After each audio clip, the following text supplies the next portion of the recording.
Good morning. Thank you everyone for being here today. We'll start the session now. And to start with the welcome address, I think we can give the word to Mr. Stefan Hogan, Head of Units for Health Research at IDEAHL.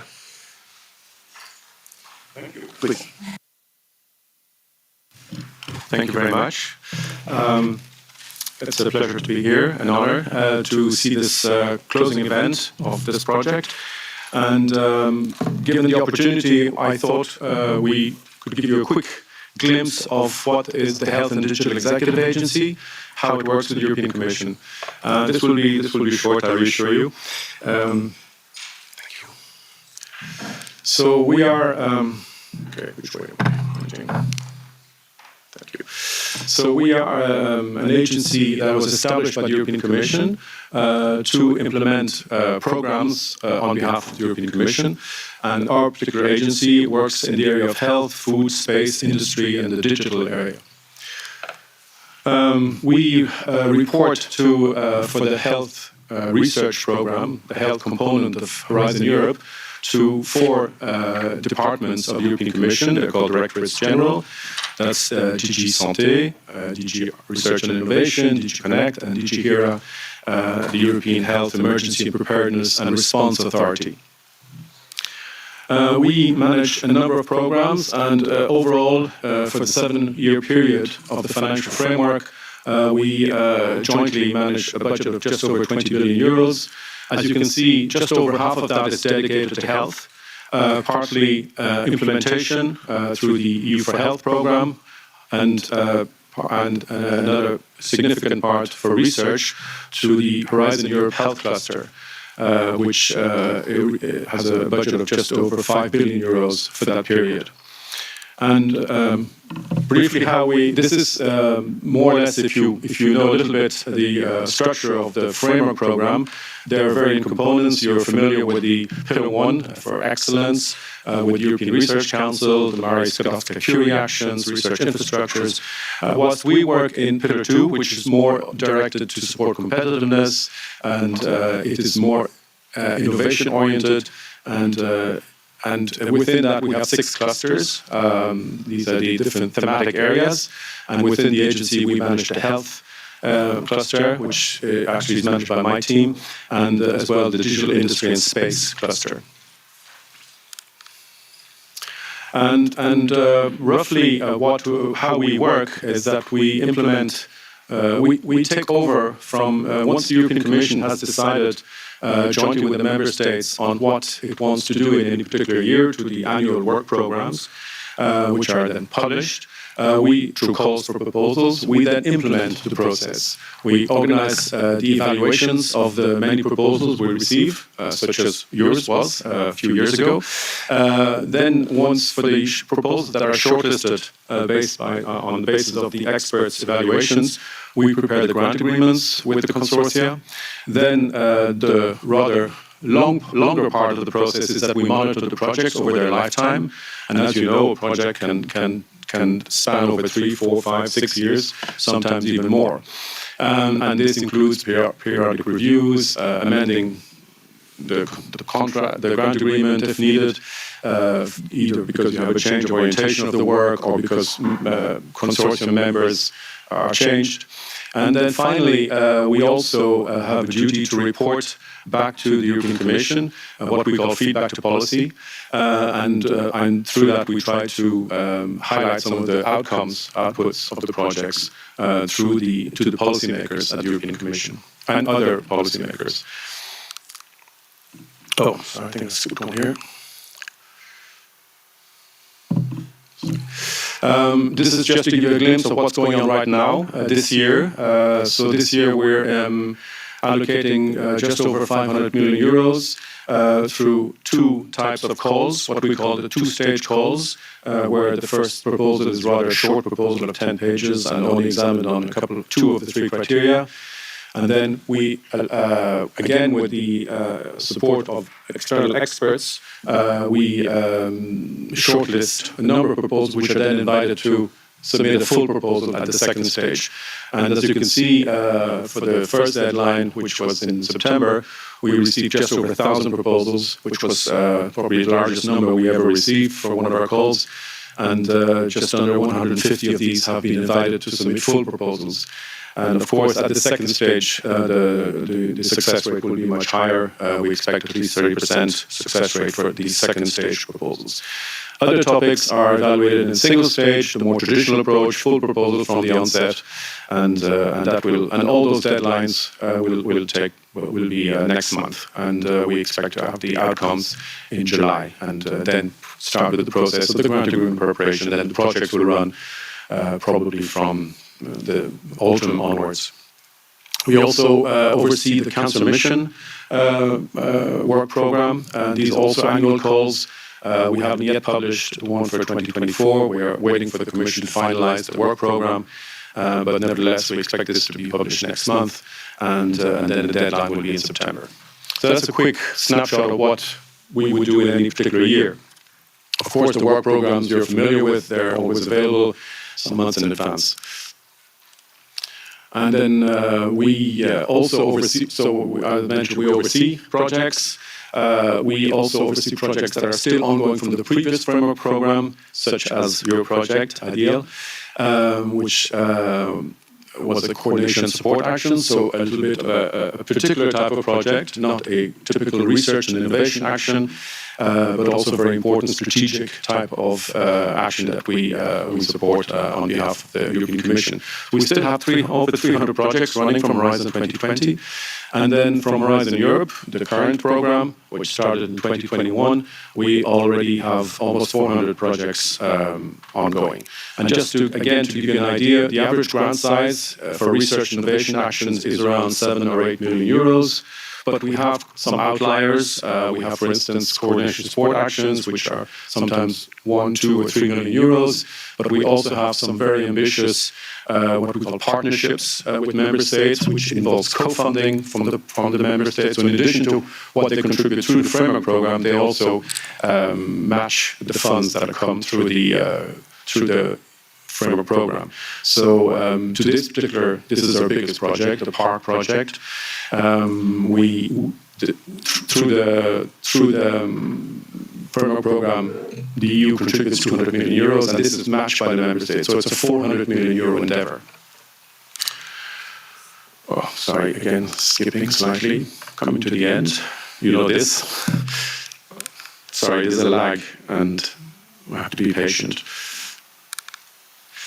So I wanted to focus briefly on this before I finish. What we mean by feedback to policy is our aim is to facilitate contacts with European Commission policy DGs. If this is not already the case in any particular project, we can help with that.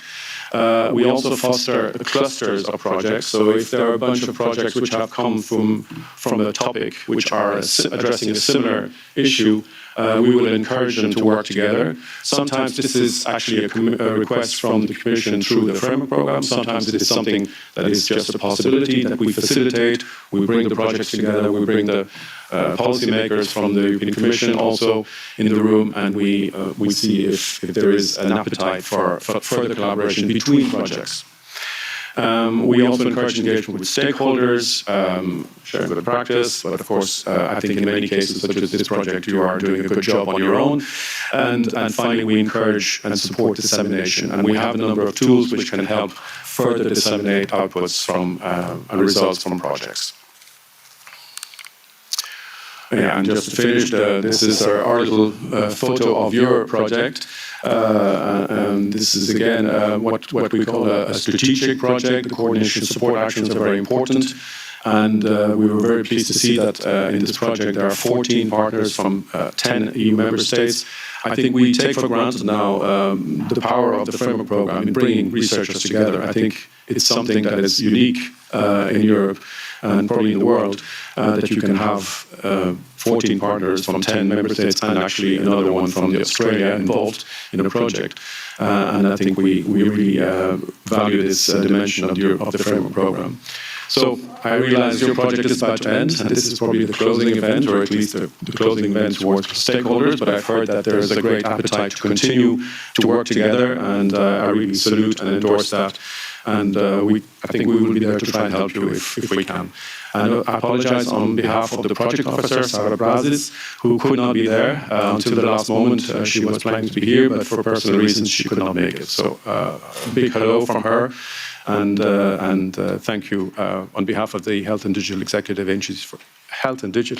Agency for your excellent work.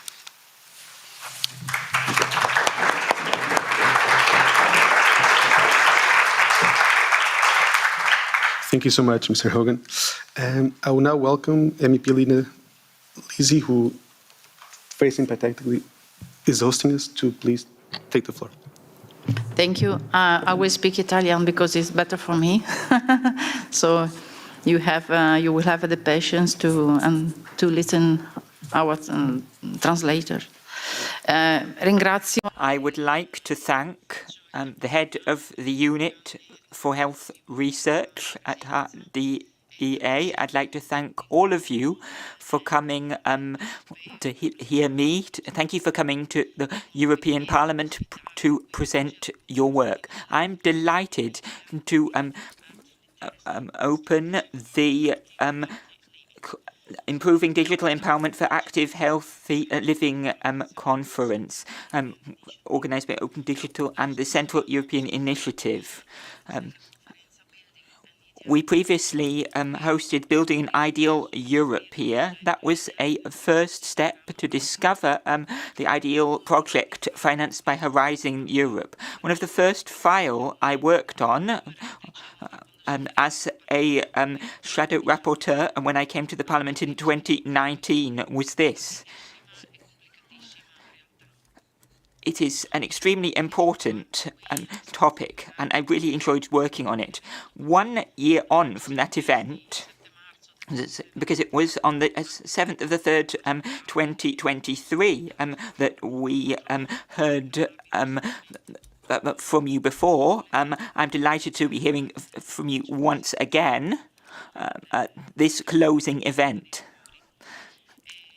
And my office will remain in touch with you.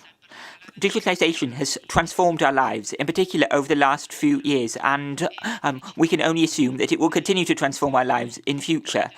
Enabling European citizens to use digital tools will allow them to better ensure their own health. That is a key objective for us. Over the last few years, we have experienced emergency situations and deep transformation.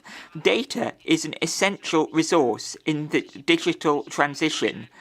Research and innovation, healthcare, need to develop synergies. We need to avoid not wasting data, as has been the case in the past. We need to use it optimally. On the 13th of the 12th, 2023, a large majority in the plenary in Strasbourg voted for the proposed regulation on the European health data space, which aims to create a European health data space, an ecosystem which aims, in particular in the health domain, to lay down common norms, practices, and a governance framework. We are pushing back the frontiers in European health coordination, in particular, given the challenges we faced during COVID. The European health data space will create a common space in which natural persons will be able to, or will have to, transmit their own data, health data, nationally and internationally. We need to be able to rely on it, and privacy needs to be protected. This should or shall enable more efficient and effective care.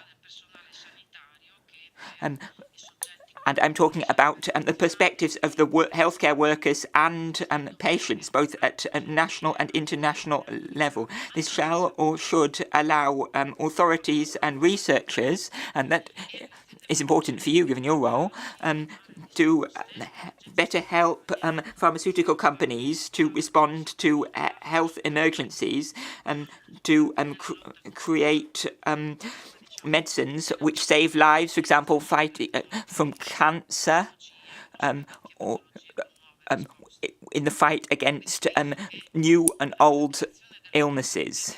The creation of the European Health Data Space, I think, is an ideal way to accompanying the digital transition and complement IDEAL. Obviously, you are the ones, however, who will create the research tools. Knowledge is essential to benefiting from the advances digitalization enables, both for professionals and patients. States need to invest in digital skills to enable this. This is one of the challenges of for national recovery plans following on from COVID. We need to identify obstacles and improve digital health literacy at European level. The national and EU authorities must pull together on this. I'd like to thank everyone, therefore. I'd like to thank Dr. Hogan for coming together today. Thank you very much for coming to this event, and I wish you a wonderful enriching day, and I hope that you come up with lots of valuable ideas for new projects.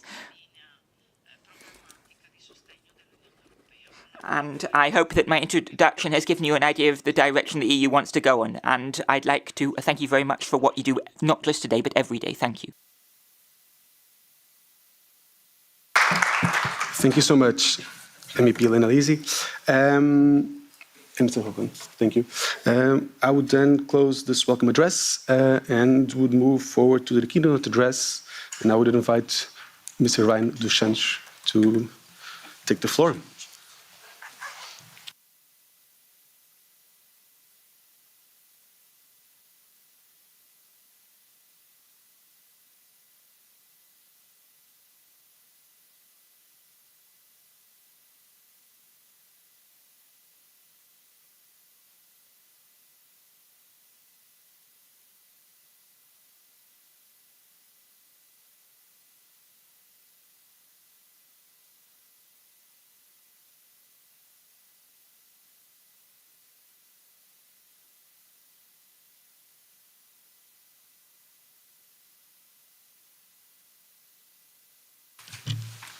Hi. So good morning, everyone. It's a pleasure to be here with all my esteemed colleagues and partners in public health. It's a great honor to be here representing the World Health Organization Europe. So our gathering in this final conference of the IDEAHL project, it marks a significant milestone, as you all know, in a collective journey towards advancing digital health literacy in Europe, which we all see, and even especially WHO, we see it as a very, very important component of the whole digital transformation of the health systems. The World Health Organization recognizes digital health literacy as a cornerstone for achieving the highest possible standard of health for all. And this is noted in our Regional Digital Health Action Plan for the WHO European Region 2023-2030. It's actually a key underpinning of our strategic priority 2, which looks at empowering our member states. So ensuring that digital health literacy is a key aspect of this is one of our priorities. In an age where digital technology permeates every aspect of our lives, including accessing, understanding, and utilizing digital health information is paramount, it's very important. And this is not just a matter of convenience, it's necessary for equitable healthcare delivery and empowerment of individuals in managing their health. It is also important that we create environments which are favorable and supportive to the health-related behaviors we want that individuals to engage in. And that's another reason why in the WHO Regional Office for Europe, we have placed health literacy under the broader umbrella of using behavioral and cultural insights for better health, because a key component of health literacy is behavioral related. The data on population digital health literacy that we currently have, it proves that there's a strong call for action, there's a need for that. And according to the EMPOL European Health Literacy Population Survey 2019-2021, considerable parts of the adult population in European countries have limited digital health literacy. And this be even more relevant, especially in vulnerable populations. So all of this work that is being done is very important, and it's important that we continue to do it. The importance of a strong response to digital health literacy can be found in the findings of our recent report that we published on the status of digital health within the WHO European region, which covers 53 member states, not just the European Union. According to that, the finding shows that 52% of our member states, or 27 out of 52 who responded, recognize the importance of digital health literacy. So 52%, while progress is being made, obviously more progress needs to be made. In addition, of those who responded, 17 have reported that they've developed digital health education plans, policies, and actions, and only 10 out of the 53 reported that these plans were in development. Additionally, 60% of the reporting member states, or 28 out of 47 who reported, that they had universities and technical colleges providing students with certified education in digital health. So again, progress is being made, but more work needs to be done. A further 56% also reported that they developed a digital inclusion plan, for example, digital literacy programs for disadvantaged populations. So again, the numbers show in our survey in the WHO European region that work is progressing. People have started to recognize the importance of digital health literacy. But again, we need to push harder and push stronger and push more for this to be, we need to get the numbers to 100% or as close to that as possible. So all of this underscores the importance of digital health literacy in the current work. The IDEAHL project, which is financed by the Horizon European program, has been pivotal in advancing this cause of pushing digital health literacy. The project's mission of improving digital health empowerment for active, healthy living, it aligns seamlessly with WHO's vision of a world where everyone can realize their right to the highest possible level of health.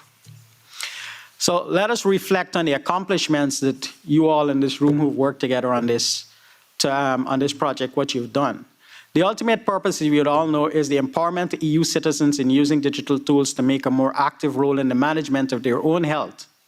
And through extensive mapping existing health literacy and digital health literacy initiatives, the project has analyzed over 12,000 studies, culminating in identifying 450 best practice examples. And these can be used to build on all the work that's being done by member states. This comprehensive approach has eliminated the landscape of digital health literacy in Europe and beyond, and it sets the stage for informed, evidence-based interventions. The Global Atlas of Literacies for Health stands out as a significant innovation resulting from this project.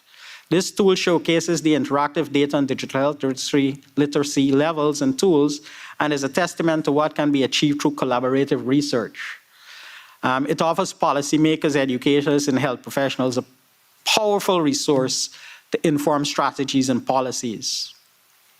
And the IDEAHL project has also introduced the first European strategy on digital health literacy, which is very, very important moving forward. And this can be used as a basis, not just within the EU, but for all, for example, WHO's member states. And this follows a collaborative effort engaging 1,434 participants across multiple different types of stakeholders, including citizens and patients, health and care social services, policymakers, non-health sectors, and academia. And again, this is very important, the methodology used in inclusive stakeholder engagement, because as we've all known, and what WHO is trying to push, it's very important to have multi-stakeholder engagement, not just to have very strong products and outputs and impacts, but also to ensure that there's building of trust and to ensure that all the needs of our populations are met. This pioneering strategy, designed to be a benchmark across the European Union, features a dual core integrating digital and health information components. So the digital framework within the strategy encompasses training and skills development, content and curricula, evaluation and monitoring, and policy according to the ITU. It cannot be underscored the importance of the fact that evaluation and monitoring is a very good, strong part of this, because we find a lot of times projects are put in place and the evaluation and monitoring is weak. So to ensure that there's continuous development is important to have that. And also to note that there's alignment with the WHO health literacy model, and the strategy also focuses on 4 key pillars, emphasizing access, understanding, critical appraisal, and practical application of the health information. And again, all of this is very strongly aligned with the work and with our regional digital health action plan. The project's emphasis on inclusivity, considering socioeconomic, gender, and cultural dimensions, this resonates deeply with WHO's commitment to leaving no one behind. By piloting targeted actions across EU countries, the IDEAHL project has set a precedent for how digital health literacy initiatives can be effectively implemented and evaluated. Ladies and gentlemen, the lessons learned and the strategies developed across the project provide a blueprint for future endeavors in digital health literacy. As we move forward, it is crucial that we continue to emphasize the importance of digital health literacy and to ensure it is a key component of all our public health strategies moving forward. It is not enough to merely provide digital health services. We must also ensure that they are appropriate, accessible, convenient, and that individuals have the skills and knowledge to use these services effectively. And we also need to ensure that the system to support all of this is in place. And this is why we must continue to build on the work of the IDEAHL project with even more concrete actions moving forward, such as, for example, developing tools to measure digital health literacy in the population and in the health workforce. And this is, for example, underpinned not just by the EU digital health strategy that was developed, but is also part and parcel of WHO's Regional Digital Health Action Plan. In closing, I would like to express my deepest appreciation to all those who have contributed to the success of this project. Much remains to be done, as we can see from the data, but your dedication and hard work have set us on a path to a future where digital health literacy is recognized as a fundamental right and is integral to the well-being of all citizens in Europe and beyond. So again, thank you all for your attention, and let us all continue to work together for a digitally empowered and health literate society. Thank you.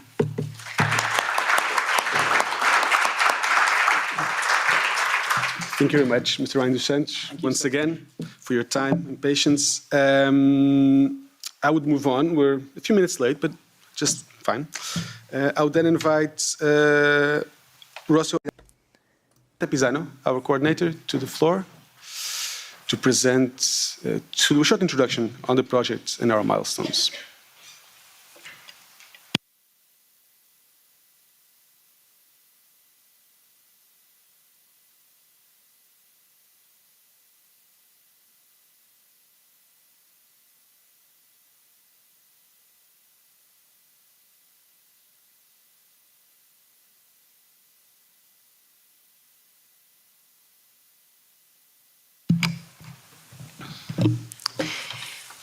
Buenos días a todas las personas. Good morning, everyone.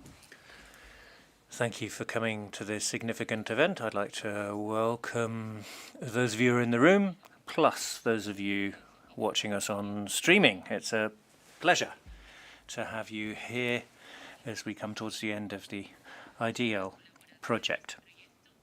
So many people have been involved in this project with great commitment, great efforts that have gone into it. So I'd like to thank every single one of you, all the partners, all the institutions, the Ministry of Health, Integration of Hamburg, and the Health Service of the Principality of Asturias, the Asturias Foundation for Scientific and Technological Research, all the academic and technological partners, universities, University of the North of Denmark, Sweden, Applied Sciences Finland, Royal Institute for Technology with a department in Barcelona, CARE institutions, SMEs with technological solutions for promoting social services and a better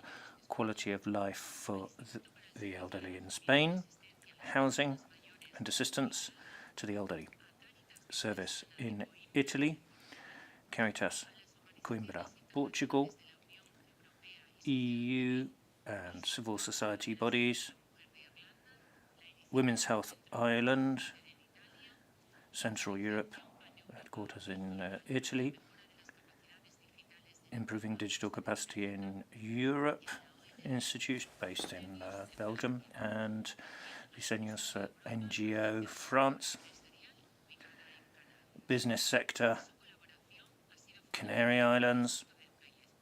All of these different bodies have provided invaluable support, and it is a great honour for me to come before you today to talk about digital literacy and health, such a fundamental issue for our societies. We're seeing constant change in society, and of course health can be no exception to that. Technology has revolutionized the way in which we provide information and communicate with one another. In the health context, this is a huge opportunity, but it is of course also a significant challenge. Digital health literacy, in other words, people's ability to understand information, access information online or through any other digital means in a safe way, is a huge challenge. Everything is a click away. We need citizens to be well informed about health issues, to know how to use these digital instruments in order to improve their health. In Asturias, we have various high-quality resources and services, and digital health literacy can help improve all of this: access to medical records, online appointment reservation, telemedicine for distance consultations. So all of this is helping patients. But we need to make full use of the potential. And to do that, citizens, professionals, organizations need to have the necessary skills in order to operate effectively in the digital realm. The digital divide for health can mean that there are haves and have-nots, and some cannot effectively access the information. We need to work together to overcome the digital divide and ensure that every individual across the regions of Europe will be in a position to take informed decisions about their own health. And for that reason, we propose some tangible action. Investment in digital health education programs, teaching people to use online instruments safely and effectively. Improving access to technology and connectivity across the autonomous communities, ensuring that no one is left behind in the digital era. We also need to ensure that there is better cooperation between health professionals, educational institutions, and technological businesses, tech companies, so that they can identify the specific needs of the population and meet them in terms of digital health literacy. To conclude, digital health literacy is vital to the well-being of society in Asturias and in Europe, thanks to the IDEAHL project, better digital health literacy strategy for active, healthy living, with coordination from Asturias, with the participation of 10 member states. We've been able to work together to overcome the digital divide, to shrink the digital divide. Stakeholders have all made contributions. We hope that together we will be able to fully harness the potential that technology brings to improve access to information and to healthcare. All those of you in the room and watching online are in for a treat. I hope you will enjoy our varied programme today. We'll be looking through the different literature available and citizens' involvement, and then in the afternoon we'll be looking at the European strategy for assessing the impact and tangible improvements for society. I hope all of this is an enriching process, and that through a joint commitment, we'll be able to build a more digital and healthier future. I wish you a very enjoyable day.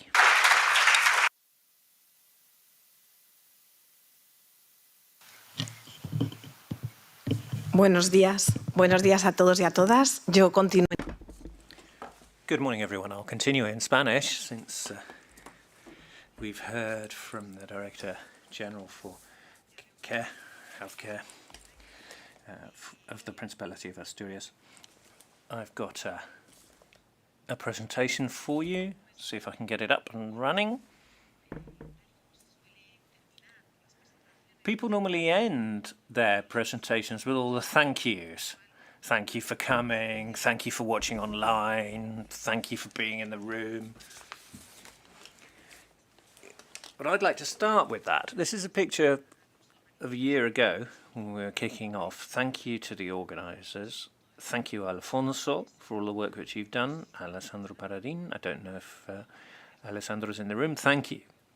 Thank you, Alessandro, for all your logistical support. Alina, WHO, all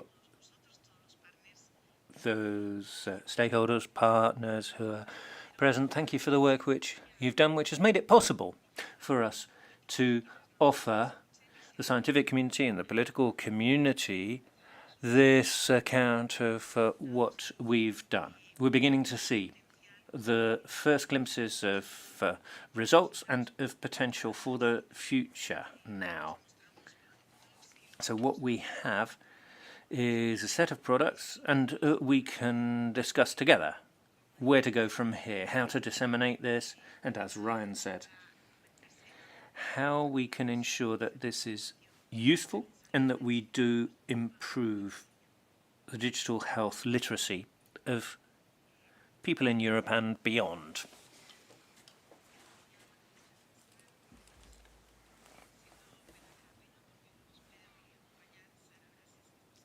Sarah Brassis, project officer, couldn't be with us together, but I'd like to thank her for her constant, unwavering support right through the project. So I'd like to thank her on behalf of the entire coordinating team. I'd like to show you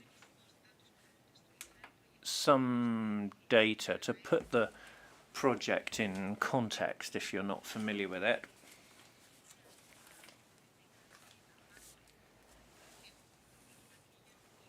IDEAHL is based on this key topic that the EU gave us, supporting digital empowerment and health literacy of citizens. It's a political priority globally, and we look at the lowest levels of digital literacy, how to target people on the ground, and we also looked into certain premises as to what our starting point is. European citizens are educated, motivated and empowered to use digital tools. European citizens monitoring and managing their own physical, mental and social health. It's not only about not having an illness, it's about general well-being. We also needed to take account of the fact that European citizens are more autonomous and active and participate more in social life. So all of that is behind the IDEAHL initiative. It's a significant consortium of 14 partners, 10 countries in Europe, with broad representation of different starting points in socio-cultural and economic terms. All of these bodies are at the vanguard of the health literacy strategy of the EU and the WHO.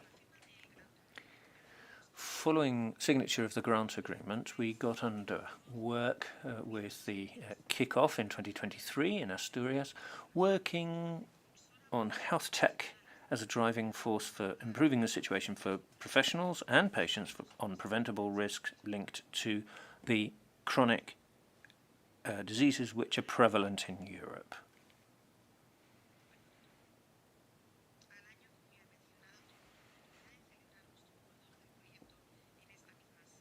And we celebrated the first anniversary in this room. We still have another couple of months of significant work ahead of us. Another important fact here, sorry I'm jumping back and forth here, I'm not very good at this sort of technology. The other crucial fact has been referred to, but financing. Without this financial support we wouldn't be here. So the coordination and support action, CSA, format has been absolutely vital in terms of having EU funding. And the initiative underpinning IDEAL is based around the main objective of developing and testing new models and approaches of digital health literacy. We've been working on this for 2 years, and we have a digital health strategy, digital health literacy strategy. I think that we've put this forward in a successful and attractive way, and if you have time to stay till the end of our business today, then you will have the opportunity to hear a little bit more about how we've been able to take knowledge from science and consult citizens and put forward a framework that allows for a digital health literacy strategy to be consolidated. That I think is a solid one and will bear fruit in future. So, as a strategy,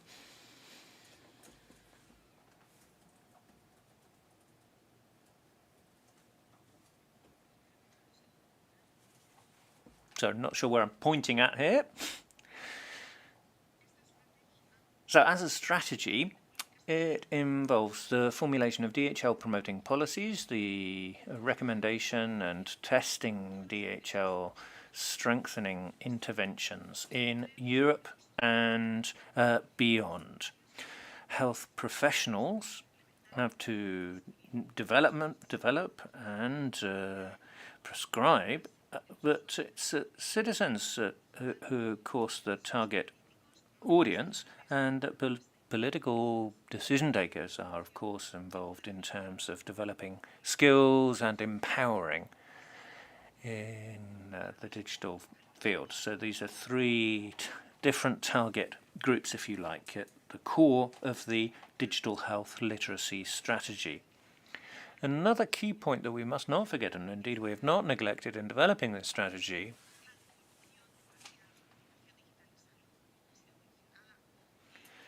is defining where we want to go here.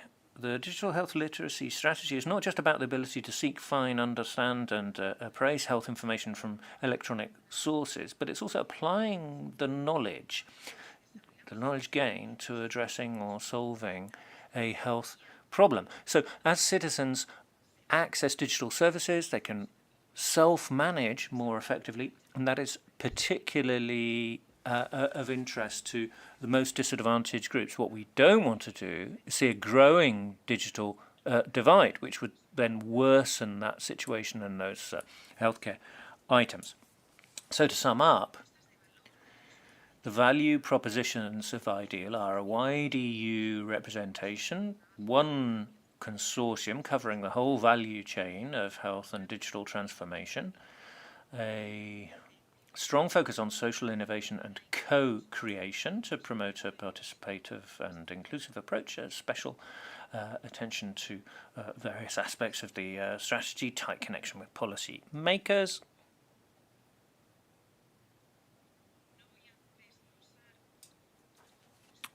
I shan't talk through all of what we've done point by point. You're going to have more specialised panels going into the detail there. What I can do is just give you some broad brush strokes of the key points.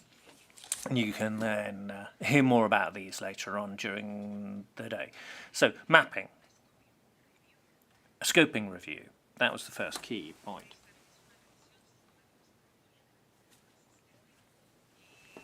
We took a broad scoping review of existing literature, the University of Northern Denmark and SAMAC of Finland, hear more from them later. More than 9,000 scientific articles, 252 specific ones, 31 strategies, 35 research projects on digital health literacy strategy funded by the EU. We went through all of that literature, and the scoping review then, which, as I say, is a very thorough one, it then came out with this second outcome of the IDEAHL project, which is the Global Atlas of Literacies in Health. That's digital and non-digital.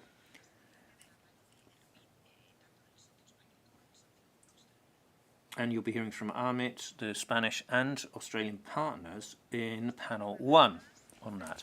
The Global Atlas includes over 450 examples of good practice over the last 5 years. It's an interactive global atlas. It's totally free. It's live. We're constantly updating it. That will continue to be the case over the next few years. Citizens can access it. Professionals can access it. And political decision takers who want to take informed decisions about healthcare can access it too. You can just get into it through the project website, open access.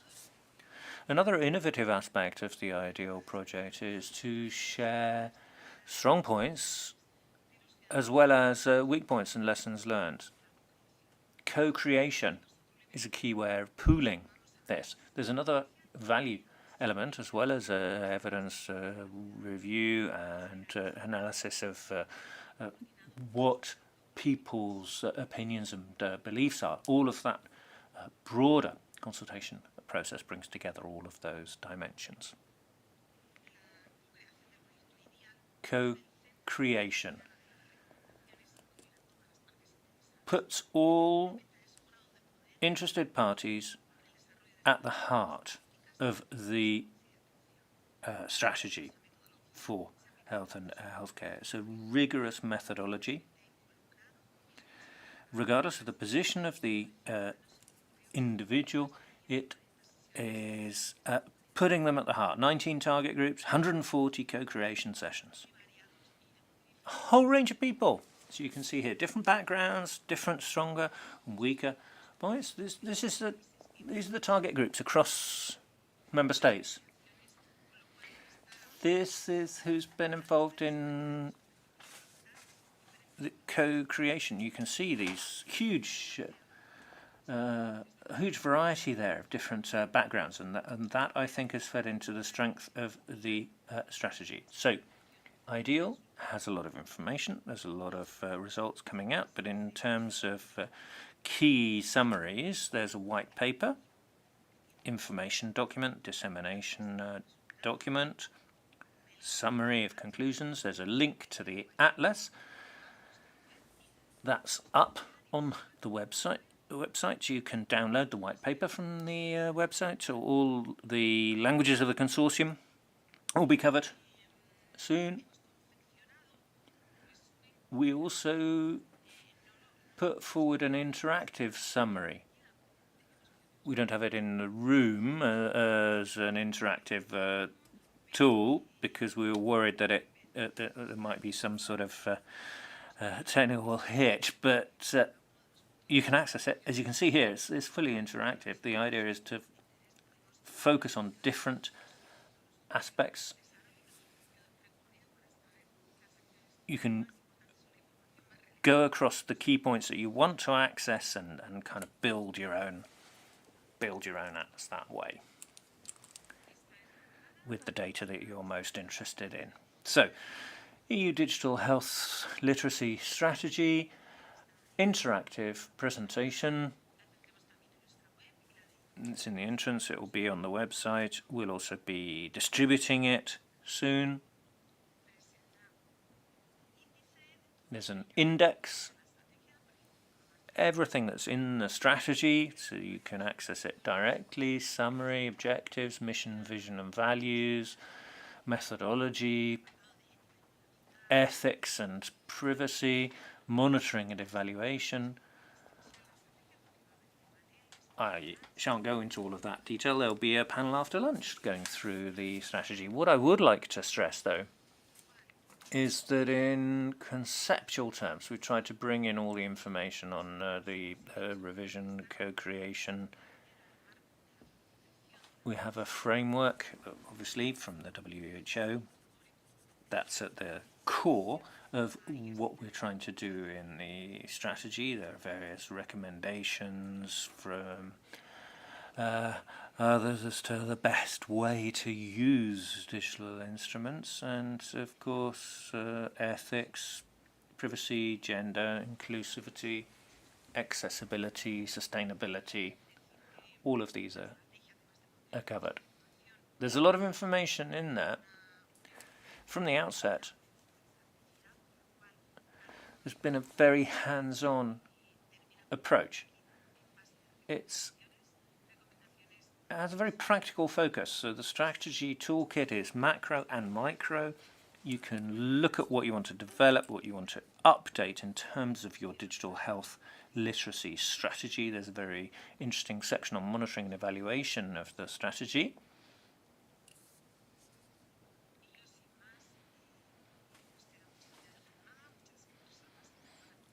There's a lot of interesting material still coming up, so I think I'll leave it at that. Thank you to all those who are following along online, and to those of you in the room. I wish you a wonderful day. Hope you enjoy it. There's an email, phone number on the website too, so if you want to get back to us, please do. We're all ears and keen to hear from you in the consortium. Thank you. Thank you so much. After this short introduction to the project, we will break for a coffee break for a few minutes. Let's say 10:45, even though we're a bit early, and we'll reconvene again at 10:45 to start with the panels. Is that okay?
button and you can speak.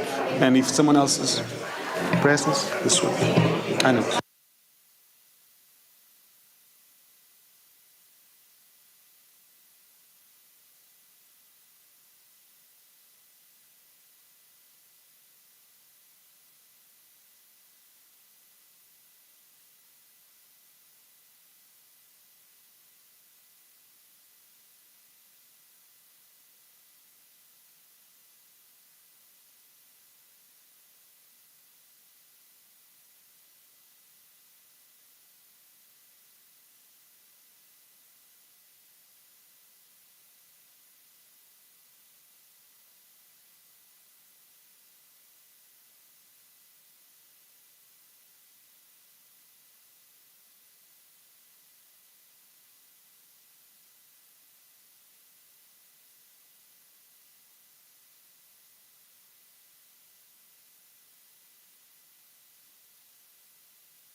Yeah, look.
Må vi bare gå i gang?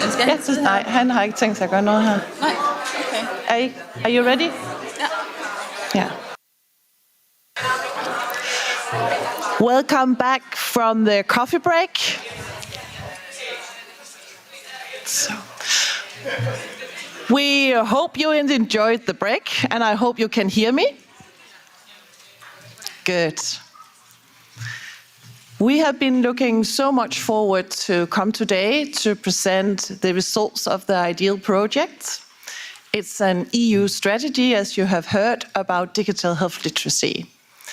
And I have to say that what seemed like a mission impossible 2 years ago has now become a reality. So we are very thrilled and very, what we could say, proud about presenting this strategy for you today. And I think it is possible because we have been a part of a very engaged and enthusiastic consortium. So today I'm going to be the chair of this panel 1, and we'll see if that works. It does. And I have with me 4 presenters, speakers. Myself, my name is Diana Schack-Toft, and I'm research manager at the Research Center for Health and Applied Technology at the University College Northern Denmark. Before I present our wonderful speakers, I will just give you a little bit of background about this first part of the IDEAHL project. For us, it was very important that the IDEAHL project was based on solid ground, so that the EU strategy and the Atlas of Literacies in Health was based on both existing literature, evidence-based knowledge, and best practice. So the first part of the study, the project, was about mapping already existing literature, as Marta also presented a little bit earlier. So hopefully this strategy and this atlas will be based on and building on already existing knowledge about health literacy and digital health literacy. And now it's time for me to give the words to these wonderful speakers. The first one will be Charlotte Brun-Thorup. She is a researcher and research coordinator at University College Northern Denmark. She will be presenting two scoping reviews results, one about health literacy and digital health literacy interventions in the EU, and a scoping review about best practices interventions related to health literacy and digital health literacy. Then I have to present two wonderful Finnish colleagues also. The first one will be Mika Uturu, and the next one will be Maria Hofran-Mekkola. And they are both involved in research at Sainoki University of Applied Science. They will present the results of a scoping review about monitoring mechanisms and digital health literacy levels. So this is really interesting. And then we will move on to the southern part of Europe. And I would like to present then Gabriela Isarabal. And you will be presenting this global atlas of literacies in health. And you are placed at the Royal Melbourne Institute of Technology in Barcelona and involved in research there. So you have so much to look forward to. And now I will give the word to you, Charlotte. The floor is yours. Thank you very much, Diana. I'll start the next speak, if I can get the next slide. Yes, because I will start to present the mapping of health literacy and digital health literacy research in EU and beyond, and the mapping of key factors of digital and health literacy interventions, and to identify best practices. We did that based upon a major mapping. It was scoping reviews inspired by what we call John Briggs Institute, and we searched the literature from 2017 to 22. It was co-production throughout all the phases, meaning that all 14 partners participated during the sorting of papers and the finding of the literature. The literature search and data extraction was conducted from July to October 2022. We conducted a deductive content analysis, and it was made by a core academic group found in the partner groups. And we had, in addition, 2 online workshops with health literacy specialists from research and practice. And they, oh, thank you. Then I won't use mine. We have to go back again. Sorry. And they were invited to discuss and to qualify our findings. They were either found as authors of interventions defined as best practice or among the partners' professional network. We had one in September 22 and one in January 23. And then the next slide, please. The task, we divided all the scoping reviews into 3 tasks, and I will present the first 2 tasks, and then Finland will present the next task. And the first task was to map EU digital and health literacy literature and research. It was to assess the relationship between interventions and healthy living and the well-being of citizens. And the second task was to map key factors of digital and health literacy interventions to identify best practices. We found a lot of references, and we had 60 8 to include in the first part of the review in task 1, and 22 papers were included in the second task. And to give you a more detailed description of the first task, among the 68 studies, we chose to divide them into 3 levels, individual level, 4 levels, individual level, group level, organization level, or policy level.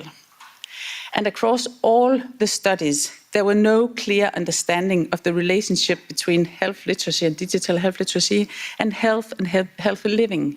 So we say that more research is needed. And this was despite the fact that previous studies before 17 has proved that there is a correlation between health literacy and digital health literacy and health. But we have to bear in mind that our search was the 5 years from 17 to 22. So of course there's literature and knowledge lacking. So we think that it needs more research. And I would like you to go back because the second finding across all the papers was that we need every recommendation to be evidence-based. And we need to consider demographics, social, cultural, and gender factors. And like was mentioned by Brian Dos Santos, that we need to find the people who are marginalized and to make special interventions among those people. So we need to focus on social, demographic, culture, and gender factors. The next, please. Yes, and to tell you about the different levels, and the next, at the individual level, the interventions aimed at improving mental health literacy, digital and health literacy, or disease-specific health literacy, or health-related behavior. And they succeeded in improving health literacy by education, counseling, or communication. And the important element in these interventions was tailoring the intervention or tailoring the communication or having a kind of co-creative processes. And at group level, the interventions aimed at improving mental health again, and mental health literacy and digital and health literacy. And the important element in the intervention was again co-creation, tailoring the intervention, good relationship and positive atmospheres. And at the policy level, the interventions aimed at describing policies, promoting policy papers, determining health literacy at population level, and identify target group in need of support, like actually we're doing today. An important element was in the interventions to act across sectors, meaning that we should not stick to just health sectors. It should be maybe school sector too, or other kinds of maybe educational sectors. And an important element in the policy paper was that it should have clear goals, strategies, roles, and responsibility pointed out very clearly, like we're trying in our own policy. And at the organizational level, the interventions aimed at improving mental health literacy again, digital and health literacy, and then to provide, to increase practitioners, professionals' ability to improve other people's health literacy and digital health literacy. And they succeeded in improving by training, learning either face-to-face, digitally, or blended learning, or assessment of measuring digital health literacy. The important elements in the interventions was that the communication or the intervention should be validated, and validated tools for measuring health literacy and digital health literacy. Thank you. And for the second task, it was to map the key factors of digital and health literacy interventions and to identify best practices. And we found those 21 papers in this area. And the studies aimed at training healthcare professionals' ability to provide health literacy sensitive care for patients, or training patients' skills to search for health information or act upon their own health stages, and to improve written health material. And in this area, the target groups were social or healthcare professionals, patients, caregivers, and other population groups. The papers identified as best practice achieved the following outcomes. The first one is communication. So when we found communication in these papers, it was an increased capability of communicating with, for example, health professionals. The second one was increased health and increased health behavior. Yes. And the third one was increased knowledge among the participants, of course, concerning their own health area. The next one was a confidence or self-efficacy feeling among the people who were in the best practice interventions. So they felt that they were able to take care of themselves or their own health in an increased way. The next one was accession to information, meaning that some people either learned how to judge the health information or how to find it. And the last one was an awareness of skills and was related to health literacy. And the interventions was based on those achieving the former goals, was based on training, on teamwork, on information in plain language or clear communication, and it should be contact-based or contextually relevant information. And the people should have the opportunity to explore varied perspectives. And of course, time was an issue because you had to have time enough to integrate and apply learning. And the organizations should be ready and supportive when trying to implement health literacy and digital health literacy interventions. And there was something about the people with low health literacy, because we found across all papers that visual communication seems well suited for people with low health literacy. But we have to say more research is needed across all the papers. Yes, and now we will.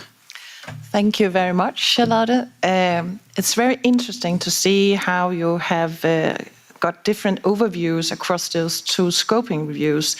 Could you say something about lessons learned from these two scoping reviews? Are there anything we can take home message from these two? Yeah.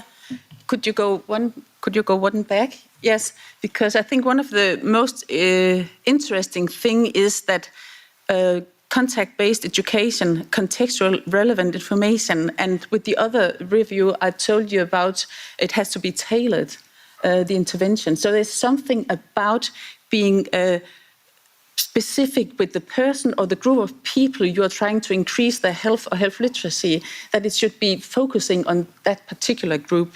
So the more general perspectives is less suitable for increasing health and health literacy, it seems. Thank you very much, Charlotte. And if you have any questions and so on. Oh, sorry. Thank you, Charlotte. And if you have any questions and so on, we will take that in the last part of the panel. So please write down if you have a comment or a question, and we will take that. Now I would like to give the word to Mika and to Maya. And I don't know if we should swatch seats, so they will be in front. Is that okay not to do that? Okay. The floor is yours. Right, thank you, Diana, and hello, everyone. Nice to see us all in the same room together. So one of our tasks in the project was to measure health literacy levels among different population groups in Europe and to study how health literacy is measured. But before we present our findings, we would like to go a few steps back and go through some basic but very key points in health literacy measuring. First of all, the question could be, why is it relevant to measure health literacy overall? Well, from a health promotion perspective, its aim is to identify inequalities and gaps. For example, to target support for groups with lower health literacy, to design or tailor health promoting services and interventions, and therefore to improve health outcomes and reduce healthcare costs. Well, how can health literacy then be measured? Well, we found that health literacy is mainly measured through, first of all, self-assessment tools, which are usually surveys for individuals where they can give their self-perception of their health literacy related skills. Or they can be performance-based tools, which usually include some kind of actual concrete tasks regarding health literacy, for example, extracting information from a medical label or a nutritional label. Or it can be a combination of both these two. Well, what should then be taken into account when measuring health literacy? Well, first of all, as Merja will shortly present, there are many, many different measurement tools from which, for example, a researcher could choose from. Also, there is no single measurement tool above all others, meaning that one tool would be like ultimately and objectively better than all the others. They may differ, for example, in their theoretical backgrounds or the included items in these surveys, but it's difficult, if not impossible, to say that this one is better than all the others use this. Health literacy is not a static set of skills, and this is especially the case in digital health literacy, meaning that, for example, digital health technologies are constantly evolving, and of course, as more advanced technologies emerge, new competence needs emerge for the individuals. There are also many different target groups, for example, measurement tools or surveys that are designed for the general adult populations. They may be suitable, for example, for children or adolescents. And of course, there's also differences in context, for example, how healthcare systems are organized or how health information supply is organized in different countries or different contexts. So these are some challenges with the measure. Okay, then we go for our scoping review that we did regarding the health literacy levels and the measurement tools that measure these levels. First of all, I must say that this was a massive work. We had over 7,000 articles, literatures that were recovered by the literature searches. The purpose was to investigate that what can we say about the levels of health literacy or digital health literacy of European populations, different populations, and what are the measurement tools that are used in this kind of research.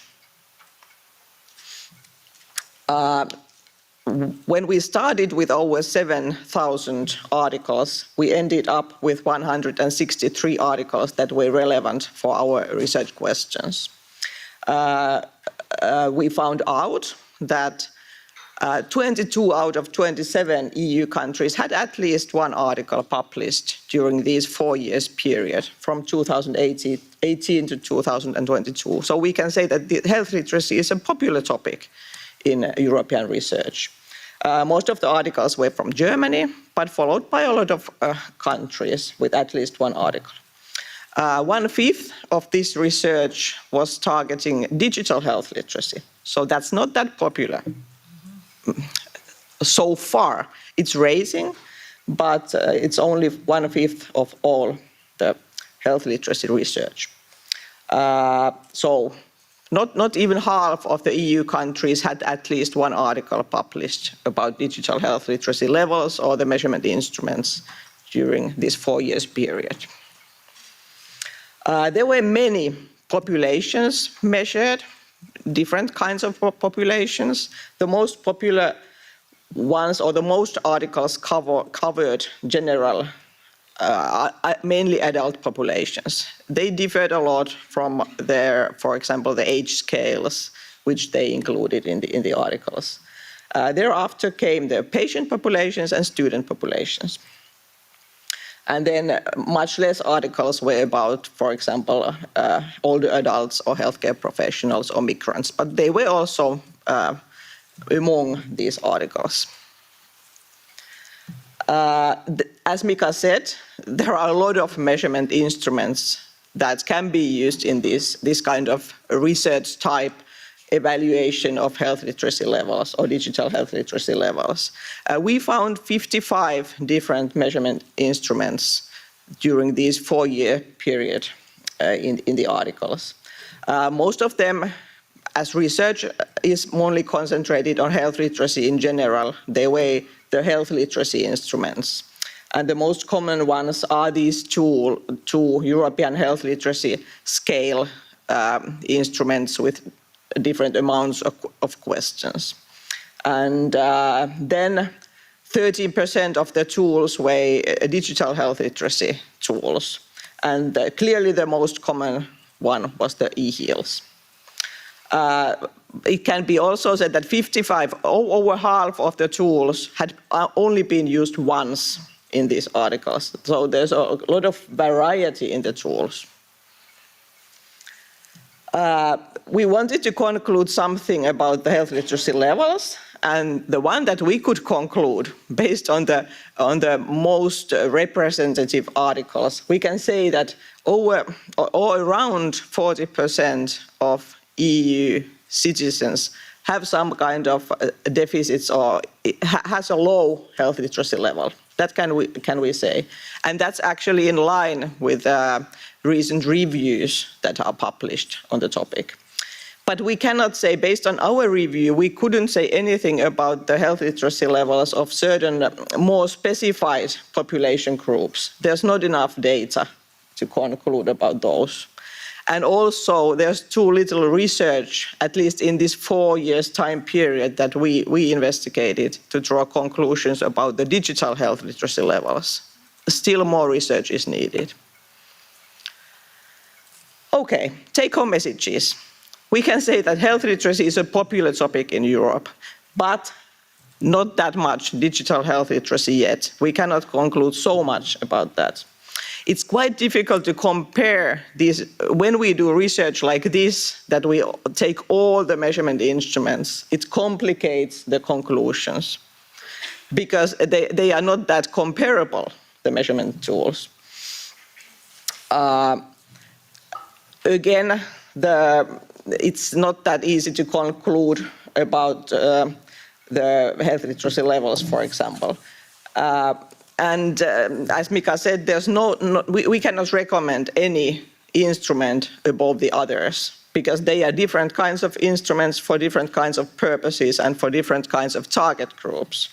And those that are the most popular ones, actually, they are quite old. So that's why they are popular. They are translated for many languages, but they are not that up to date. So actually, we need better instruments, especially for the digital health literacy.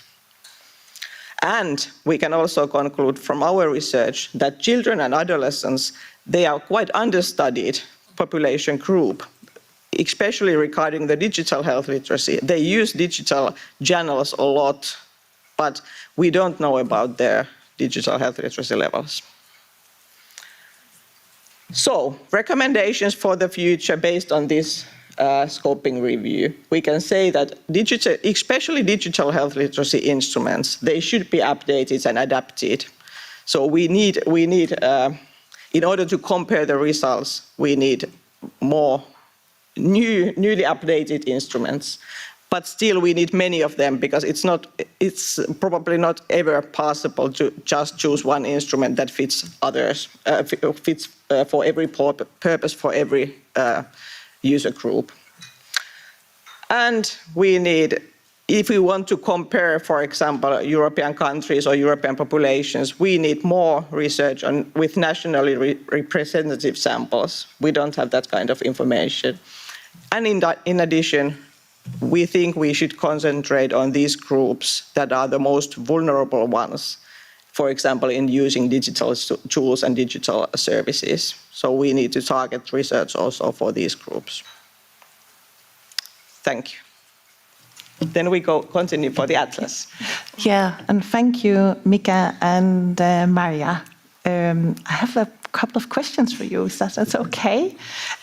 Maria, with this scoping review, you also presented the results for the digital health literacy experts and health literacy experts.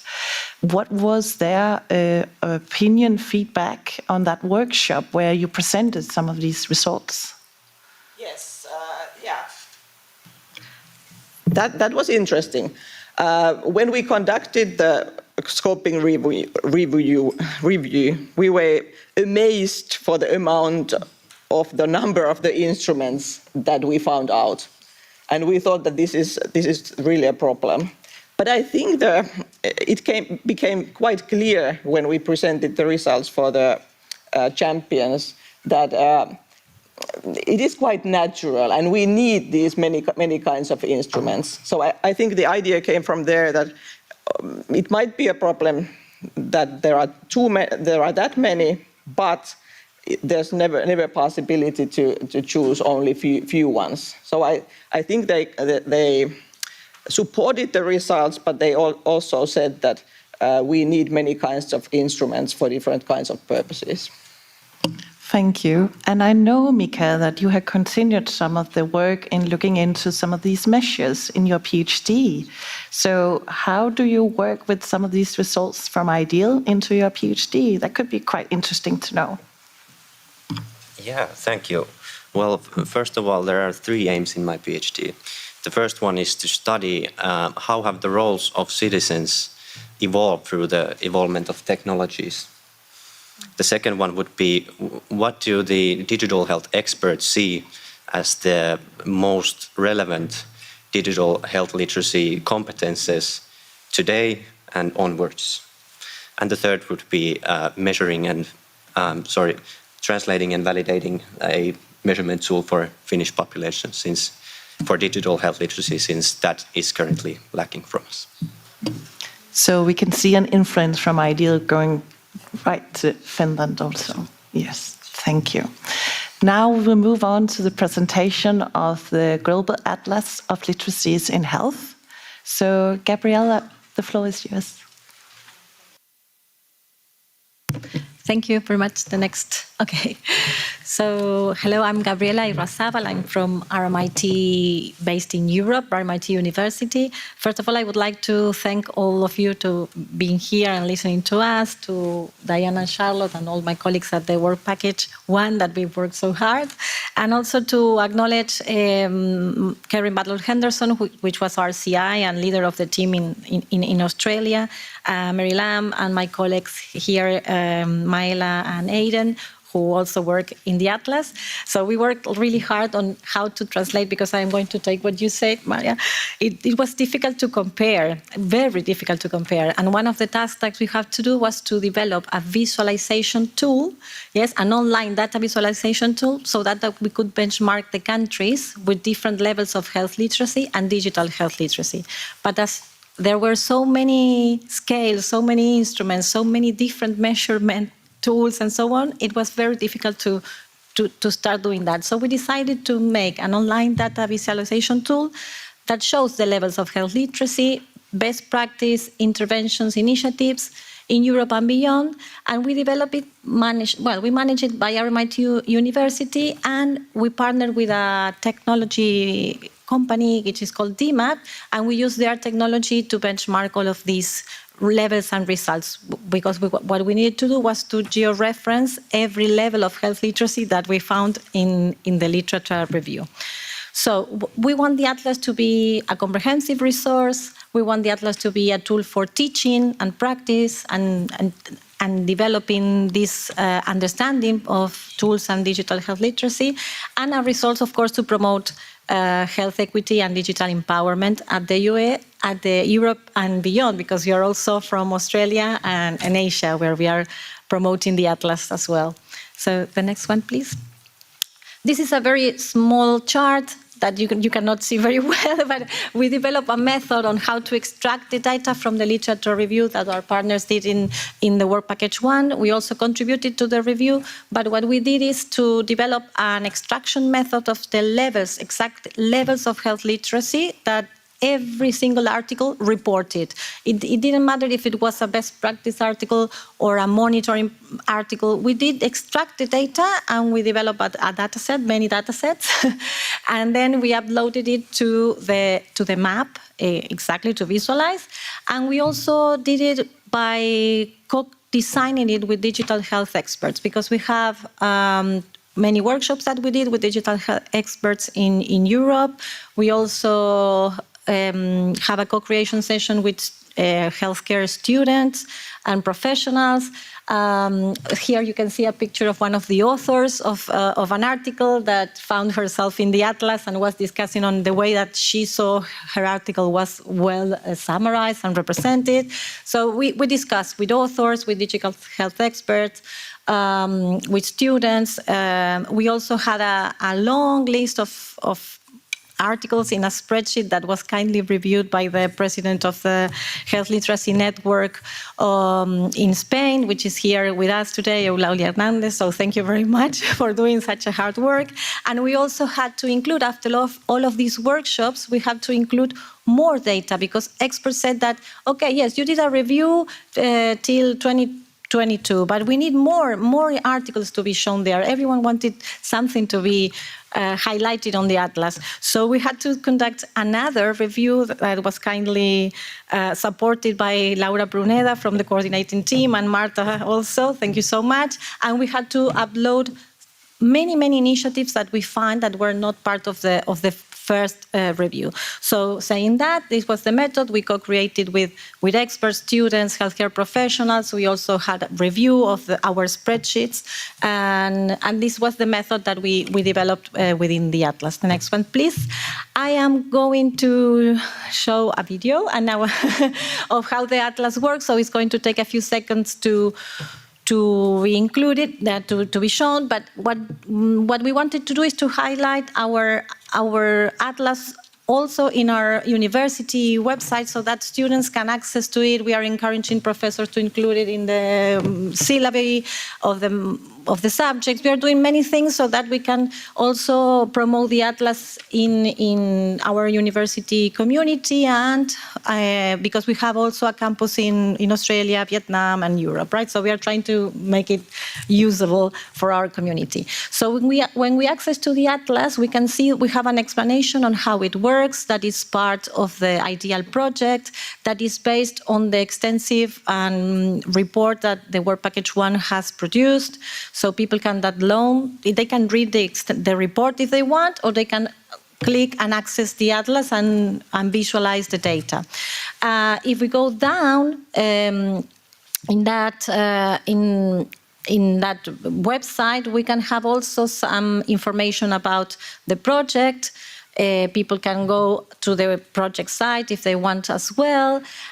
We explain everything, how it works, and we have compiled all of the questions that we have in the workshops with our partners, and we have described exactly, well, how does the atlas work, what information is there, how do we do it, what is a scale, and how does it work? Well, all of the questions that we have been gathering through all the things. So they can click and they can read exactly how it works. And if they want to include more information, they can contact us and get in touch, and we are compiling again all of the information, because people are writing to us emails and they say, okay, I have a study. Well, we are working on how to update with all of this information that we are receiving, because it's not actually part of the review, but people are just, getting in touch and saying, yeah, please put my research on this atlas. So as we access the atlas, I'm not going to show the entire video, but I wanted to let you know that we can read all of the information that we have through, it's summarized. That's what we did with the atlas. It's summarized and put it in a visual way. So we have, if you want to know what population, if you're targeting a population, you can see children and adolescents, general adult populations, healthcare workforce, or patients. If you're interested in health literacy, you can click health literacy, and then you will see only the health literacy scales. If you want digital, only digital, and if you want both, you can see both. That's it. You are summarizing all that we see. And then we have, for instance, the C is for countries and the A is for articles. So we can see that, for instance, for children and adolescents, the health literacy scale was used in 9 countries. I can't see from this, so sorry if I'm not saying the correct number. I'm trying to remember. And we have some other articles over there, yeah? There. You can see that we have these prompts and pop-ups that explain what are these things. The range was also a challenge because every single measure had a different range. So what we did is that we put, okay, well, we have this scale is out of 100, this other scale is out of 40, this out of scale is out of 5. So the more close it is to the range, it is a better level of health literacy according to those articles that we targeted in our review. So you can see the differences between the countries. So in this case, the color is brown, as I can see it from here. And when it is darker, it is a higher level of health literacy for children and adolescents in those countries. And when it is more clear, it is a low level. So we also have filters. You can filter for countries if you only want to see one country. We can also have we are seeing here, for instance, Italy and the other one. But we have also all the spreadsheet available if you want to download the spreadsheet and just do your own analysis, your own statistics, and your own comparisons. We have also the summaries of all the articles that were analyzed by our colleagues in SIAM. We uploaded them. You can see, if you click on a country, you can see what other measures there are on the country. If you click on View Data, you can see all of the articles that are there with a curated summary. Yes, that the core academic team did. We have a curated summary of what is important to read about this article. Then if you want to read the article, you can click and you can read it in full. And you can, I think I said it, we can download the atlas or see some other, charts and so on if you want. Another thing that I wanted to say about the atlas is that we included this in practice and policy data interventions. It is a spreadsheet.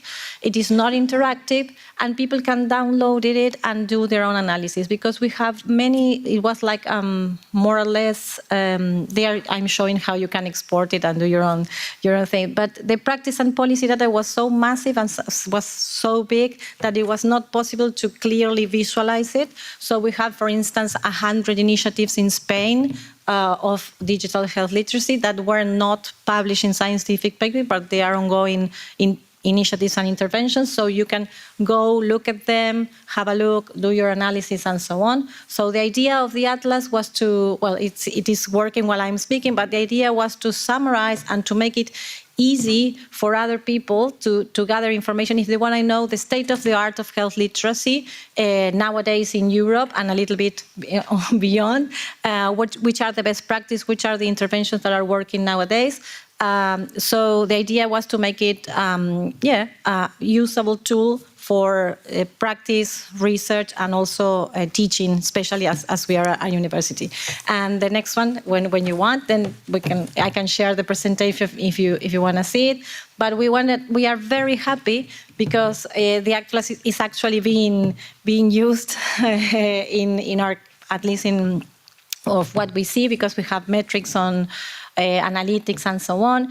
I wanted to highlight the work that my colleague Aidan Radcliffe has done with the communication of the atlas, because we had a very challenging date where we launched the atlas. It was the 31st of July, so it was going to be holidays here in Europe. And we did a media campaign, and we participated in academic conferences together with all the partners and so on. And we found out that actually, well, there is a little map over there, but it is being used in European countries, which was our main target audience, and also in Australia and Asia and in the United States as well. So we are very happy that we have done something and people are reading it, are using it. They are contacting us to include more information. So that's what I wanted to share with all of you, that we are promoting the work that we have all done collaboratively in Europe and beyond from RMIT. So thank you very much. Thank you very much, Gabriela. So now there's time for questions. And I think, Gabriela, you have already said that if you want to get in contact in Included Atlas, then it's possible to your website, but also contact directly to you, right? Yes. You can contact us at the research RMIT .eu, sorry, I'm speaking Spanish now. And also you can send us an email, but we are going to launch, we have developed an online survey, a form, and we are going to distribute it here in April so that we can make the last update of the Atlas before the project ends. So let's hope that, so you are going to hear from me soon. And the idea is that, because this is a very fast and evolving field, as you said, so there are many publications again now this last year. So if you want to include anything, you can contact us and we will include it. Yes, good. Thank you. Then I would like to hear if there's anyone who has a comment or questions here or online. Then I think the speakers are ready to take in questions.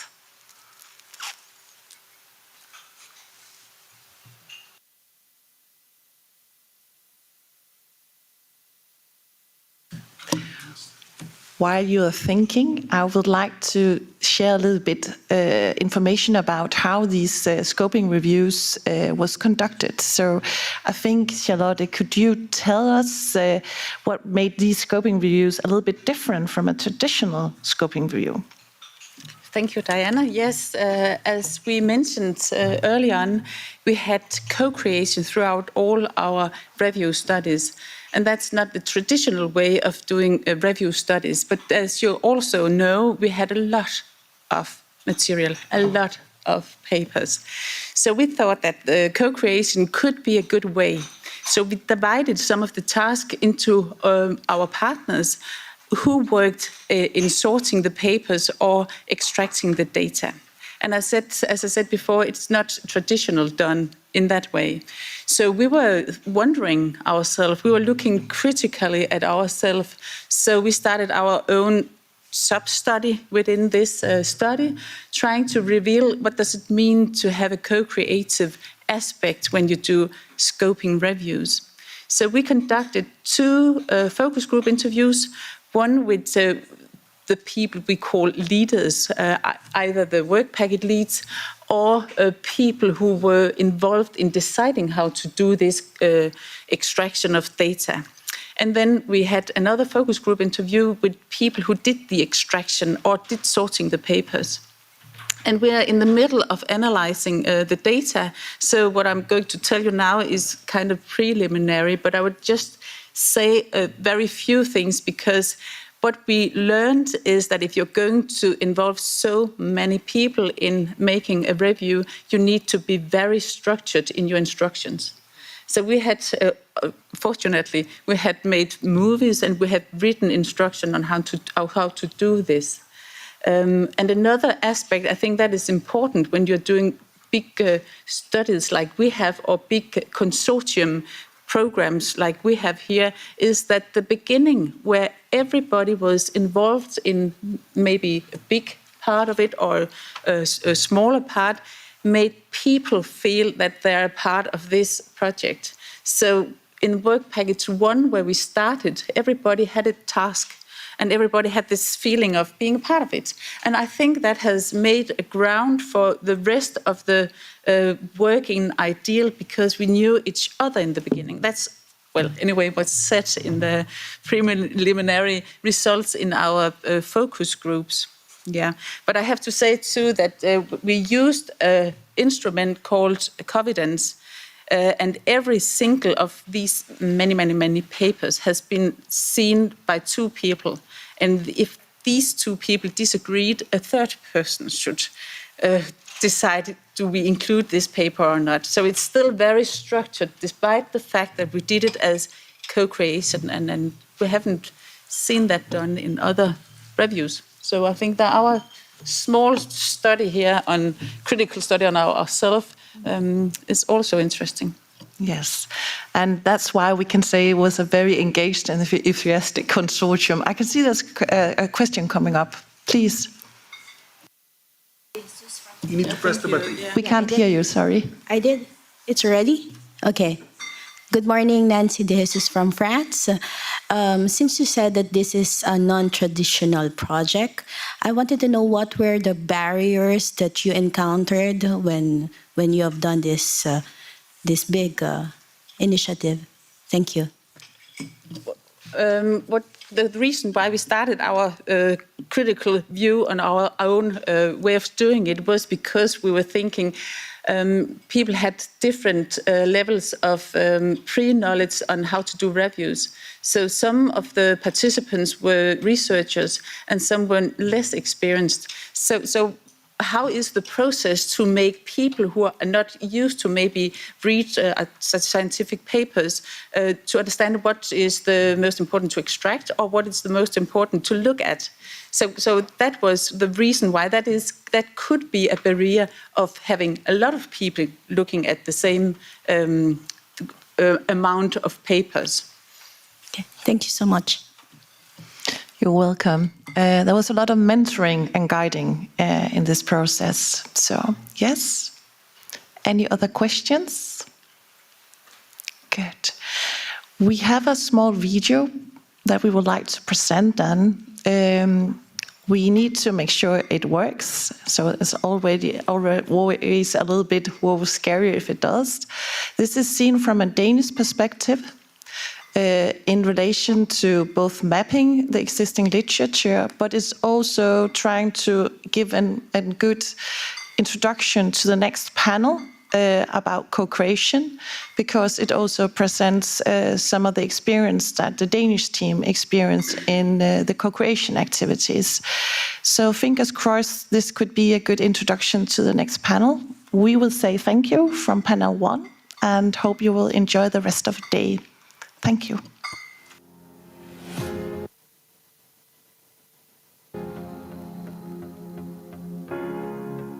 Jeg hedder Karina, og jeg vil gerne fortælle om et eksempel på en oplevelse, jeg har haft som pårørende, hvor et familiemedlem, jeg har med diabetes, har haft en insulinpumpe, som hun havde problemer med, og som hun ikke kunne få hjælp til.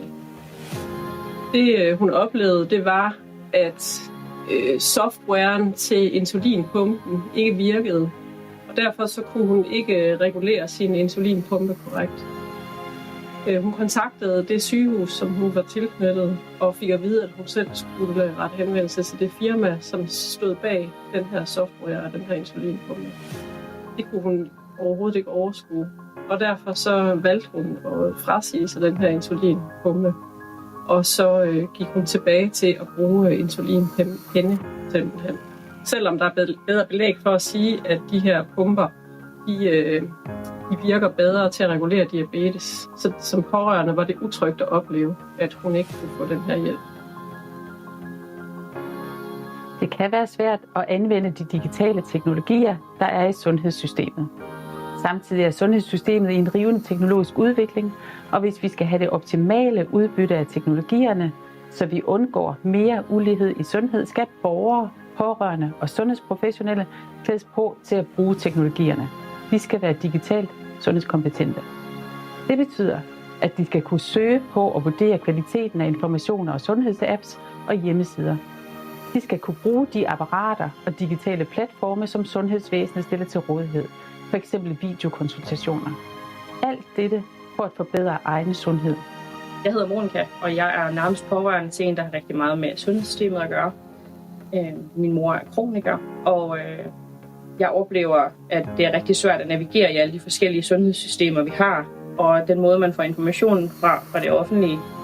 Der er rigtig meget, der går på kryds, og der er rigtig meget, der taler sammen, men uden rigtig at tale sammen. Og det er bare en rigtig stor udfordring.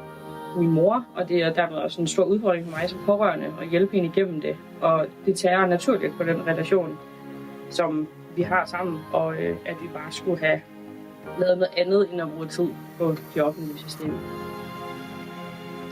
I projekt IDEAHL, der har vi undersøgt niveauet af digitale sundhedskompetencer og behov for mulige løsninger hos både sundhedsprofessionelle og pårørende til borgere med fysisk kronisk sygdom. Det har vi gjort ved hjælp af et anerkendt valideret spørgeskema og sammenskabende workshops. I projektet der har vi fundet mulige løsninger, der kan være med til at øge niveauet af digital sundhedskompetence hos sundhedsprofessionelle, borgere og pårørende.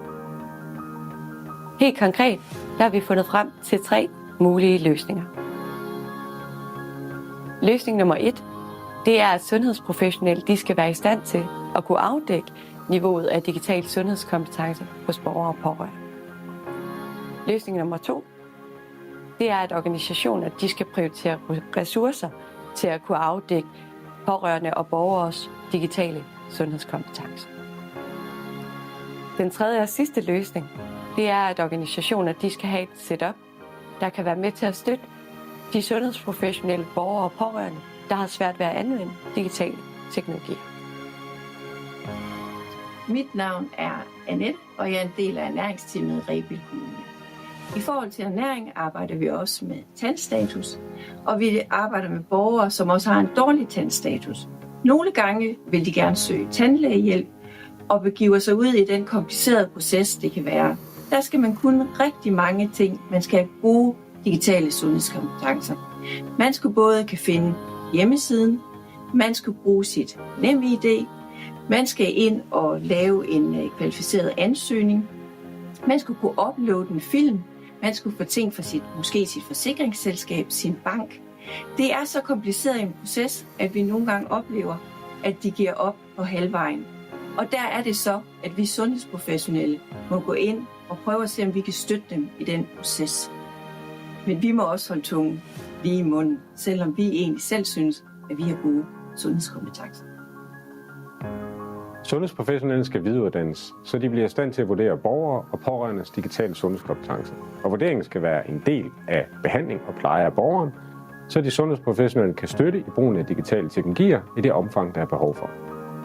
Også sundhedsprofessionelle selv har behov for at oparbejde deres digitale sundhedskompetence gennem videreuddannelse, så de får de bedste forudsætninger for at bruge digital teknologi.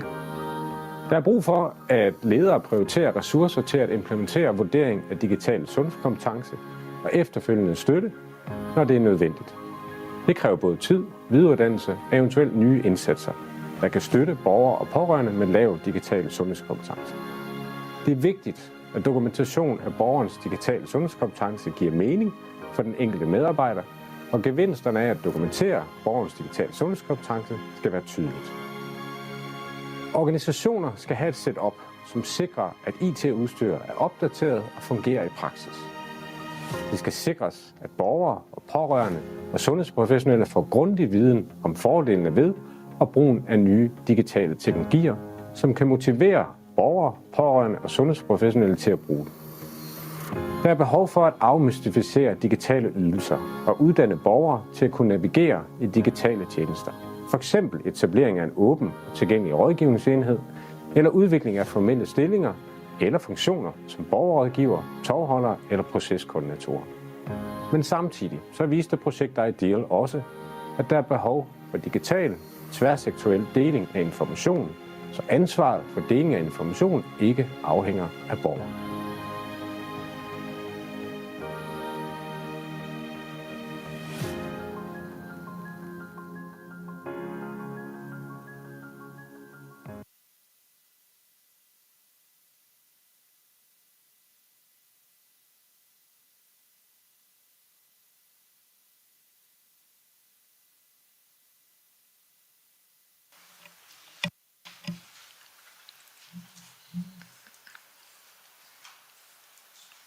So, good morning, everybody. My name is Beatrice Vagnina. I represent Consulta Europa from Work Package 2, focusing on co-creation for DHL improvements for citizens across Europe. I think that just 3 years ago, this project was an idea, and I'm very proud of the achievements that the consortium attained, especially with regards to the co-creation process, which I'm gonna present now. So our panel is gonna be a little bit different. First of all, it's gonna be divided in 2 parts.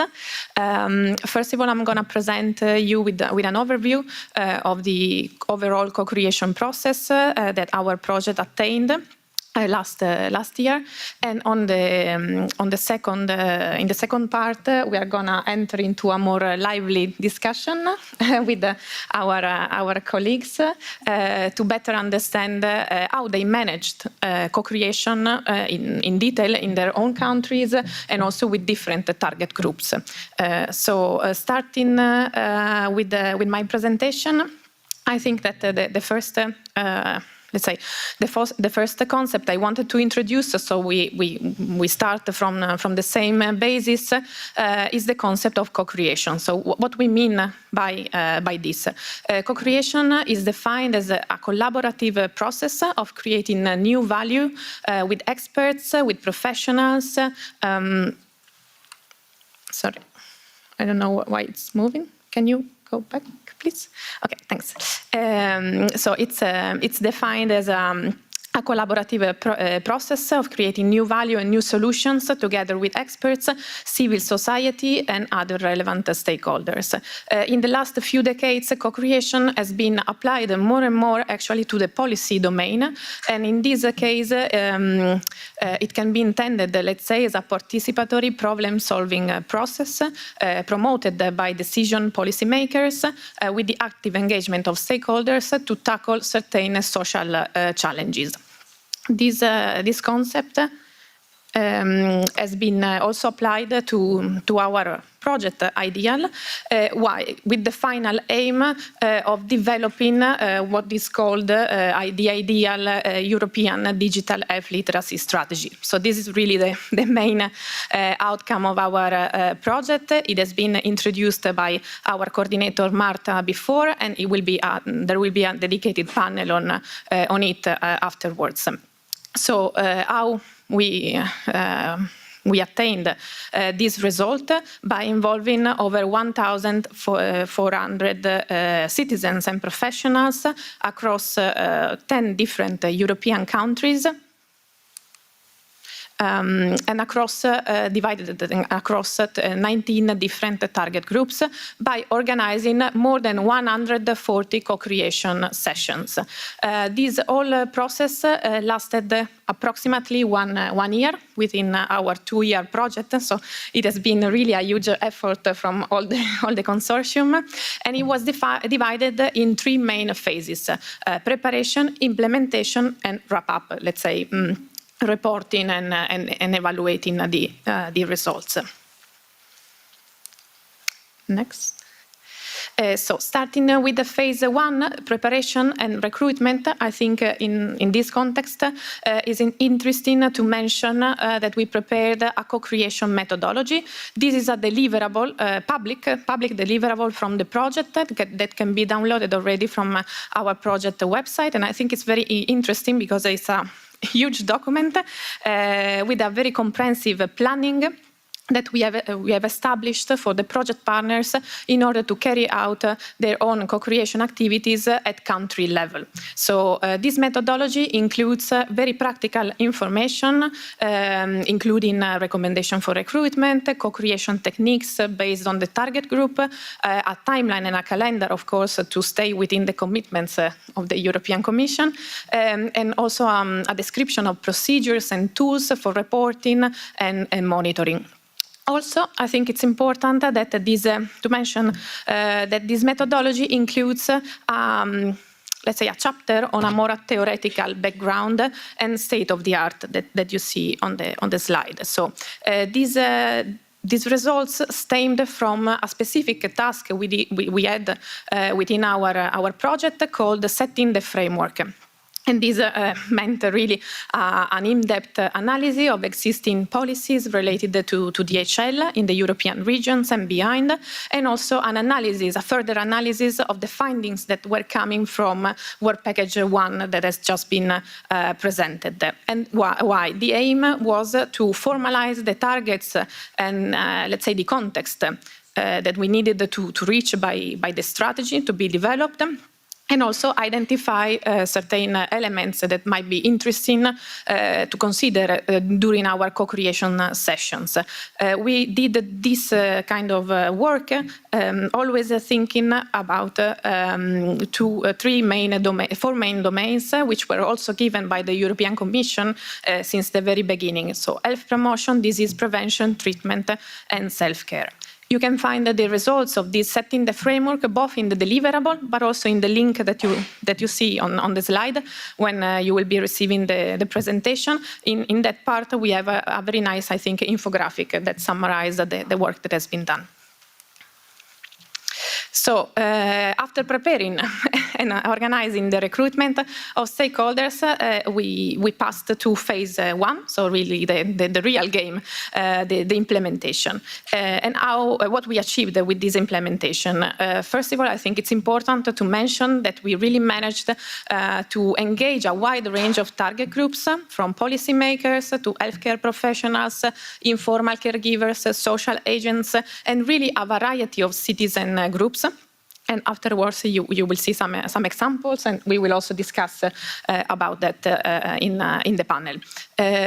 Each partner decided to go for certain facilitation techniques, certain co-creation approaches, based, of course, on their knowledge and background, but also based on the interests and the preferences of the target group. So it could have been workshops, but also even games, for instance, with the children, discussion groups, focus groups, role-playing, work cafes. Apart from these differences, the approach, of course, had to be the same in the sense that co-creation had to be target and result-oriented to feed certain aspects of the strategy that we had to develop. So we defined in the co-creation methodology certain research questions that all partners had to somehow to address based on their target groups.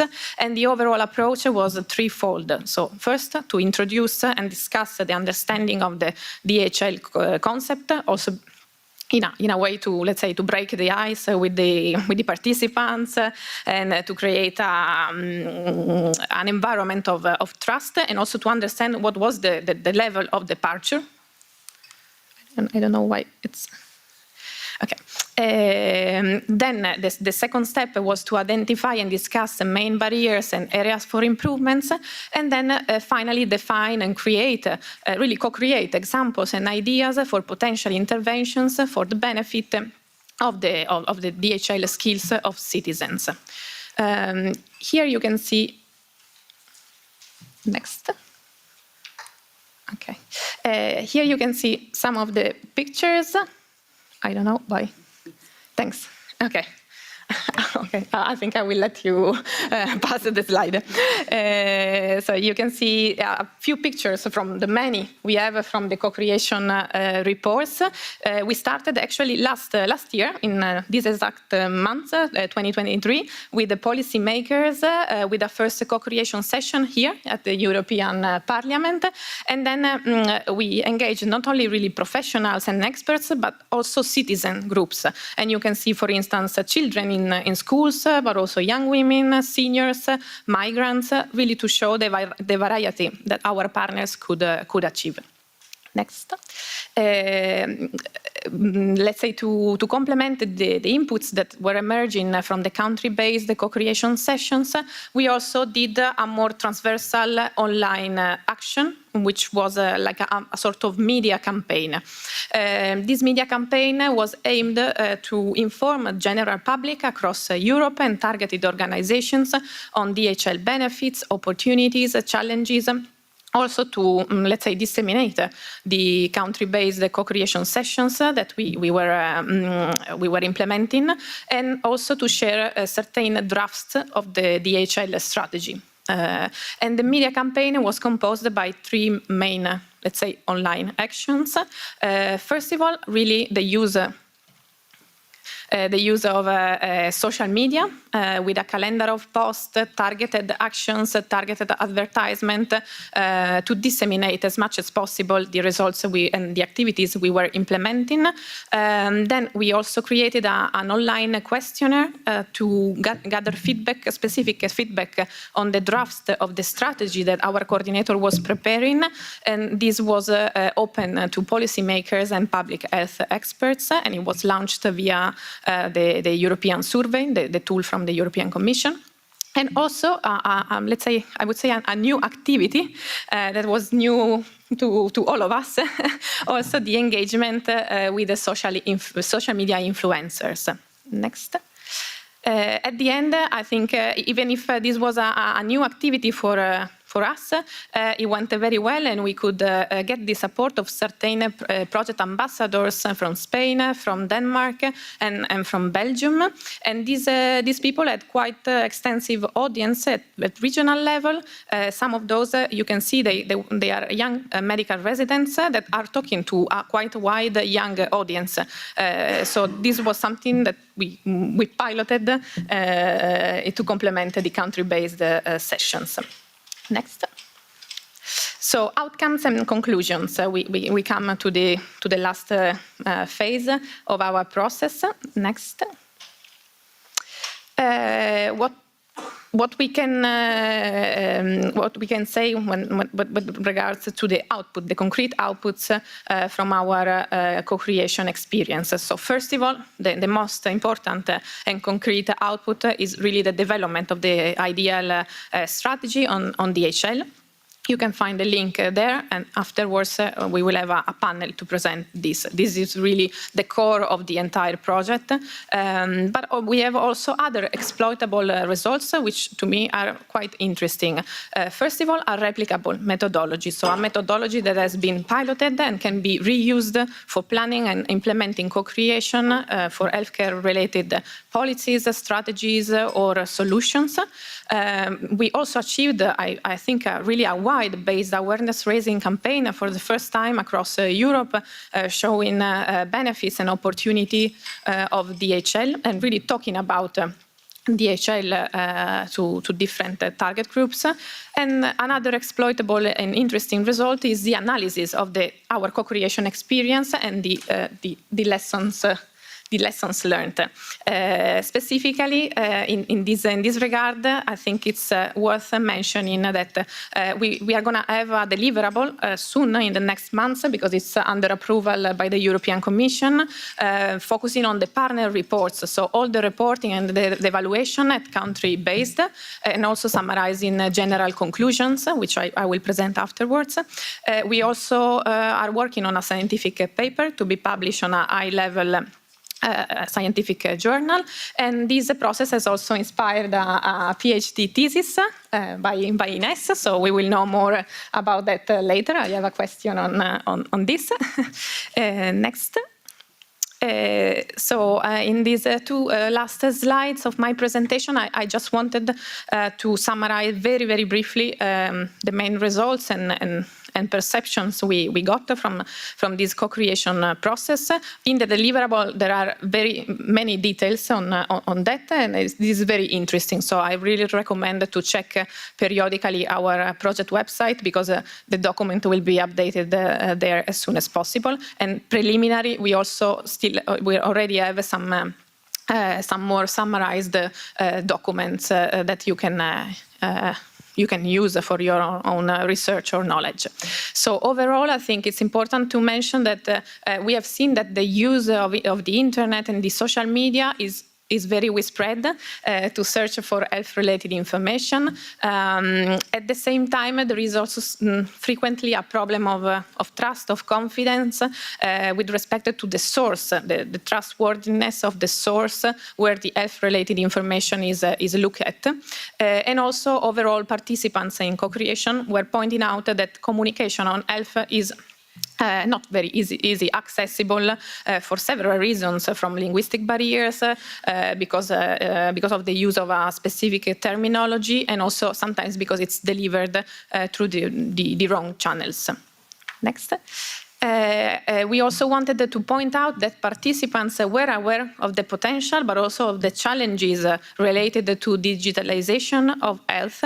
They were aware also after our activities, especially of the importance of having a good DHL level, so a good digital health literacy. And also participants claimed for a higher support from the institutions to be given more opportunities to enhance their skills, but also to use more user-friendly and accessible digital solutions in relation to their health.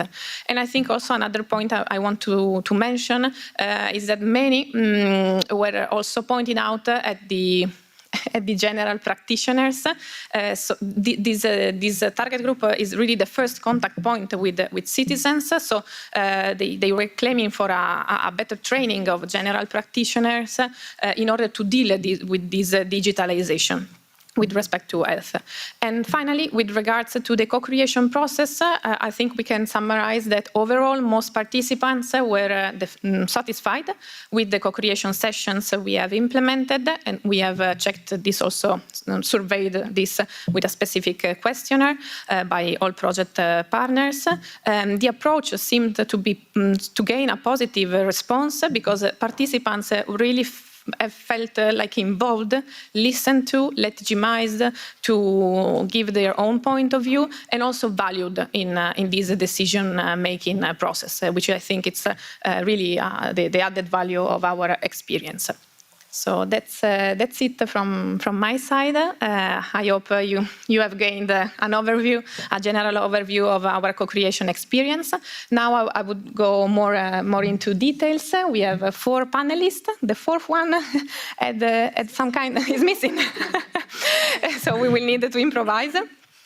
She had some delays with the plane, so she should be here soon.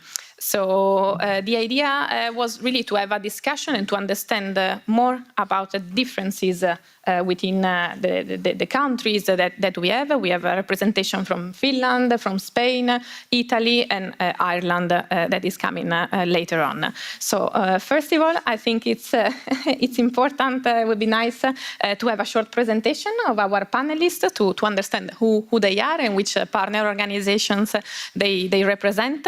And also if you can tell us a bit more about the assigned target groups and the responsibility you had in terms of targets to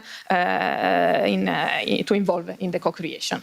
So I will start with Ines, who is representing our coordinator, the Regional Ministry of Asturias. Thank you, Beatrice. Hello to everyone. Well, my name is Ines Rey. I work in FICID, that is a foundation located in the region of Asturias. Asturias, for those who don't know where it is located in the northwest of Spain. So we are a Spanish region. And I'm here regarding the co-creation representing the Ministry of Health of Asturias and the Healthcare Service of Asturias. And regarding the figures of co-creation, we have involved 609 participants, where it meant 42% of the total population recruited for this co-creation process. So honestly, it was a huge work, but it was a work we are very proud of. And regarding what responsibilities of our institution in the co-creation, well, we felt that we had 2 types of responsibilities, because we are a Ministry of Health and we are a healthcare service. So for us, regarding in comparison with other partners, it was relatively easier to get access to different population groups. So that's, well, we felt that we had to involve or make a bigger effort than the rest of the partners in involving more participants in this co-creation process. And apart of that, we are the leader of the task addressed to the development of the digital health literacy strategy.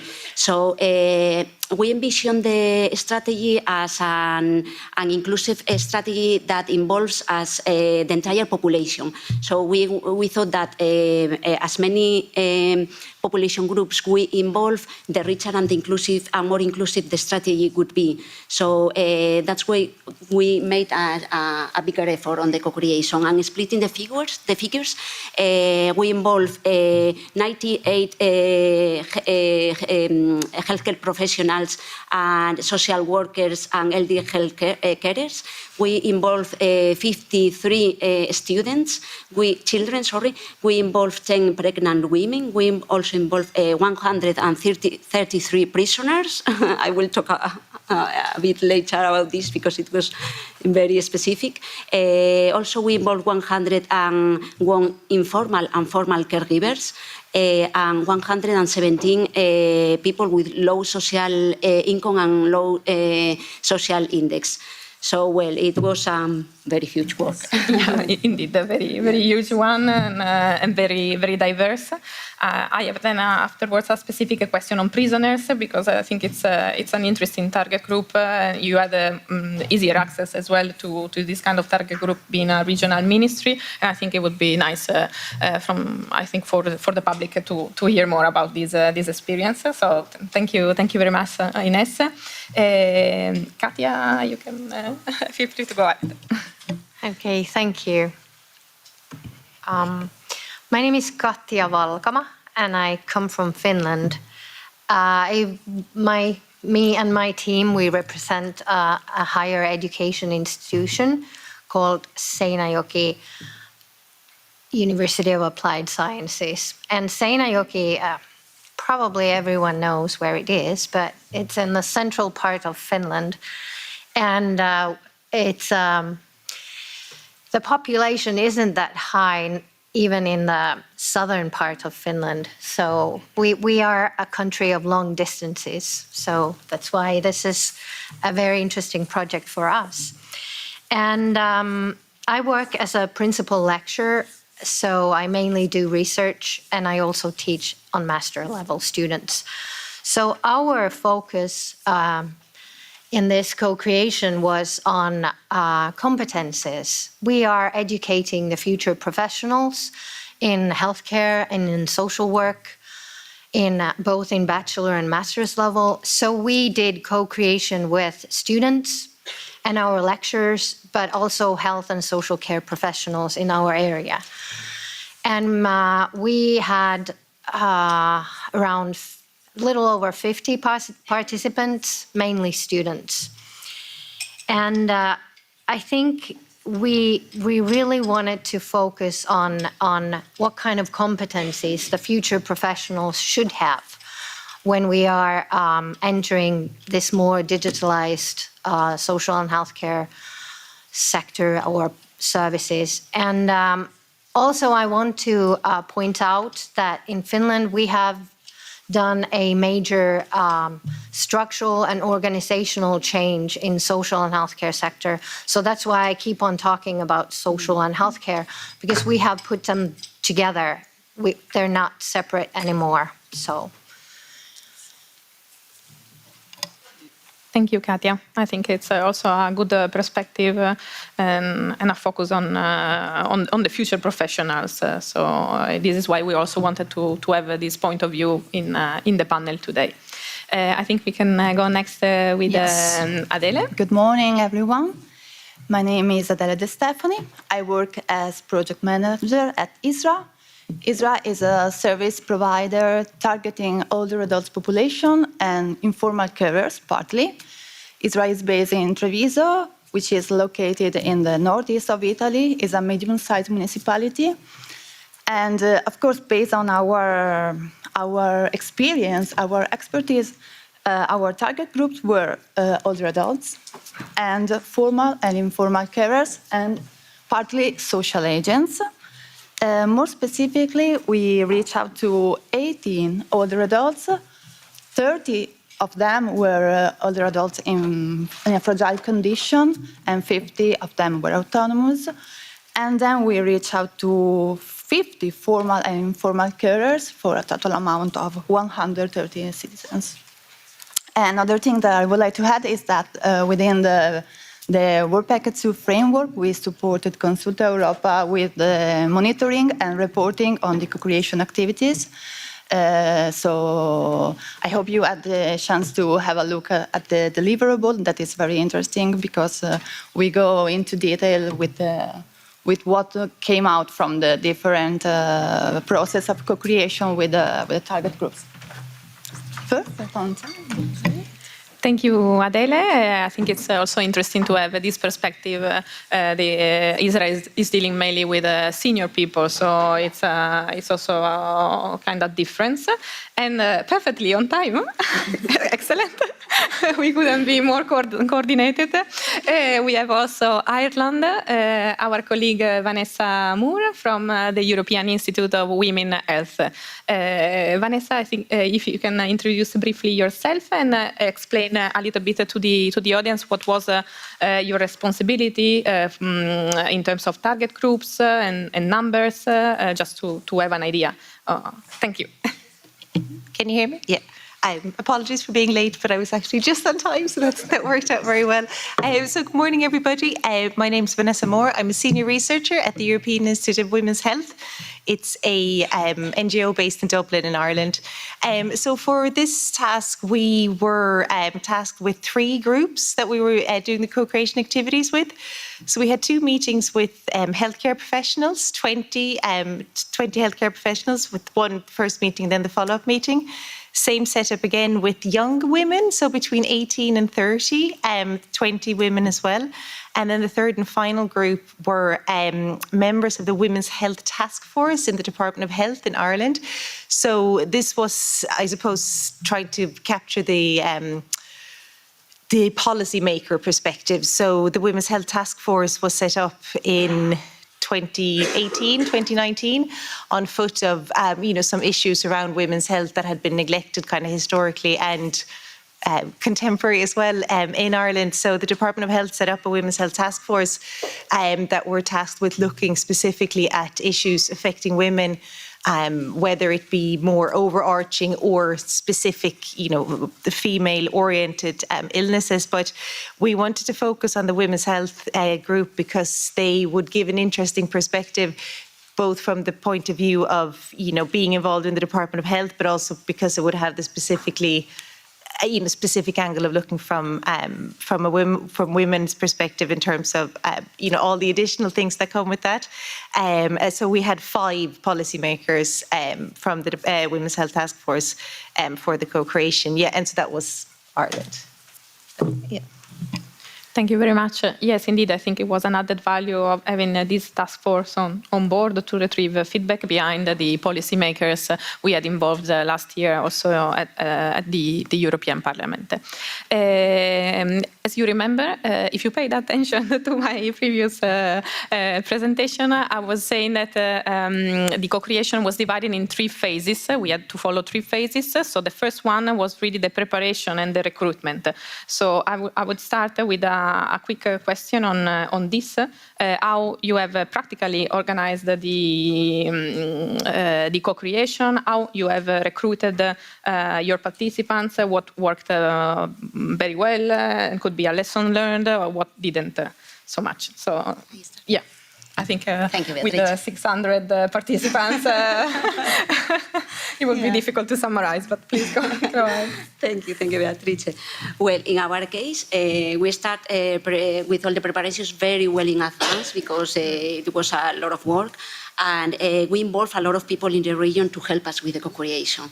Well, if I had to highlight positive things, first, I would like to highlight your methodology, the methodology that you and your team elaborated, because I think that all the partners in the project think the same, that the methodology was so well designed that it was very useful for us because we have guidelines to follow all the steps, the calendars, resources, 23 different co-creation techniques, what help us to adapt the co-creation technique we needed for each specific population group, because depending on the population group, we selected a different co-creation technique.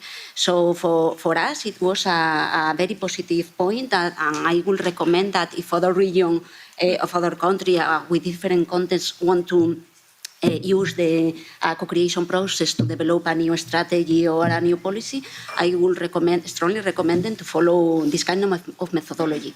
Very useful.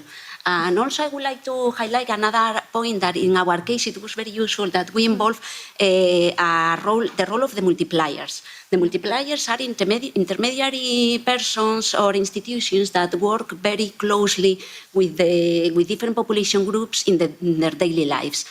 For instance, they are very useful mainly if you want to involve vulnerable populations. That in our case we involve several different population groups in vulnerable conditions. So, for instance, we involve pregnant women, then we contacted with midwives that help them coordinate the focus group we organize with them. For instance, with the children, we contacted the director of a school in our region, and he helped us to get the parental authorizations. We need the authorization of each of the parents of the children involved in the co-creation sessions, and also the director helped us to organize the co-creation sessions at the school. For instance, with the formal and informal caregivers, we contacted with a specific association in the region for caregivers. And it was very useful because they work so close with the caregivers that they build some kind of trust during the co-creation sessions, and the participants were like more willing to participate, and the results were really, really positive. And for instance, with people with low social income, we contacted with the city halls. With the prisoners, we contacted with the competent authority at national level, which was the entity that allowed the regional prison to allow us to implement the co-creation sessions. So it's a long process, everything. So we needed to prepare well in advance all the requirements we needed to comply to carry out the co-creation sessions. That's all.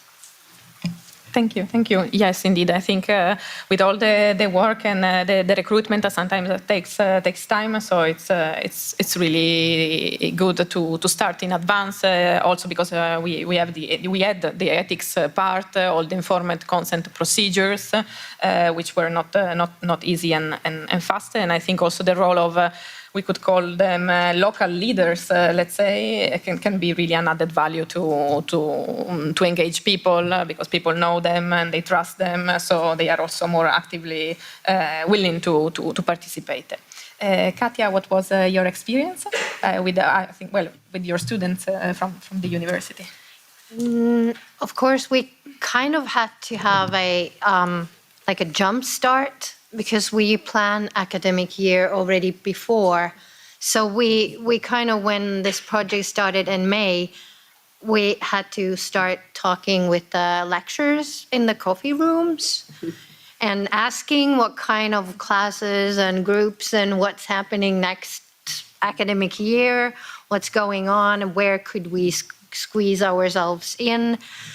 And so we kind of started even before we had everything in place, but then it was easy to, when we had the options, that okay, we could have these possible dates and these groups of nursing students or physiotherapy students or master's students, whatever was going on, and where this could kind of fit in.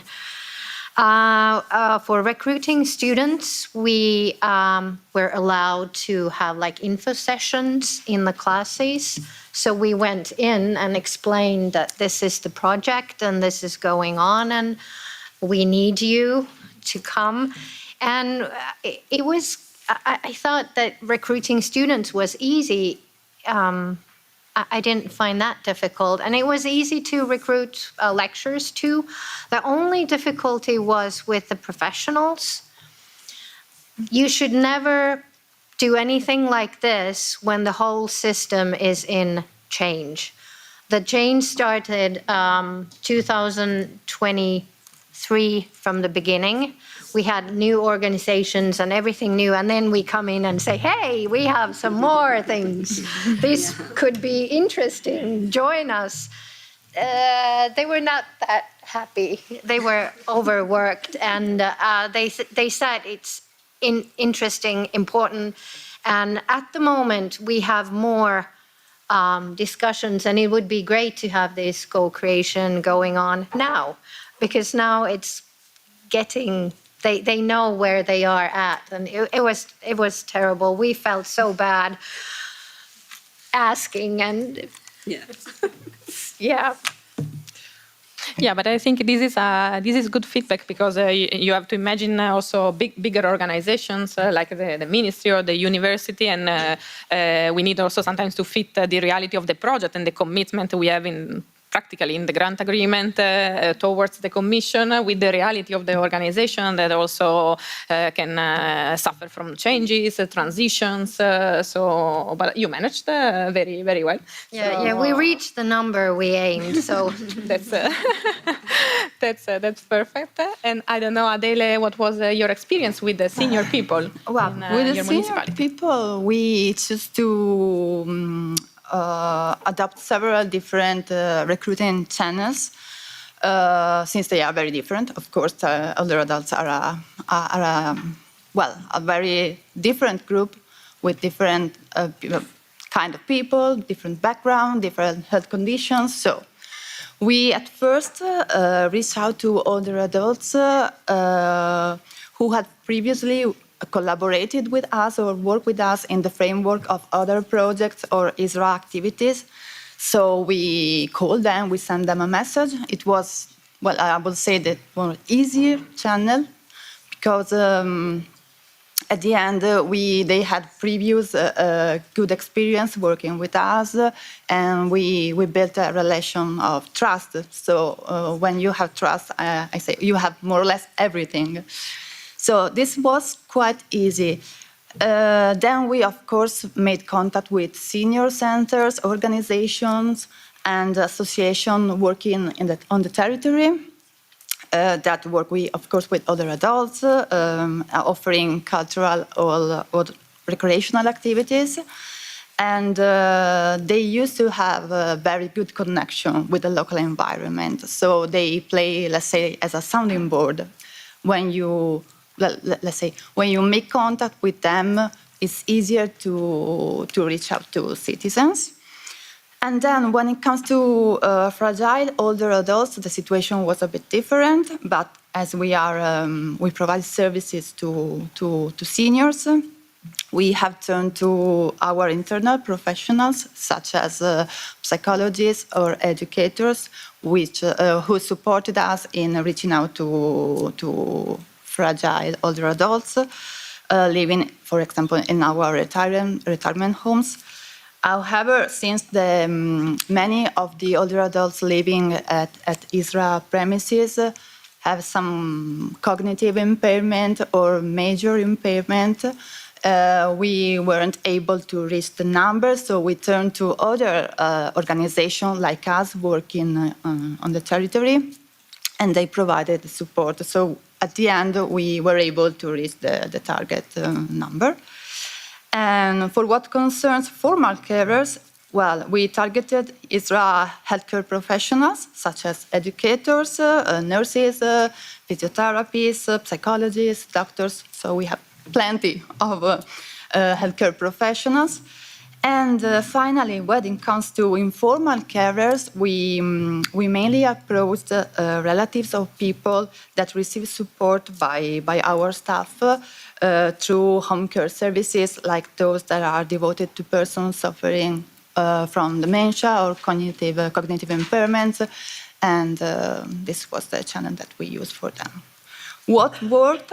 Well, I would say, of course, building on already existing trust. So building on a previous good relationship that we were able to create with the seniors. Exploiting, let's say, the organization working on the territory with older adults. And also it was, we saw that what worked well was to go to them. So basically not ask them to come to our premises, but let's say make the most of their habits and their daily routine. So to go into, to meet them to the senior centers, for example. And this was, let's say, a good way of proceeding. Also because we were in an environment that was familiar for them. so that this worked well. What did not work that well was that it was hard for us to plan co-creation with our internal professionals because we had to fit into their work routine, which tend to be very busy. So it's very difficult for them to devote time to extra activities, and it's equally difficult to have them all together in the same moment. So we try to, let's say, to find a strategy, and we try to include the co-creation session in the weekly meeting they have as an equipe, even though it wasn't that easy. But at the end, we made it. Thank you, Adele. I think indeed you raised two points that were emerging from different project partners, the trust and already building on existing networks and contacts, and on the other side the difficulty of engaging healthcare professionals because of the busy schedule. So this is also a lesson learned and something to share if anybody wants to apply the same approach. And Vanessa, I don't know if you had a similar experience, or what was your case specifically? Yeah, I think there's a good bit of overlap, absolutely. Just to echo what Ines said to begin with, that the methodology was great, very clear, it made our life a lot easier. So, we were very, very, happy with that. So well done. Yeah, I mean, I think for the Women's Health Task Force, that was an easy recruit as such, because we, IDEAHL are actually involved in the task force. Our SecGen, Peggy Maguire, she's the chair. So she reached out to them, and, obviously because they knew the organisation, the ones that were interested in issues around health literacy and digital health were, very happy to come on board. So that was, that worked out well. So for the young women, we tried to just really throw the kitchen sink at recruitment and try to really target everything. We put up advertisements on our social media and online. We try to target student groups, youth centres, sports organisations for, it's tricky because obviously you can't have, ones that span under 18, so it would have to be over 18s. But, we didn't just want to go to, say, for example, universities. We wanted to have a broader approach, I suppose, so that you'd get more of a mix of the people attending. And we approached other civil society groups that were working specifically with young people, migrant groups, all this to really get a span. And that worked out quite well. Same thing with healthcare professionals. We experienced that they were very kind of positive to the idea and interested in the project, but the time was just like a massive issue. And to get, even on the day you'd get emails saying, oh, sorry, I can't attend actually. And you're like, no, my numbers. So that was a bit of a challenge. Another challenge that we had specifically with the healthcare professionals. So, when we were targeting them, we did a similar thing. We were, putting online advertisement targeting specifically various professional bodies, for example, nursing or occupational therapists or whatever, pharmacy, really trying to target the whole span of healthcare professionals. Also trying to target, say, for example, hospitals. Some hospitals were very happy to circulate the information, but some said that they wouldn't do it unless the research had been approved by the HSE, the Health Service Executive, which is the public health system in Ireland, so which obviously wasn't the case. So it was a bit of toing and froing, but we got there in the end. But I think it was definitely our big with healthcare professionals. That was the trickiest thing. One thing that we found as well that I hadn't expected at all. Maybe I'm showing my age here, but the amount of spam that we got when we did anything from social media was unbelievable. Anytime we posted on our Twitter or our LinkedIn, we have a Twitter, LinkedIn, and Instagram account, and if we put something up the next day, you'd have 40 emails in your inbox. You say, oh God, this is great. We've got so many interested people. And then you see that it's exactly the same email, verbatim the same message, all from different email addresses, but all sent on the same time. And you're saying, I don't think they're actually really want to all attend. So that was a big problem. So you really had to wade through all this junk, basically, before you did get the odd person who was genuine, who had seen it and who were genuinely replying. So it was a shame in a way, because it made those those avenues of recruitment, I'm not going to say useless because they weren't, but it just made it a lot harder. And I didn't think there was that much spam. Again, I'm obviously too old, but yeah, it was a shame that it was that way. And I think the most effective was probably to reaching out in person. Like we would literally email or just lift the phone to the specific, organizations that dealt with them, and then they dispersed it to their members. That was probably the most effective for us. I think that's it. Thank you very much. I think a lot of interesting insights and perspective. I think I hope it will be useful also for our audience.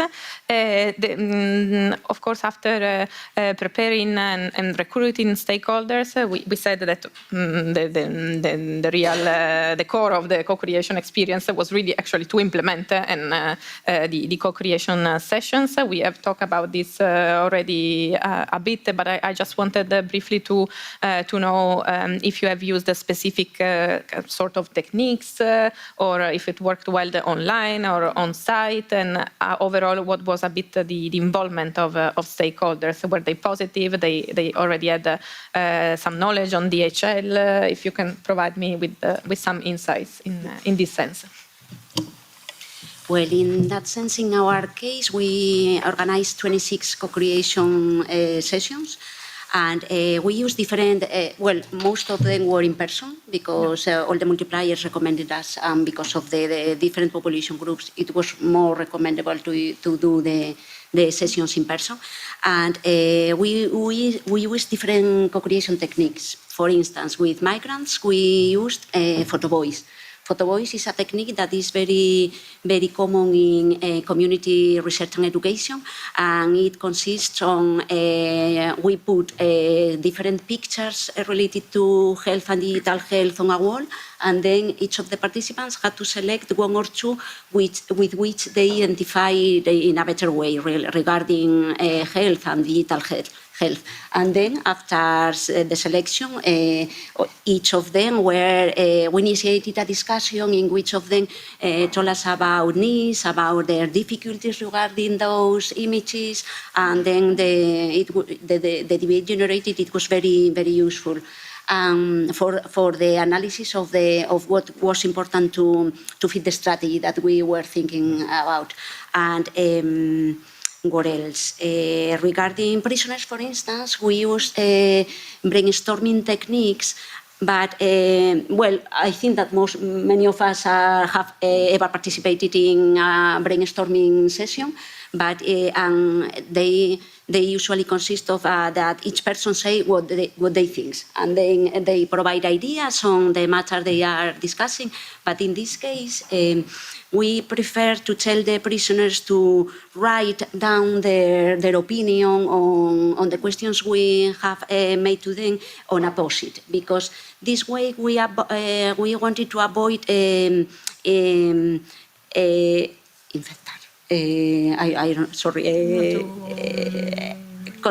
contaminar. Contaminate, affect. Infect, sorry. To avoid infecting the answers of the other participants. This way, they were thinking individually on their answers. And then after giving them some time to write their answers, we initiate a discussion on their needs, on how they are close to the concept of health literacy, if they are aware of digital tools to get knowledge on health issues, and it was very fruitful and very positive.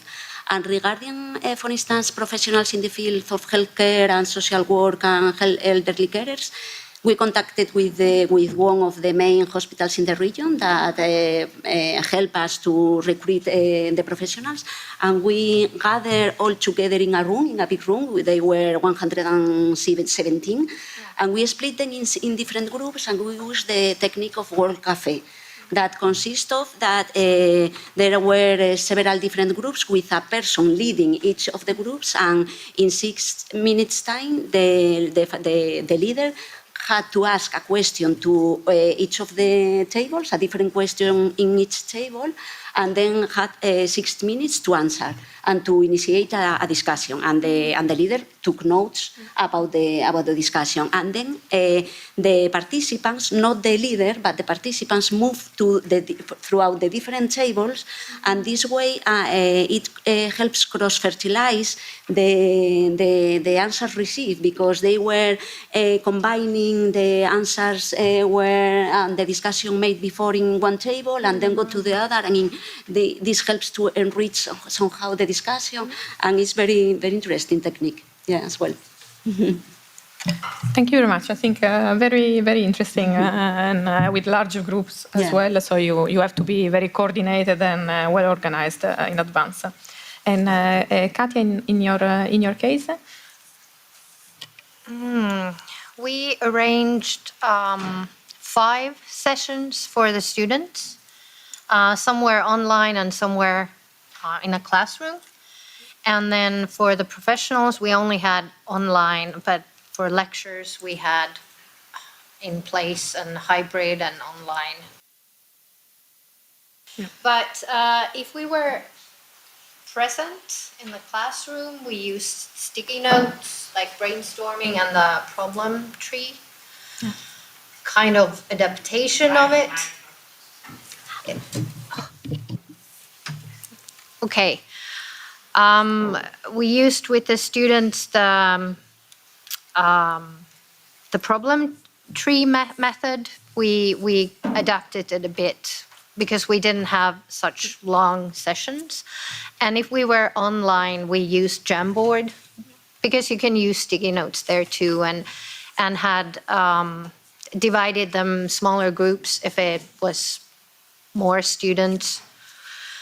We kind of tried to adapt in different ways. But we also wanted to implement, because we were working with future professionals, with their educators and the present professionals, we implemented BIGVA method, which the Danish probably know, but it's we kind of adapted it because it's a kind of like evaluation process, and it creates connection between different perspectives. So we wanted to share, because we had the first sessions with all of the groups, and then for the second session, we gave the feedback from the students to the professionals, and from the professionals to the lecturers, how they see this. So we kind of implemented that because we wanted to make it more co-creative in a way that they would know what the other groups are working with. And I think our experience was that in many cases we had reserved too little time, because people were interested and they wanted to engage, and they had so many ideas, especially with the students.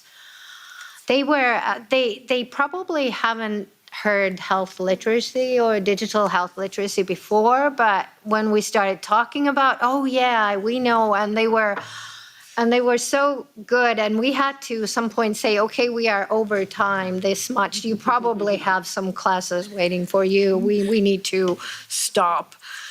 But it was interesting, and lecturers and professionals were maybe more familiar with the concept, and had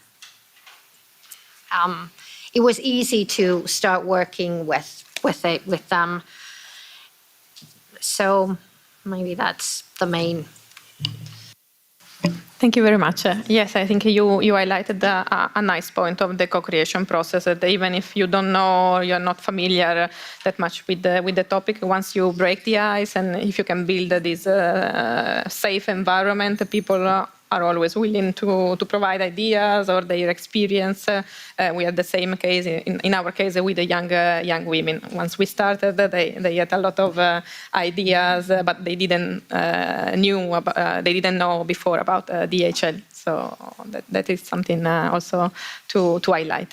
And Adele, I don't know, what was your experience? Well, overall we have implemented 32 co-creation sessions, 10 with autonomous older adults, 8 with fragile older adults, and 14 with formal and informal carers. All sessions were held in presence, and each group tend to be composed by up to 15 participants, depending from the group, of course. And we have met each group twice. We more or less use the same structure with all target groups. So, with older adults and informal caregivers, as an ice-breaking activity, we used to ask them to present themselves, so to say their names, and the first things coming into their mind when thinking about technology and digital environment.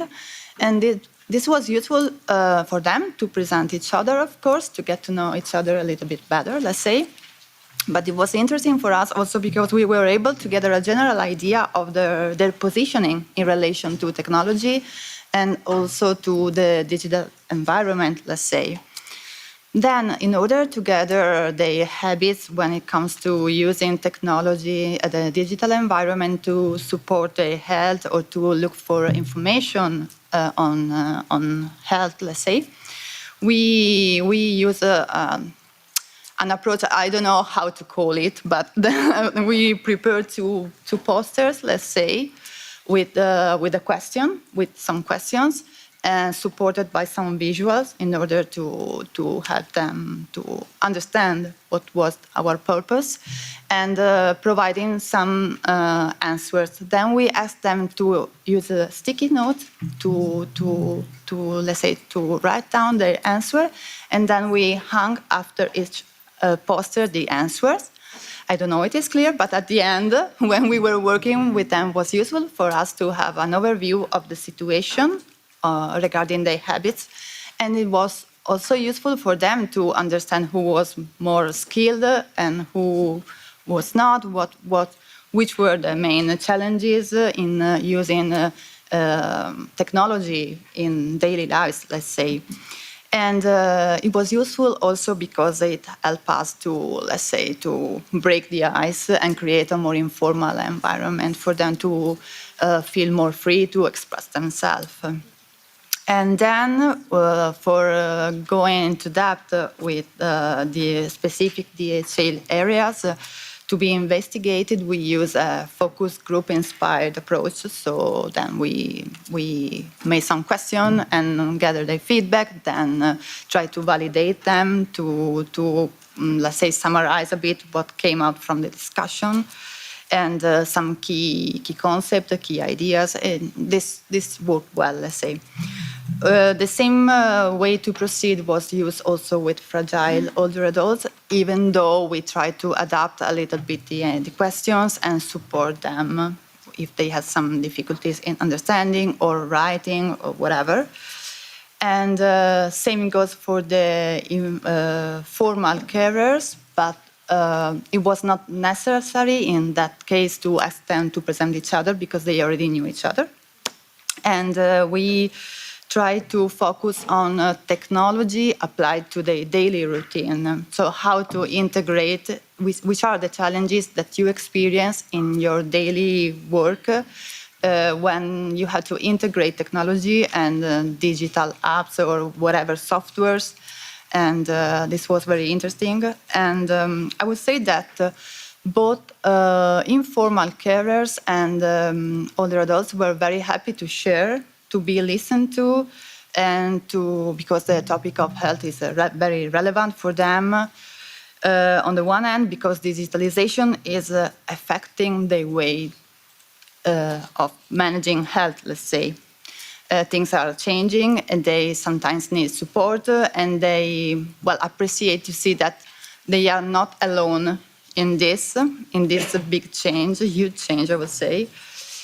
On the other hand, at least in Italy, public services when it comes to health are going through changes. I wouldn't say crisis, but changes. So they were happy to share also on this topic that is very relevant.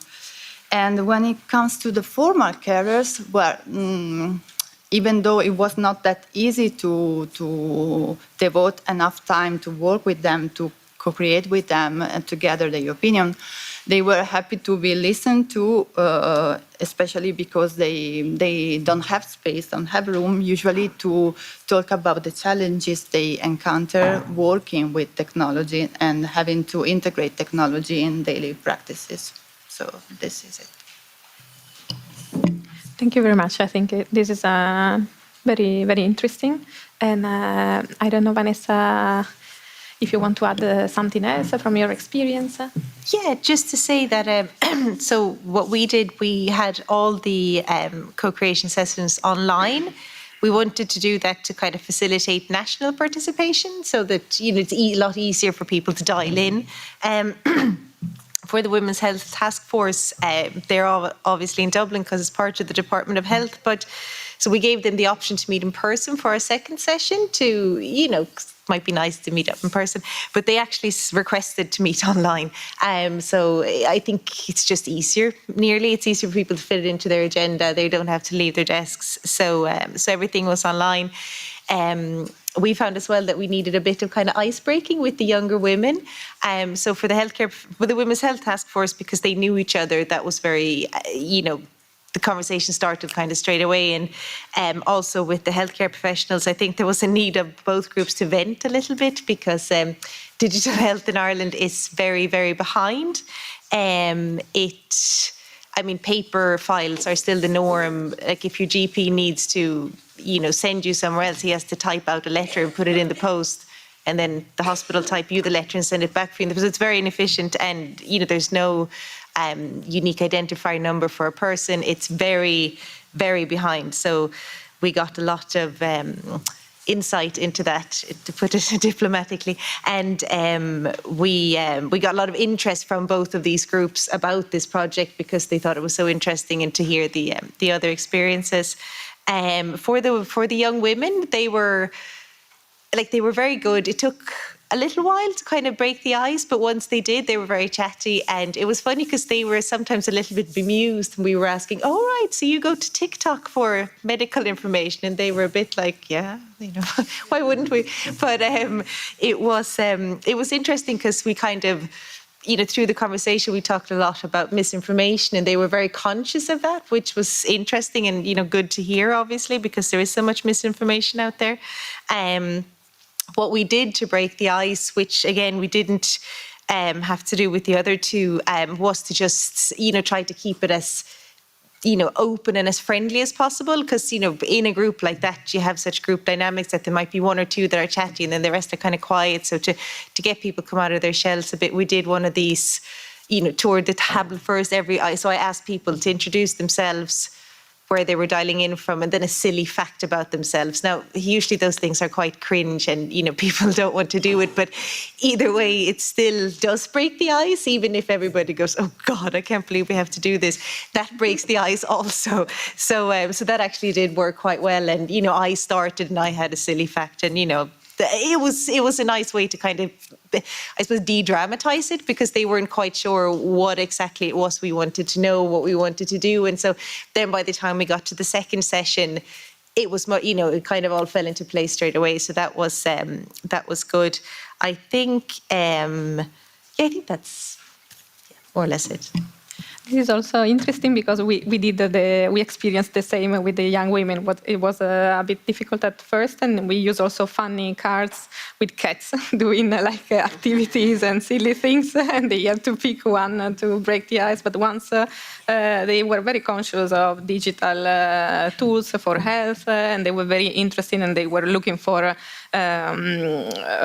many frequently for health-related information online, and also they were following many social media influencers, so they knew also even about a few of our ambassadors from Spain, so that was also an interesting perspective. To wrap up the panel, I would like maybe for you to share one lesson learned or one recommendation that we can share to our audience for replication or from the learning of your experience overall.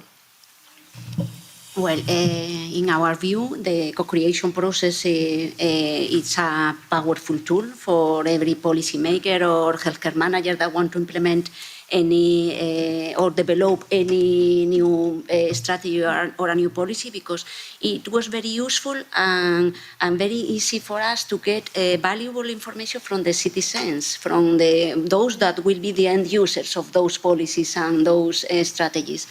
And according to our experience with our population groups, they were so enthusiastic about participating in these co-creation sessions. They felt that they have been, well, as all of us commented before, they felt that they have been listened by, but in our case, that is the regional ministry and the public administration, they told us that they have not felt this before.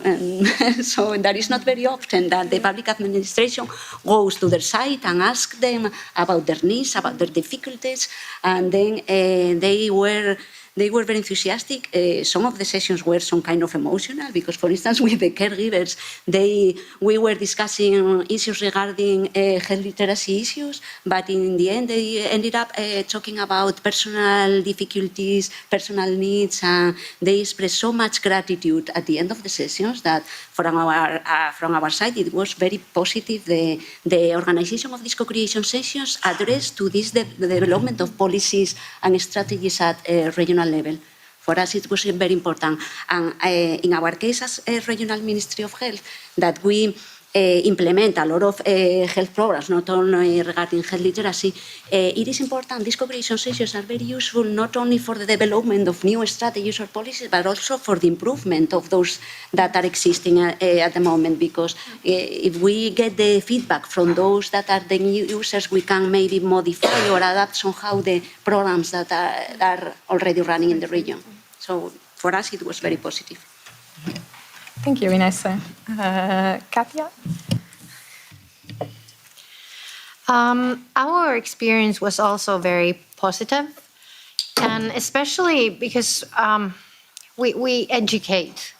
And we kind of decided that when we're doing these sessions, we need to learn from them too.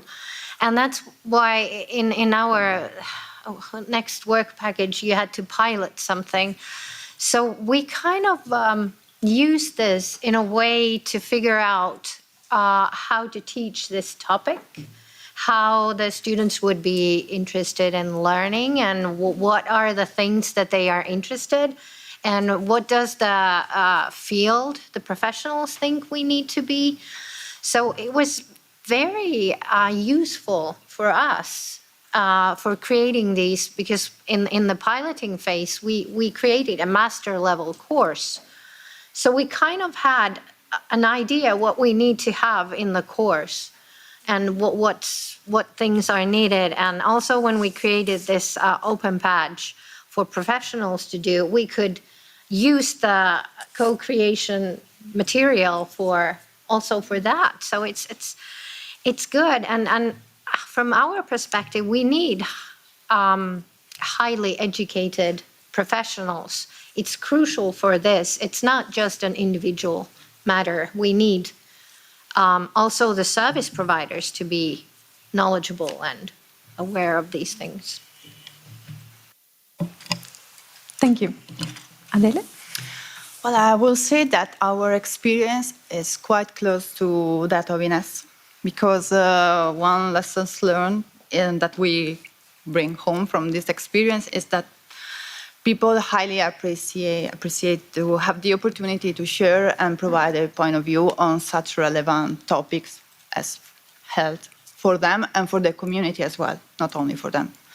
And at the beginning of the process, we feared that not seeing an immediate result from this process of co-creation, or let's say some kind of personal benefit from participating, could represent a barrier. But the people were so engaged and happy to participate, so this was amazing for us. And this is the lesson learned that people want to be listened to, want to share, and want to have their say. They have something to say.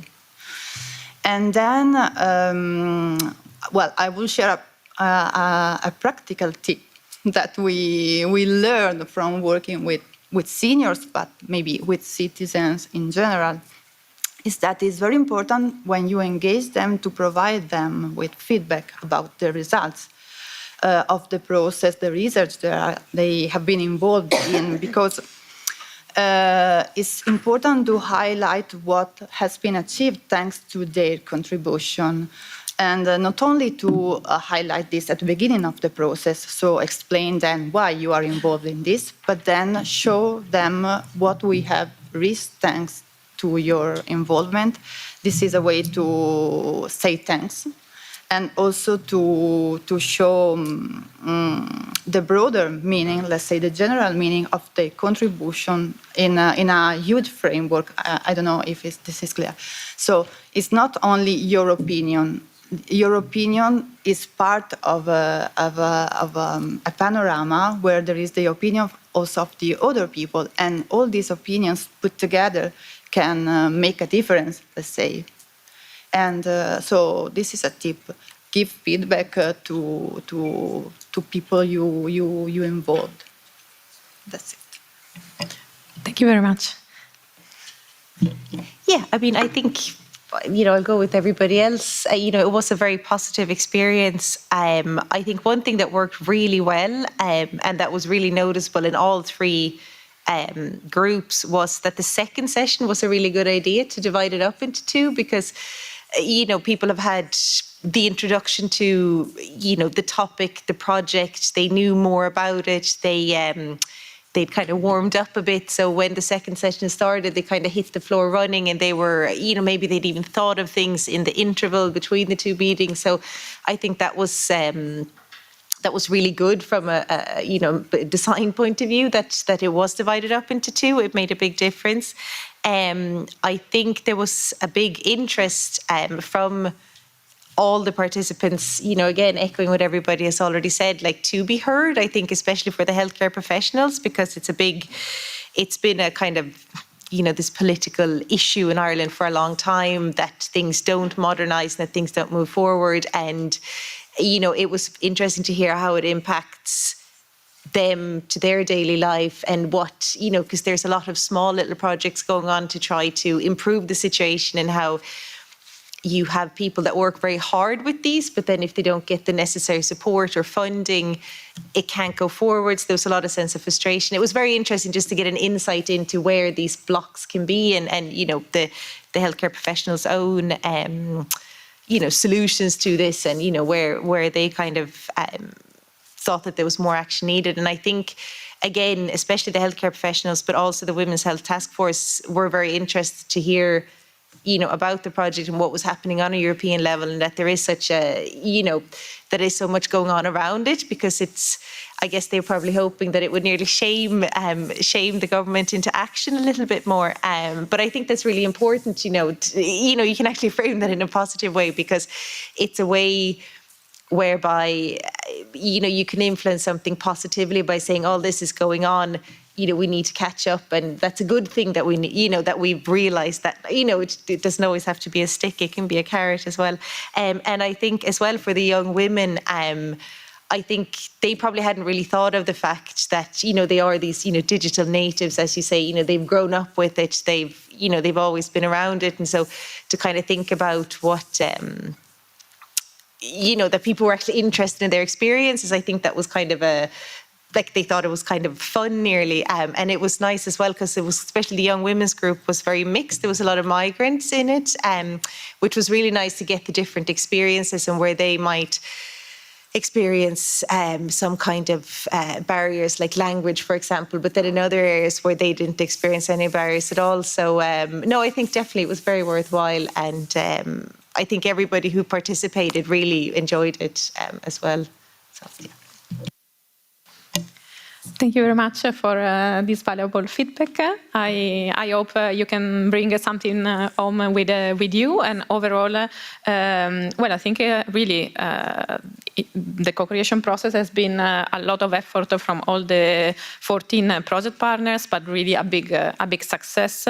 And I think we really managed to demonstrate that co-creation, this sort of co-creation exercises are valuable level are interesting for people, for many different types of citizens, but also for experts and higher level positions like policymakers, because we also engage the policymakers. So our wish is that the methodology and the approach we have created can be really replicated and sustained not only within our project organizations, but even further by other institutions in other countries in Europe and beyond, as we always say in our project. So thank you very much to all of you. I hope it was interesting. And quickly before your lunch, we have 1 minute.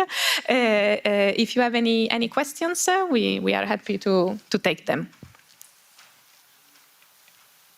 Yes, Afonso. Sorry. Sorry, I would just like to remind you of one thing, which I was asked by the organizers to do, is that please don't wander around the building. They don't let us. So if you do want to leave for some reason, let us know. Someone needs to take you down, because it's a bit of a labyrinth. And that's it. And there's lunch behind us. I hope you enjoy it. Thank you.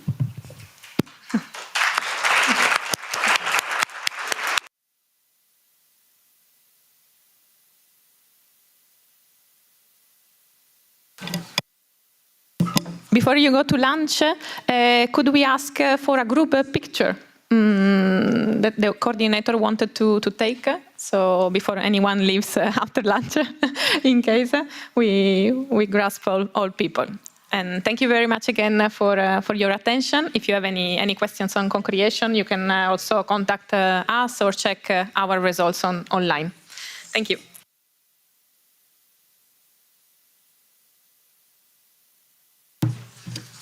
Please come to this side and we can make the photo group.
Hola, buenas tardes. Good afternoon, everyone. We're going to continue with our very interesting day today, looking at the IDEAHL results. And in panel 3, what I shall be doing is focusing on the digital health literacy strategy project, and for the discussions this afternoon I have an impressive panel. Laura Pruneda Gonzalez, who's been working full-time on the project over the 2 years of its life in the coordinating team. She's done a huge amount of work on that, and I'd say she's one of the main drivers behind this strategy, so she has a lot to say. And we can also ask her lots of questions. She can no doubt share many insights with us. Thank you, Laura. Karina Dantas is an expert in ethics.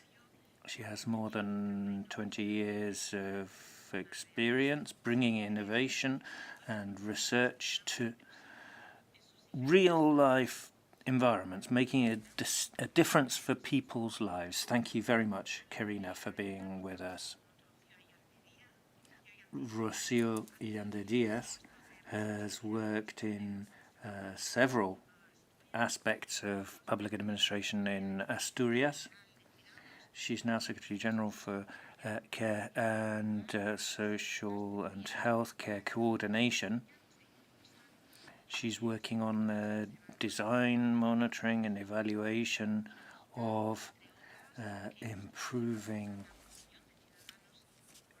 digital literacy, working with instruments, both digital and non-digital, to improve health across the board. Last but not least, Monica Lopez Ventoso, a nurse.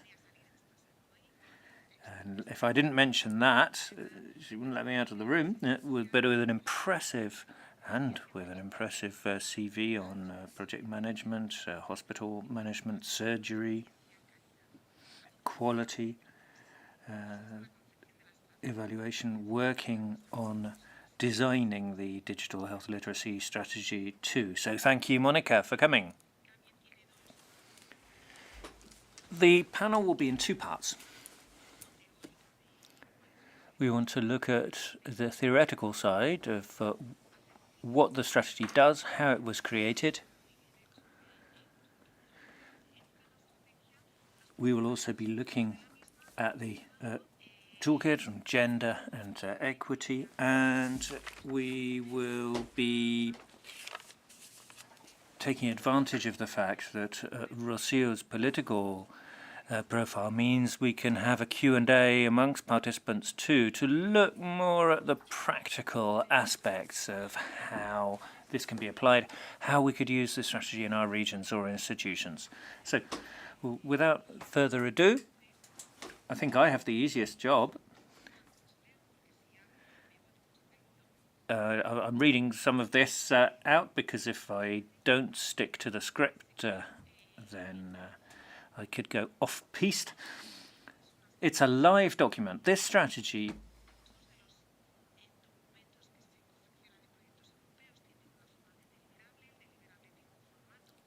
has been produced according to an abstract outline, which can be less readable, denser. That deliverable is where we start from as a definition, but that's, as I say, just a starting point. So that's available to you if you want to look at it. That's what fed into the strategy. This document is from the 16th of June. We have version 2, version 3.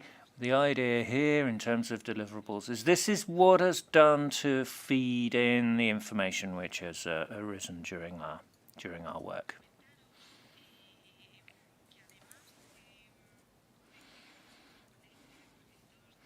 Panel 1 and Panel 2 have already talked about the scoping review, including co-creation in the strategy. And here there was work going on in parallel with experts, gender, ethics experts.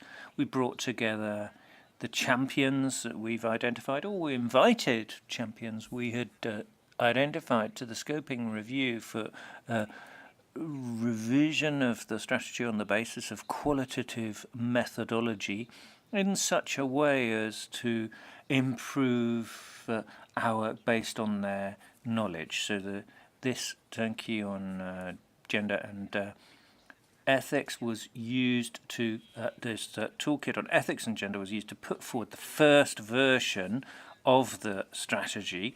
We came up with the first version on the basis of all of this information that I referred to. Then there was a second draft with all the evaluation of the information following co-creation with a set of indicators. So the second draft has the indicators in, and then the final version, October last year. There we have policymakers, opinions, different stakeholders. The advisory board of the project was involved. An expert panel. We also looked at synergy with other EU projects where we thought there was some kind of overlap or intersectionality with our project. We wanted to work on the basis of the methodology which I've referred to, so the number of persons involved, and the aim there is the same aim that I mentioned in the first version. I don't need to repeat that. I think it's better to make more time available for the discussion later. This is kind of the wish list as to what we want to produce. And the idea there is that the skill set of digital skills for health and for the autonomous communities in which people are resident, taking that into account as a dimension too, is what we were looking at there in our desiderata. So there's a lot of information. We had to marshal it and try to draw out some meaningful strands of key information. I think we started with very solid internal communication. That was very helpful. The WHO literacy strategy is the broad context, in this context the digital health literacy strategy, but we had to look at what had previously been done, for instance, going from the health literacy model of the WHO through critical appraisal, content and curriculum, and looking too at communications more generally. Now, a lot of co-creation tends to be done at the micro level. Co-creation fed in to a lot of the micro aspects of the strategy. And we then brought in a lot of information from the scoping review, moving towards the macro view of EU-funded projects. So in terms of the cross-cutting, the transversal elements, we brought all of these together, then grouped them, and came out with toolkit recommendations, as I mentioned. So this section on monitoring was included. We thought that was very important in terms of putting forward a strategy, but also a future strategy, but also evaluating the current strategy. And in tax 1.3, it's very important too to look at existing digital health literacy tools. We wanted to include them in the strategy And we also wanted to show that this scale could vary depending on the language, depending on the location. We could have a digital literacy scoreboard, if you like, depending on the starting point. All these partners in the consortium came together to make this possible. I'll give the floor to Laura Bruneda now to go into the results of the strategy in more detail. Es que le di dos veces, perdón. Voy a... I'll talk you through some of the results that have been included in the strategy.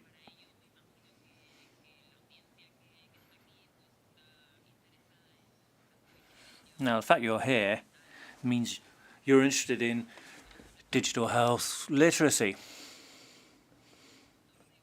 But if there are any politicians or those with responsibilities for policy makers here, then I hope that in terms of your digital health literacy strategy for your region, you will be looking at what kind of instrument you want to use. How do you reach the biggest target group, different communities, taking account of the particular characteristics of different target groups and communities? How can you achieve equity and how can you be inclusive?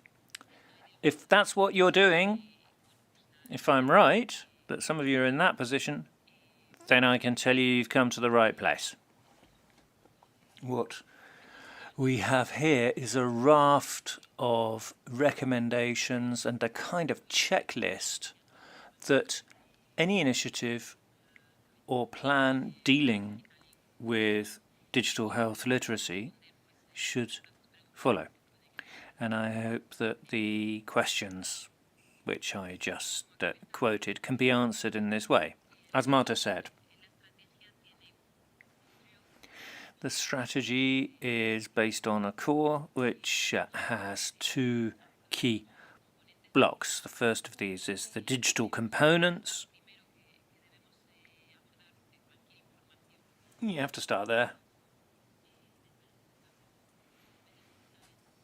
If health information is being communicated through digital means, then people, organizations need to be minimally tech savvy in terms of being able to receive that communication. And I think there are four key factors there.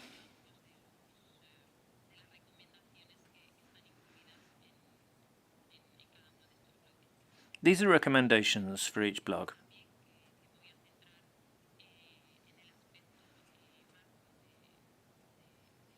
I should point out I'll be focusing on the macro, the organizational level.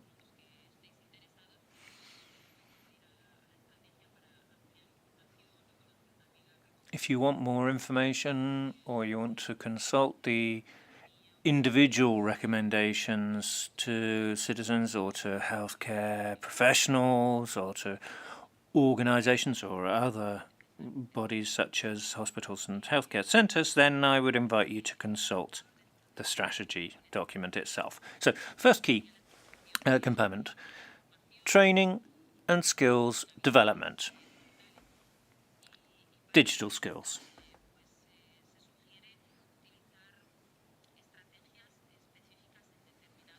Here we propose targeting vulnerable groups, migrants, refugees, and tailoring our work to those profiles.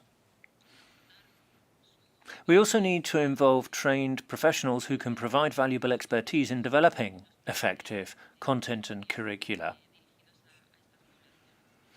with this focus on target groups.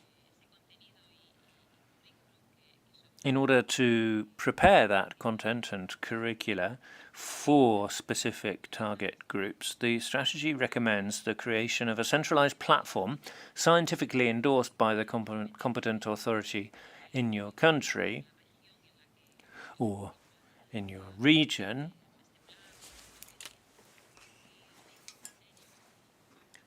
criteria, and a quality mark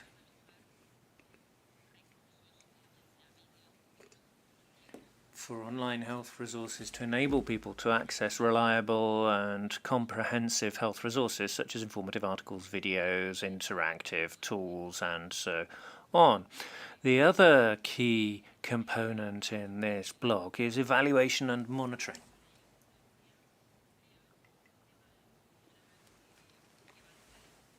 Establish a comprehensive evaluation and monitoring system to assess the impact and effectiveness of HL interventions. In that way, we can ensure proper treatment by assessing the interaction between the different factors. Finally, in this block, we have policy and strategy.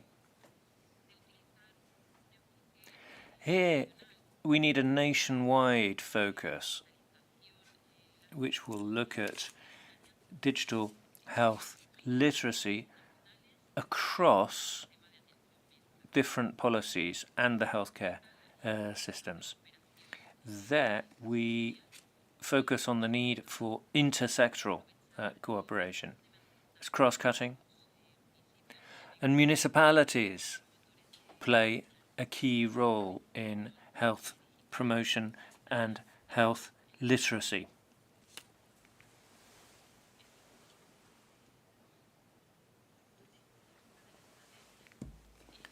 On to the second block here.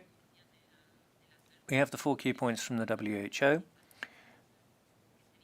for health literacy. So we have the basic digital skills, searching, evaluating, and effectively using online information.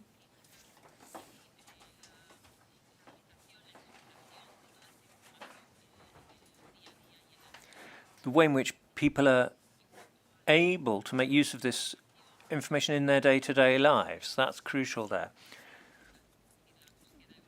That requires these basic digital skills. In order to effectively use information, you need to be able to search and evaluate and so on. We need to ensure that reliable and high-speed digital infrastructure will ensure equal access to health data, and we also need to encourage the use of open educational resources, and we need to promote a culture of lifelong learning.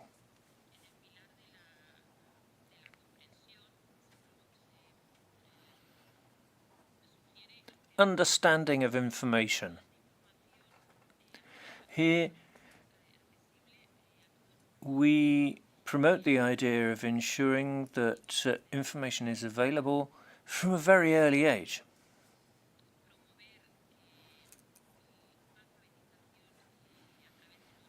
We promote digital literacy through media, so media literacy, TV, radio, social media.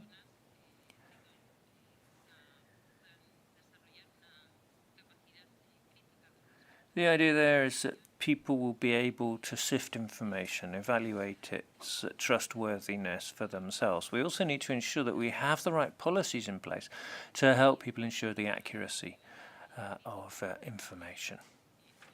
Another key element of media literacy is education and awareness of media literacy to critically evaluate health information.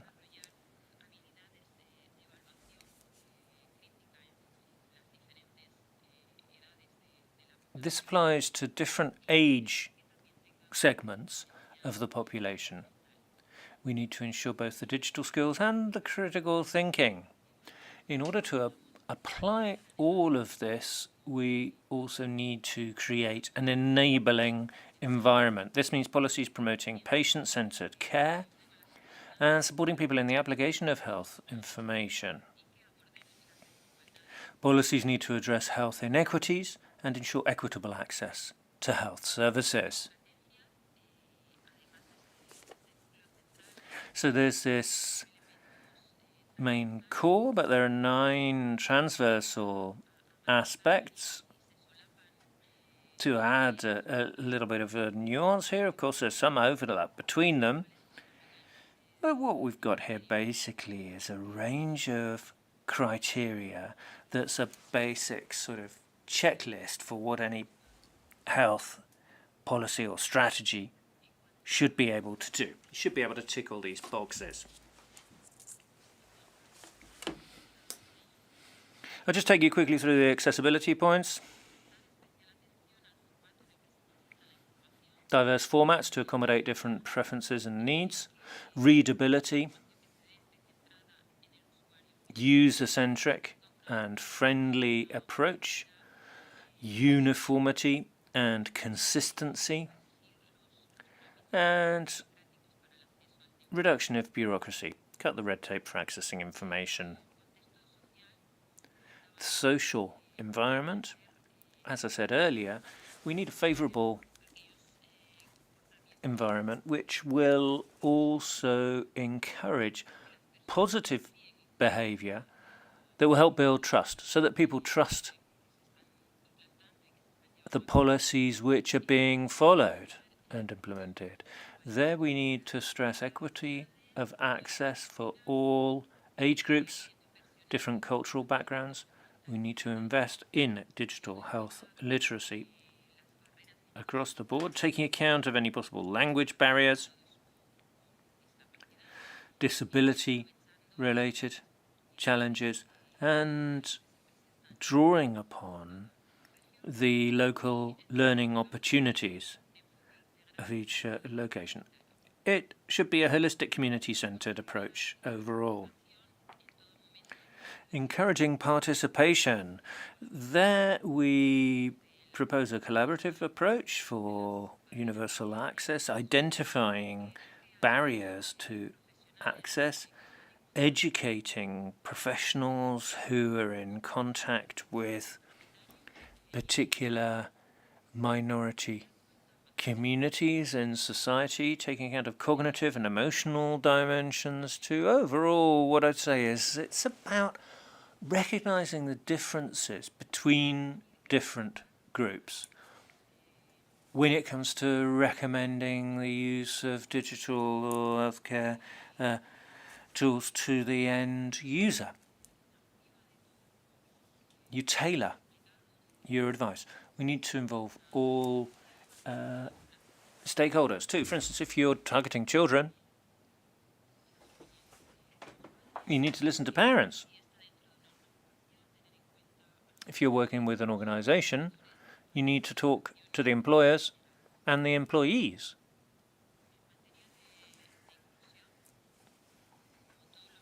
Inclusion.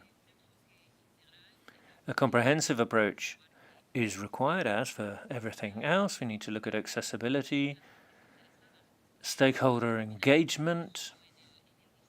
This applies not only to designing initiatives, but also the way in which health care decisions are taken that may have an impact upon them.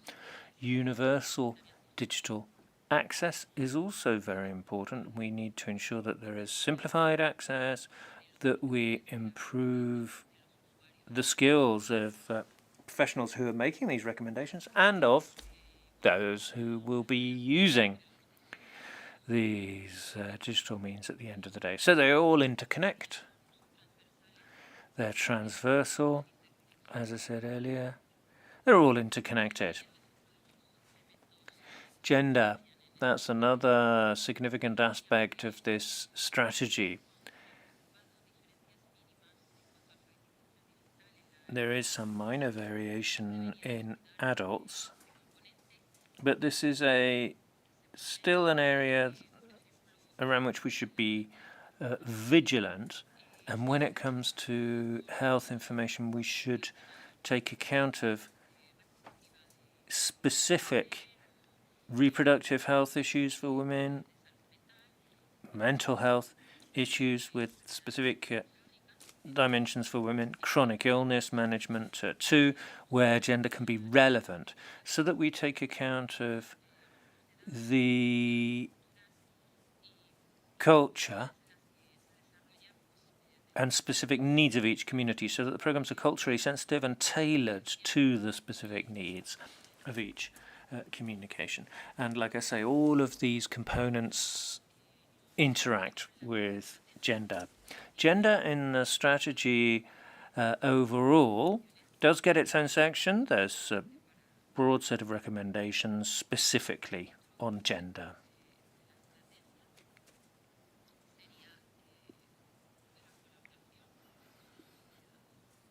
I'm trying to move on. It's stuck. No, it's not working. Now. Collaboration is another very important aspect. So fostering collaboration can improve organizational support, exploring innovative data connection, involving target populations, and engaging experts collectively to contribute to the success of digital health literacy initiatives. We need to attract collaborators, encourage leadership, so that we can take such initiatives forward in a meaningful way. Equal access to health interventions and services for everyone. Equal opportunities to gain digital skills. All the strategies and plans need to ensure that their methodology takes account of any obstacles, be they digital, cultural, or linguistic. Whatever those potential barriers may be, everyone should have equal access.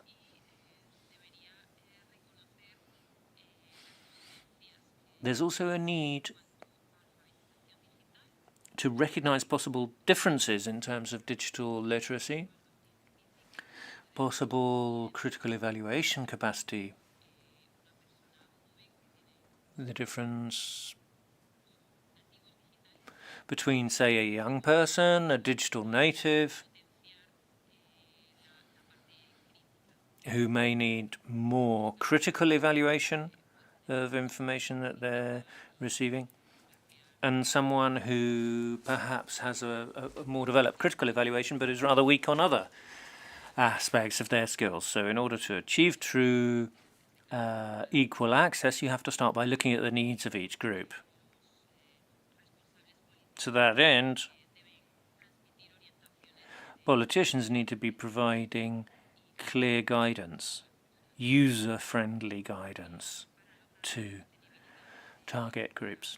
Sustainability, in order to ensure that the digital health literacy strategy will be sustainable, we need to improve infrastructure, improve the digital and green transitions, and digitalize health services.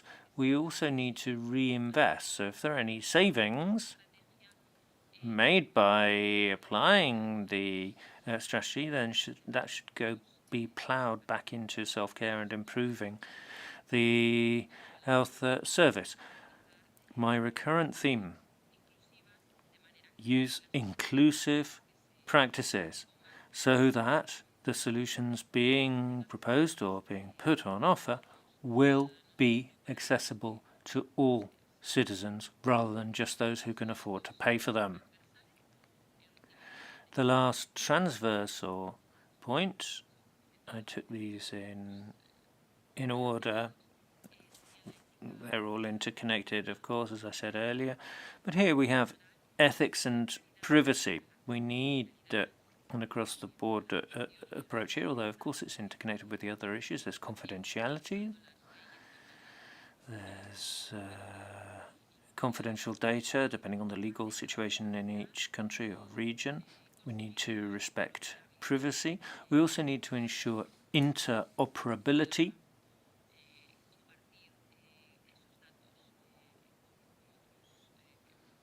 If there is to be any data exchange with other locations.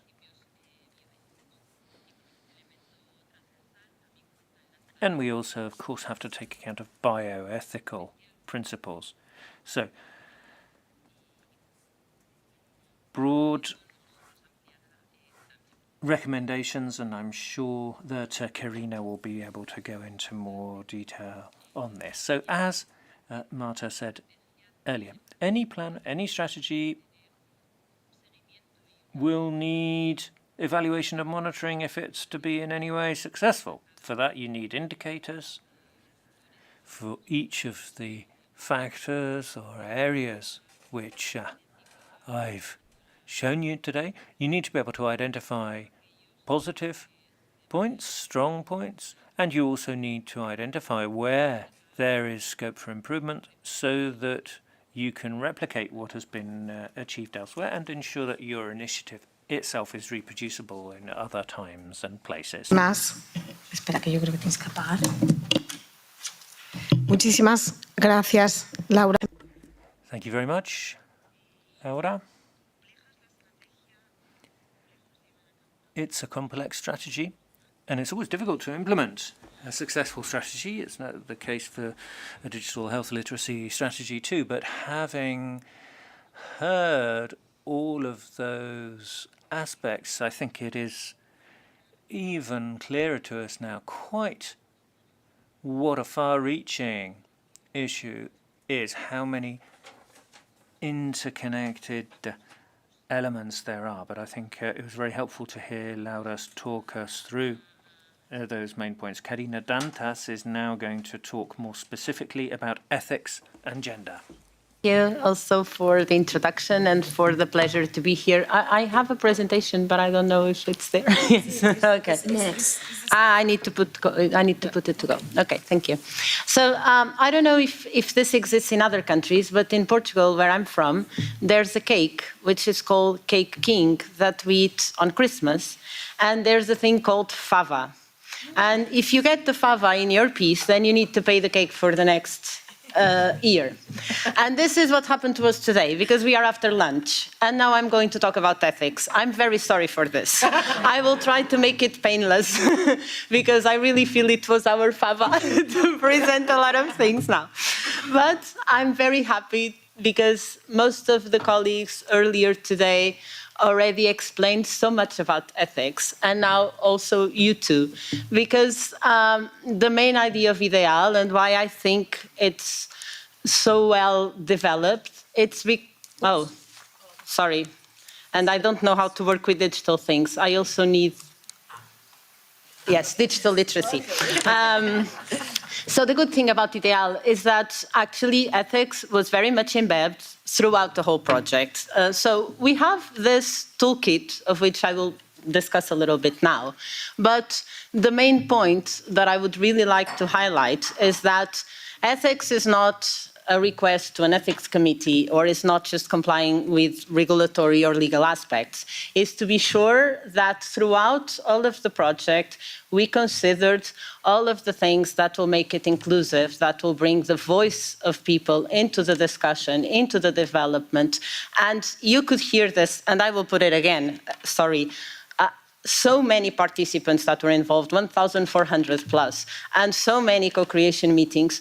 And this, in our case, for example, because I worked specifically on this ethics toolkit, was super interesting because so much changed since the beginning when a few people sat down and tried to discuss ethics. And of course, we were just a few heads and we were inside our little world. And then suddenly we go through all of the discussions and we get a lot of feedback. And this is what makes something more inclusive and more ethical, is to have all of this around. So I won't take it long because I started from why IDEAHL, and then why the inclusion, ethics and privacy toolkit. And the main thing I would say was that the toolkit, what it tried to do, because as I mentioned, it was so much embedded in the whole project, was to give the importance and relevance to having ethics throughout the digital health literacy strategy.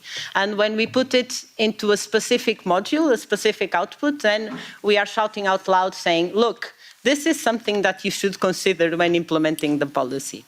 So of course this could be a project itself, because when we start discussing any ethical or inclusion or gender aspects in general, we could be discussing this forever. So I think the main difficulty was trying to understand what we would prioritize and then how we would present it. This, I would say, was maybe the big challenge during the project, was to try to understand what aspects we would refer to and then how would they be translated somehow to the outside. And for example, in gender, this was very interesting because we started a lot with a number of issues going around the inclusion of women, the male-female access around literacy, and then suddenly most of the comments come around LGBTQ and considering gender in a broader way, and then we are suddenly going to so much more vast issues that we need to consider when we approach something. This was the really brilliant part of the work, and it's now our final role to try to put all of this into a digestible document, which is also an issue because, for sure, a number of the very rich comments that came from the sessions will be lost a little bit in our attempt.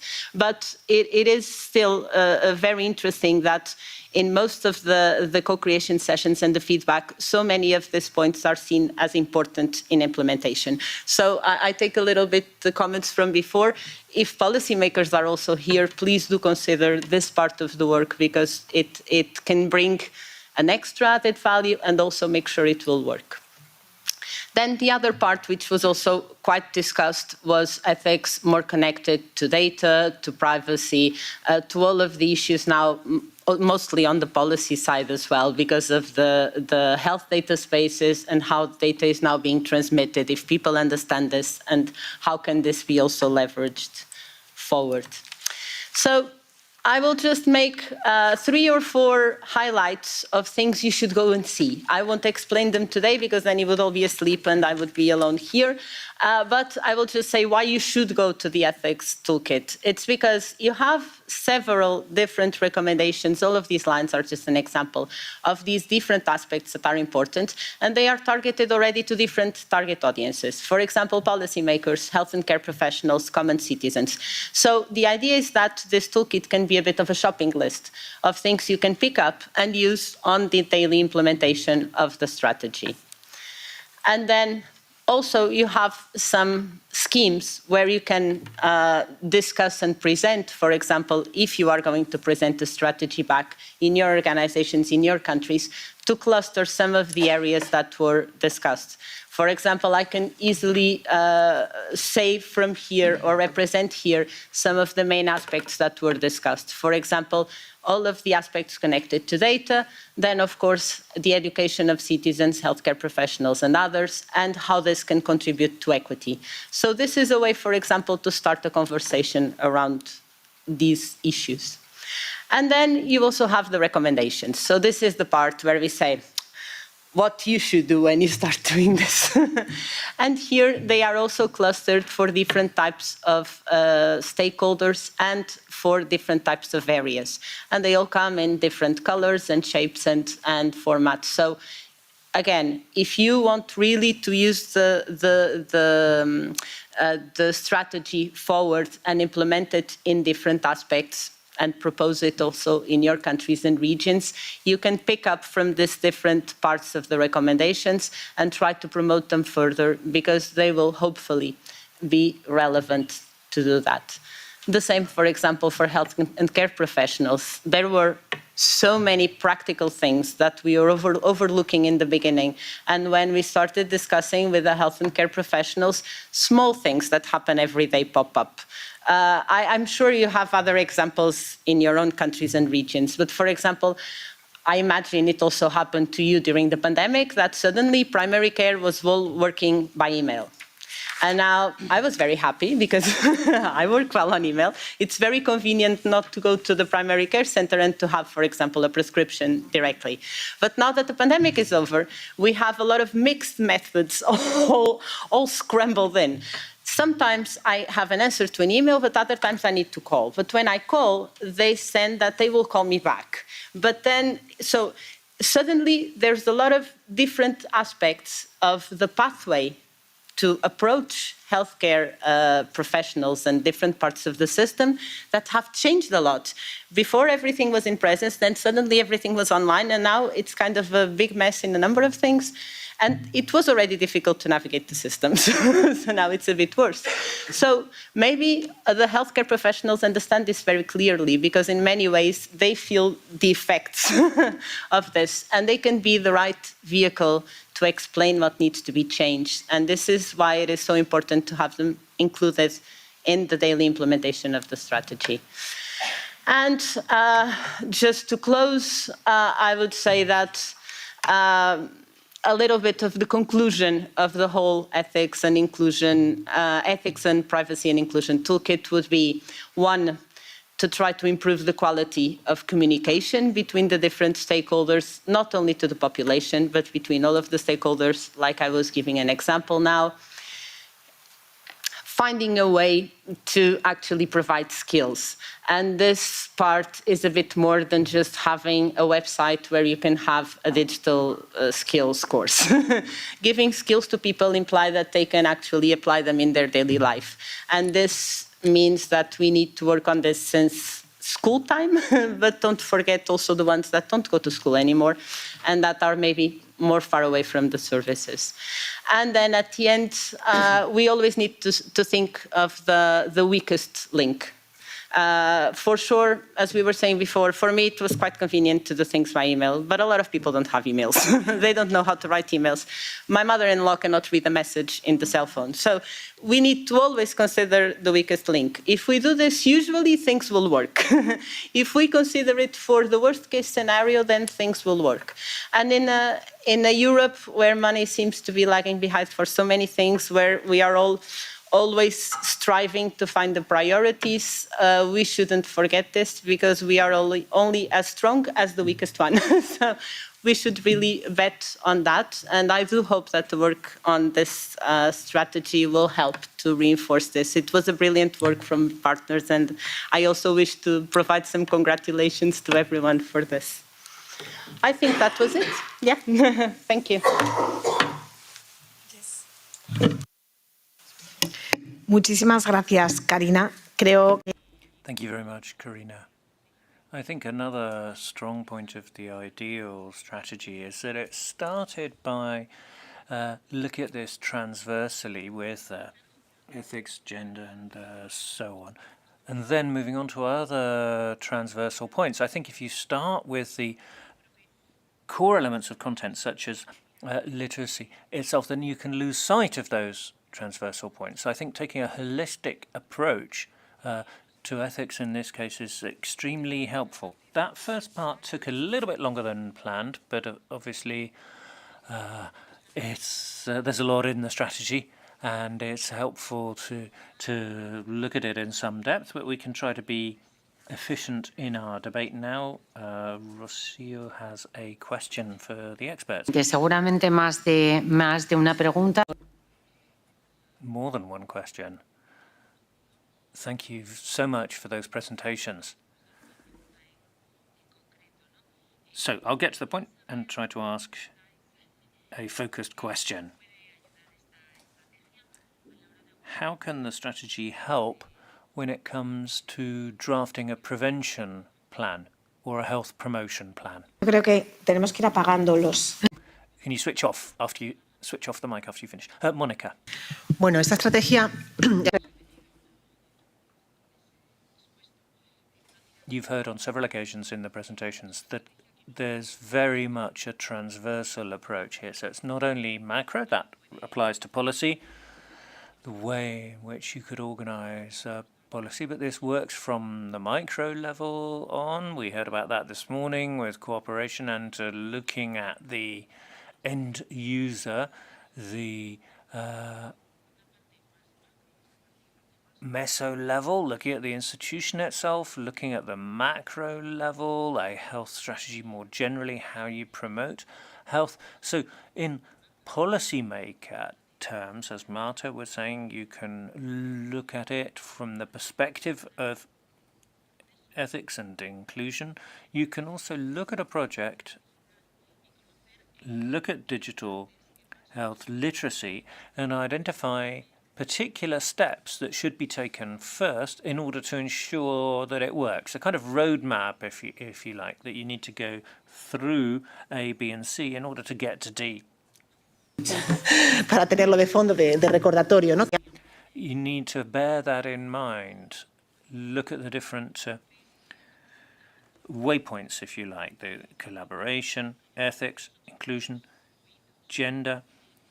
You need those sort of 8 landmarks along the way, those key points. You need to do a check. Have we taken account of inclusion? Tick. Have we taken account of these transversal issues? So it's a kind of checklist along the way. Are we following this process? That's better than just hoping for the best. No sé si Karina, Laura. Thank you, Monica. Karina, Laura? Tenemos ejemplos. Yes, I wanted to add that within the project we have examples of initiatives that you'll be hearing more about at the next session. But we do have aspects that will take account of the social context of implementation to improve digital skills. There's a pilot initiative, for instance, from IDEAHL,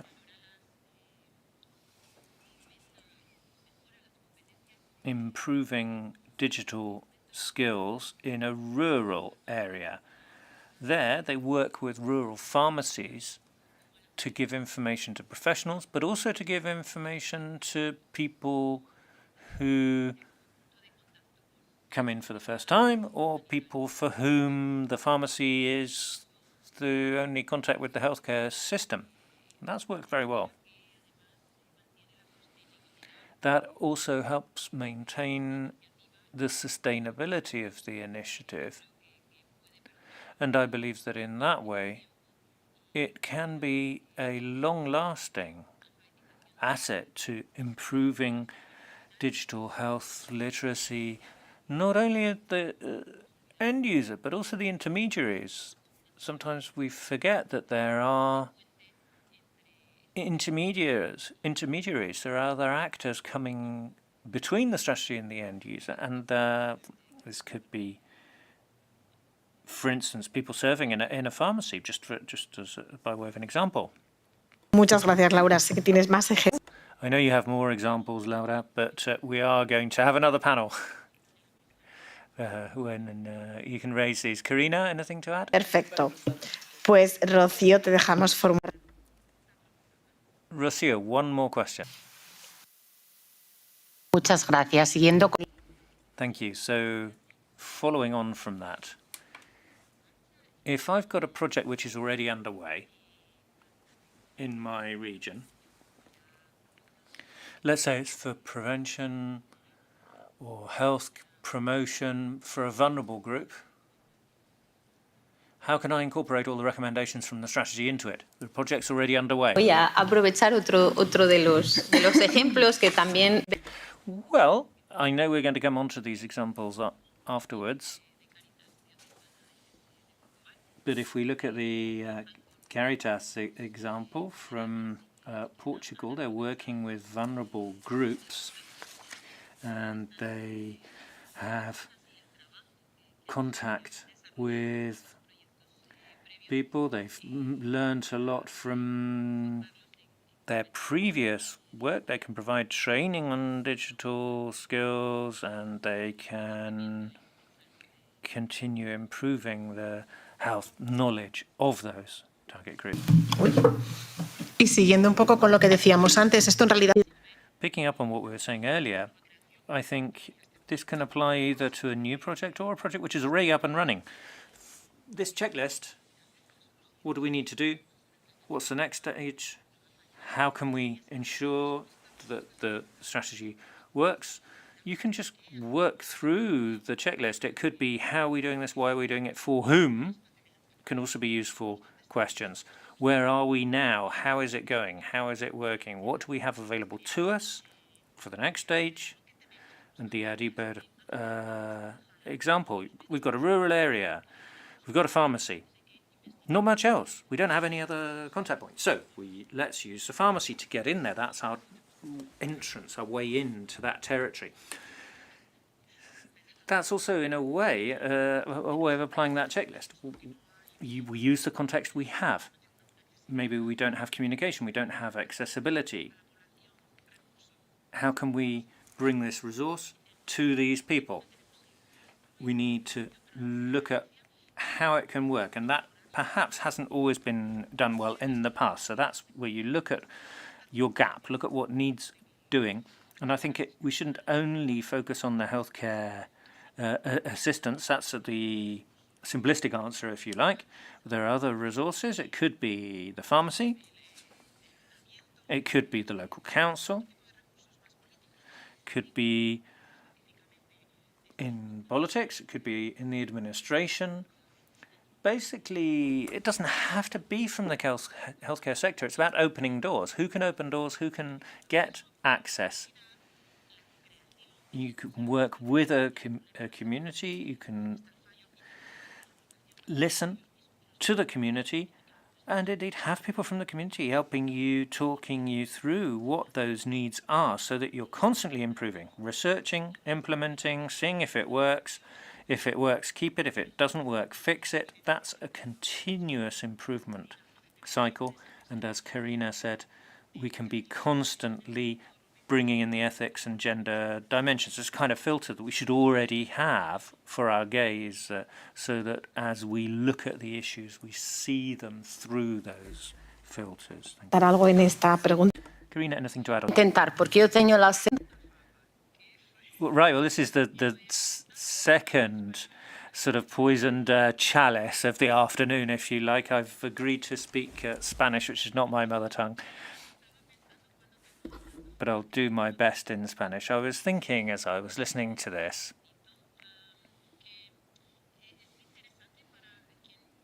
as a lot of others have said, if you're implementing a literacy project,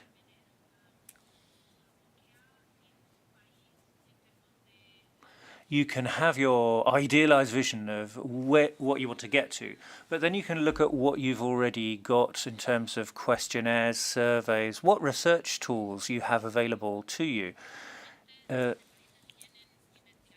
12 out of the EU 27 already have research which has already been completed here. So there's a lot left to do, a lot of scope for improvement. Of course, I checked out how Portugal was doing. We're doing very well, so that's fine. But that's not the point. We need to look at what has already been done. We need to look at the broader picture. Before we do something for our own country, we need to look at how we can adapt what we're doing to the context in which we are developing the project. So it's sort of a shopping list, it's sort of like a wish list, but you need to bear this in mind for the background as well. Not just where you're going next, but where you'll be acting, what sort of environment. And I think that's important too when you're thinking about the future. Will there be another step? Will something else happen? How will we adapt that? What has already been done? You have to look at what has been done, and I think pilot projects are very helpful there too. I'm so terribly sorry for the damage which I've done to the Spanish language. No, it's great, Karina. We're really putting you in for this, really putting you through the mill with that image that you raised of finding the bean in the cake. At any rate, we only have a few minutes left now, and it's not just about digital health literacy. We've been working for 2 years now on what political decision makers will do. If somebody's participating in such a project, they need to be able to see what the advantage is for them. What can we offer? What can we say is the prize? Creo que no es una pregunta trampa. Well, it's not a trick question. In this case, I'll tell you how I look at this.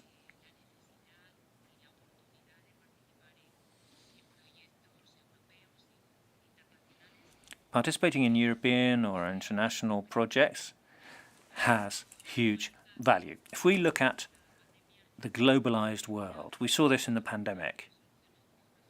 We need transversal solutions. That became clear. You need to look beyond your own territory. We've also heard this afternoon about knowledge transfer, replicability, sharing good practice, sharing instruments. That is something which has already been done in other countries. And as Karina has said, looking in the mirror, looking at other countries, someone else has done this already. We haven't. How did it go for them? Why haven't we done it? All of that's useful.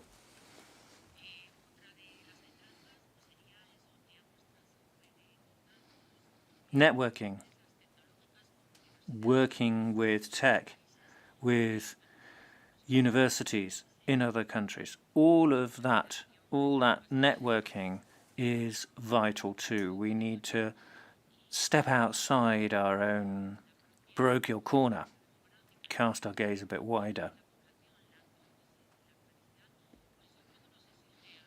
In terms of the timescale on which you're working too, you need to look at what is sustainable as a demographic factor there too. Looking at the population profile, encouraging self-care and prevention is absolutely vital there, with one eye on the future and future trends.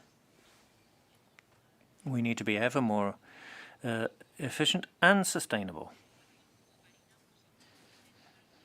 As Karina was saying, when it comes to ethics, equity, targeting vulnerable population groups, and reducing the gender gap, all of this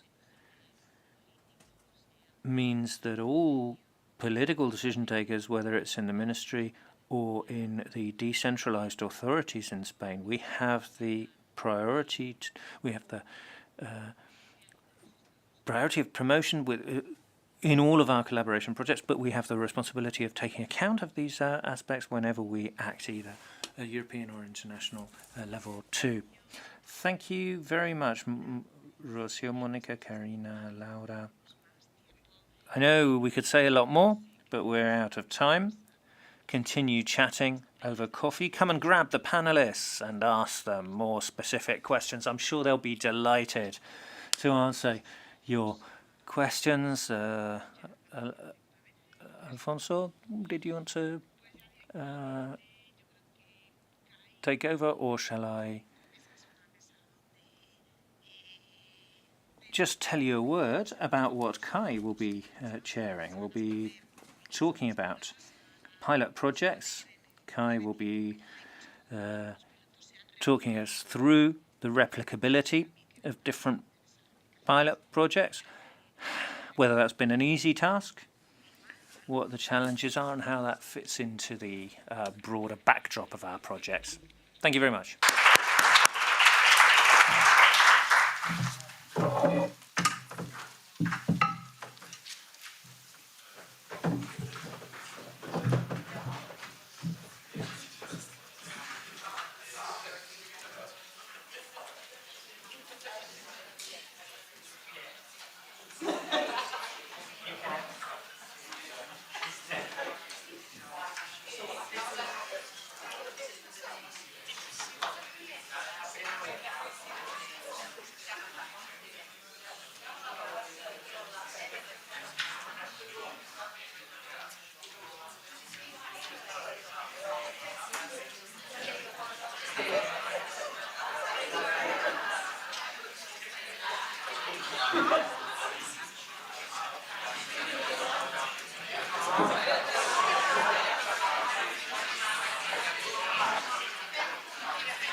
And the last panelists will... Excuse me, everyone. Please take your seats. We're about to start.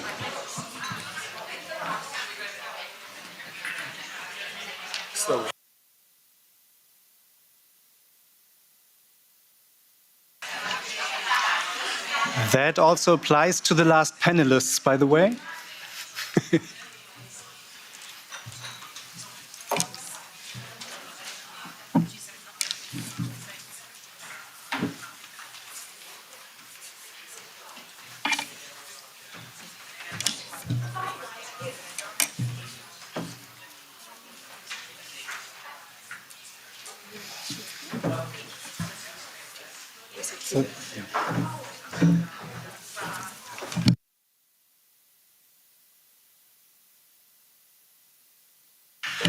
So, thank you very much, everyone, to remain with us, even though the day was already very long. My name is Kai Fritze. I work for the Ministry of Social Affairs of the city of Hamburg, and I'm very happy to introduce to you another integral part of the IDEAHL project, and that is the implementation, monitoring, and evaluation of the pilot activities that were developed to test the digital health strategy that you all were introduced to in the panel before. Let me briefly talk you a little bit through the work package before I introduce the largest panel of the day to you. The panel, by the way, is only half of the panel right now. So I don't have a presentation for you. That's the first one today, I guess. So the work package was actually facilitated by all the partners. All partners of the IDEAHL project were deeply involved in developing different pilot actions that are tailored to the pilots' fields of competence and also to their regional context. But more importantly, they were tailored to test the digital health literacy strategy that we have just heard about. Through a systematic prioritization process, we have selected the most promising and also the most relevant pilots to proceed with, resulting in 12 pilot actions that were implemented in the 10 IDEAHL countries. We also appointed 10 national coordinators that were appointed to ensure oversight, data management, and adherence to the ethical standards that we heard about in the panel before throughout the implementation phase of the pilots. It must be noted at this point that even though we were testing different vital aspects of the strategy, it was impossible for us, with the limited number of pilots that we have, to test the whole DHL strategy. For example, as far as I can recall, there are 30 different target groups in the strategy. We were not able to cover all of those in 12 pilots.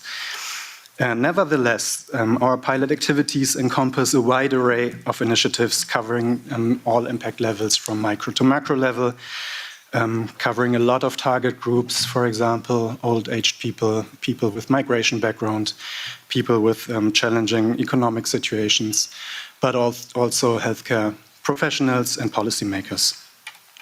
Also, we had a very large variety of different activities, for example, trainings, campaigns, or also policy reviews.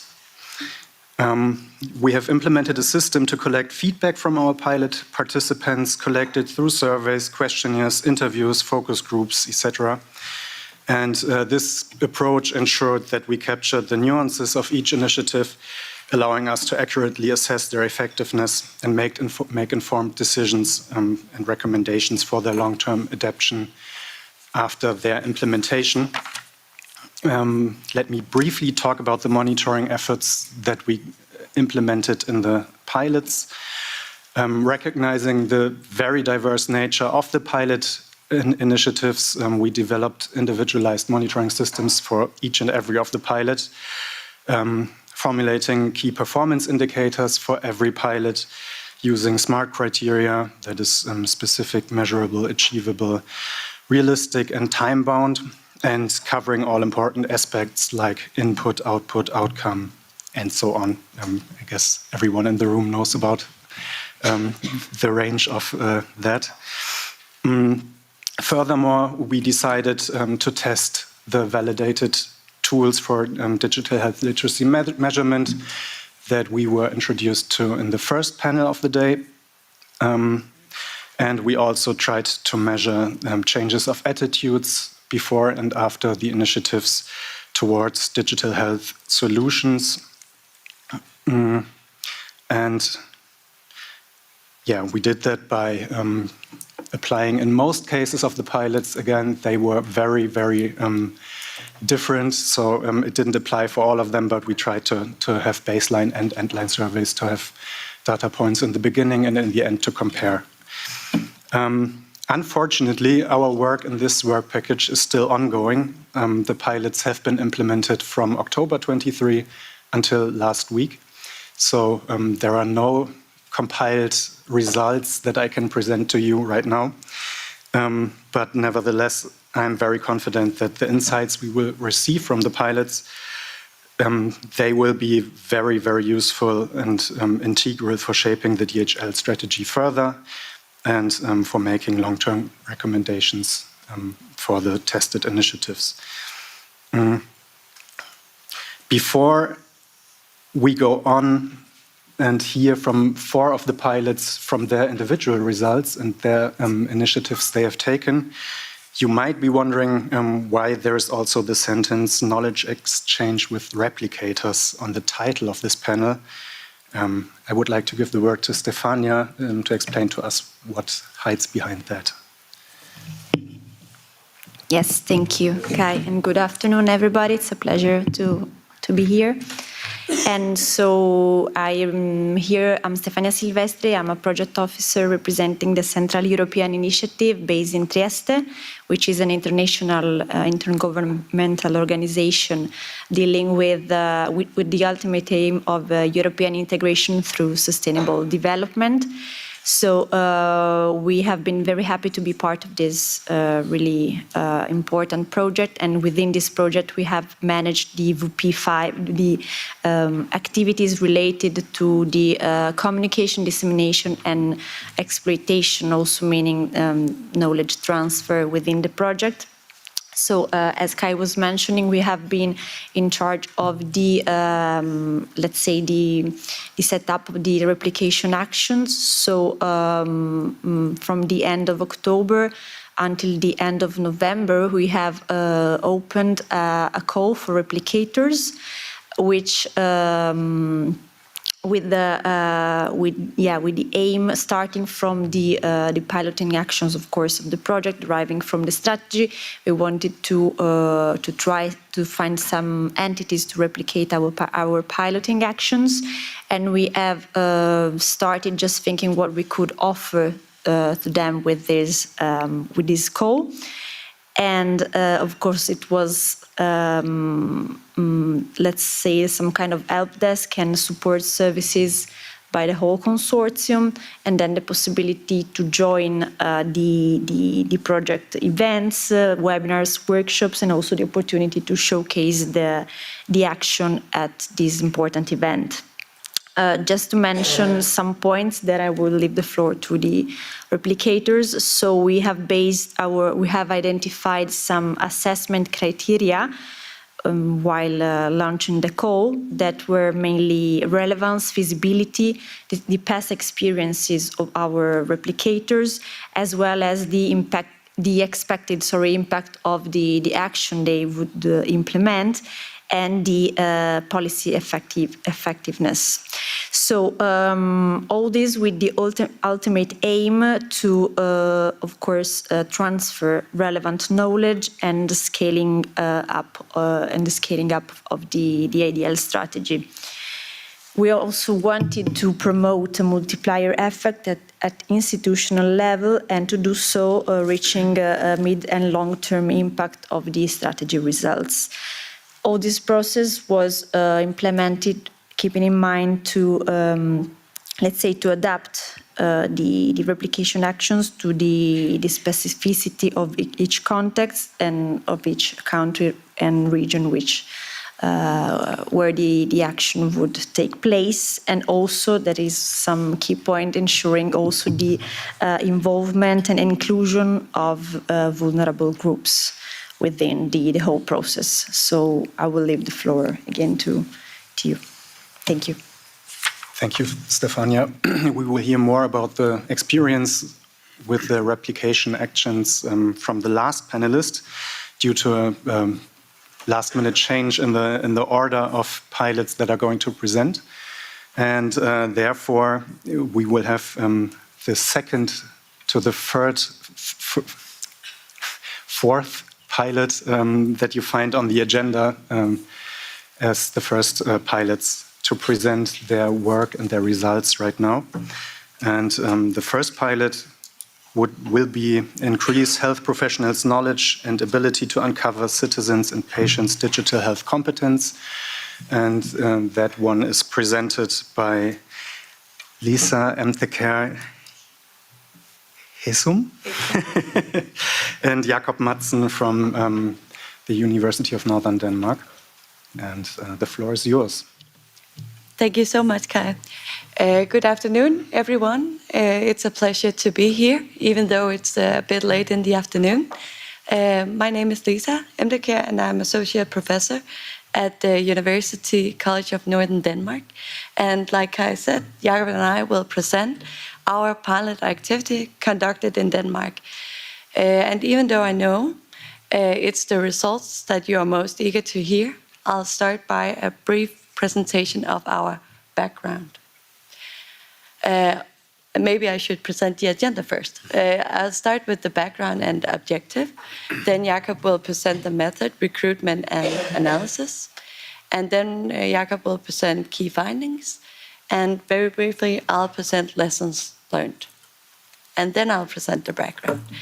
As we have heard today, the advanced digitalization and increasing digital services and amount of online health information calls for healthcare professionals to be skilled in navigating this digital landscape and the digital services in it. And this is because strong digital health literacy competence helps healthcare professionals educating citizens and patients in their self-care and ability to make safe and sound health choices and strengthen their health condition. And it's important because it helps us to provide high-quality patient-centered care in an increasingly digitalized healthcare system. This all may sound pretty easy, but it is not. The next slide, please. And this is because our healthcare sector lacks systems and structures that support active identifications of patients and citizens' digital health literacy levels. It's simply not a common practice to do so. And as we heard earlier today, we don't have the proper tools just yet. And because of this, we think that this is a problem that has a relatively high size in the population. Very briefly, this has been our objective.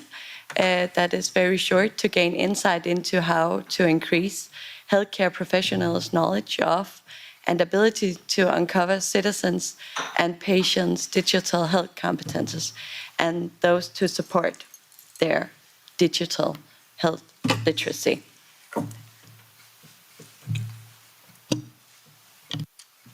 Change slide, please. So briefly, our method, recruitment and analysis. We chose to apply a co-creative methodological approach as we know them from Work Package 2 in IDEAHL. We recruited in September and October 2023 via LinkedIn and sent out personal invitations by email. We did this to people who were already involved and knew about Project IDEAHL. During the autumn last year, we conducted 3 workshops lasting for 60 minutes online on Teams, and we managed to recruit 17 participants, and we made individual online follow-up interviews this January and February this year. 14 participants out of the 17 were participating in that. Now, this group of 17 consisted of healthcare professionals and leading healthcare professionals, teachers and lecturers at health educations, as well as leaders, managers in health education institutions, but also policymakers. So both data from workshops and follow-up interviews were analyzed using a qualitative manifest content analysis. Next. The key findings that we found was very basically, but also an important matter is that there should be openness among colleagues and managers as a prerequisite of hiring health professionals' ability to cover digital health literacy. So you must dare to be open about what you can and cannot do. This is actually something that we also saw in Work Package 2. Secondly, it must make sense for healthcare professionals. Now, it is crucial to work on a kind of shift of mind of health professionals. This is something new for them. So it must make sense in the matter that we speak up the necessity, speak of the probable development throughout the next 10, 20, or even 30 years from now. Also, we found some management responsibilities. The participant pointed at the need for a clear leadership that supports health professionals in gaining a basic understanding of the potential of technology and their competences to work digitally in the healthcare system. Next, please. Also, we found a need for training of health professionals in practice. We already heard this several times today. But more specifically, the participant pointed that health professionals must know about digital platforms and their own digital health competence before they can advise citizens or patients. So all health professionals should, for instance, have a minimum of digital courses in relation to digital health literacy, including courses on how to increase their own knowledge and how to increase their ability to uncover citizens' and patients' digital health competence. So the question here is now, who's responsible of that? Because it's a huge matter, thinking of the extent amount of health professionals in Europe. There's quite a lot here.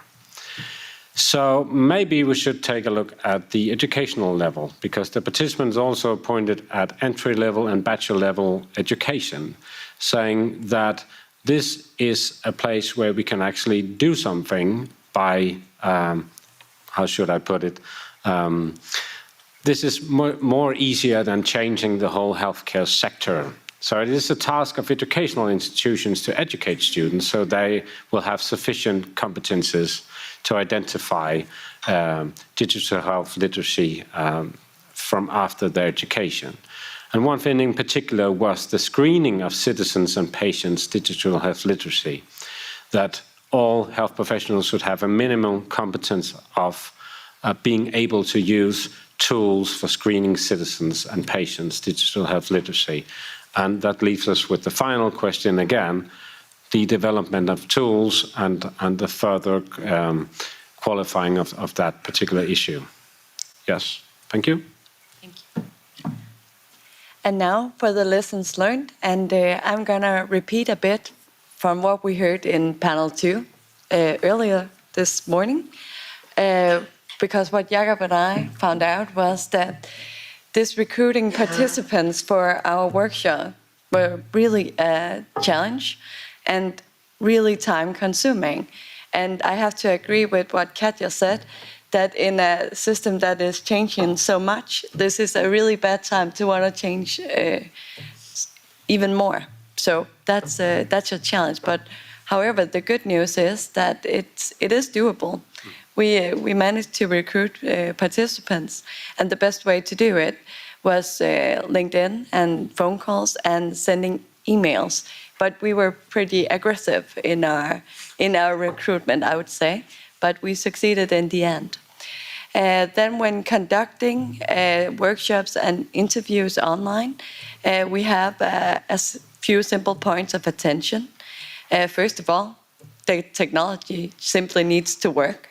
They need to have a safe and well-functioning internet connection. And believe me, that's not a given.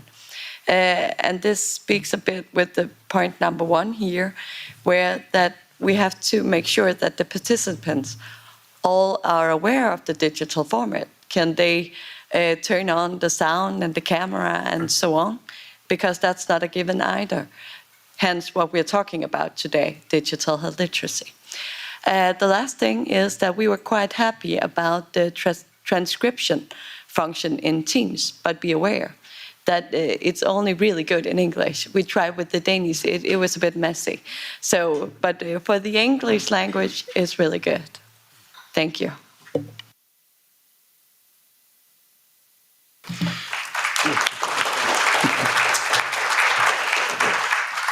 Thank you very much, Lisa and Jakob, for your very valuable insights in your pilot activity. I would like to give the word to the second pilot of this afternoon, and that is training for pharmaceuticals professionals and citizens to improve their digital skills in the healthcare system, a pilot that was mentioned before by Laura, I think, and it will be presented by Lourdes Rosa from IDEAHL. Buenas tardes, compañeros. Good afternoon. I'll start by introducing myself. My name is Lourdes Rosa. I'm project manager of IDEAHL in Spain, in Extremadura region.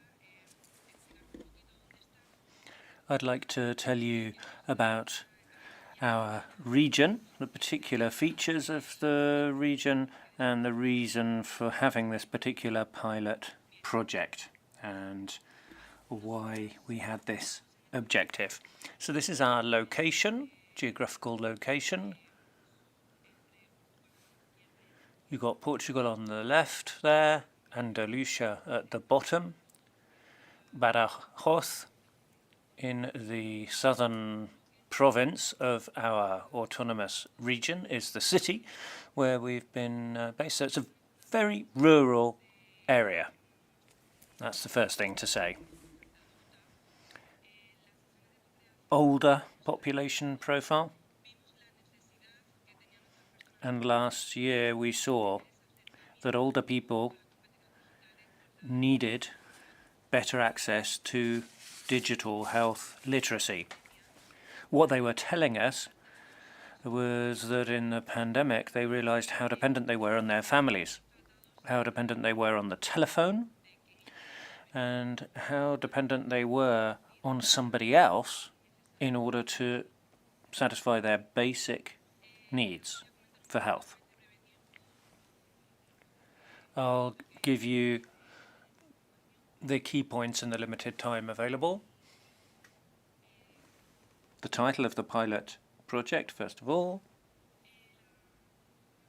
training for pharmaceutical professionals and citizens to improve their digital skills in the healthcare system.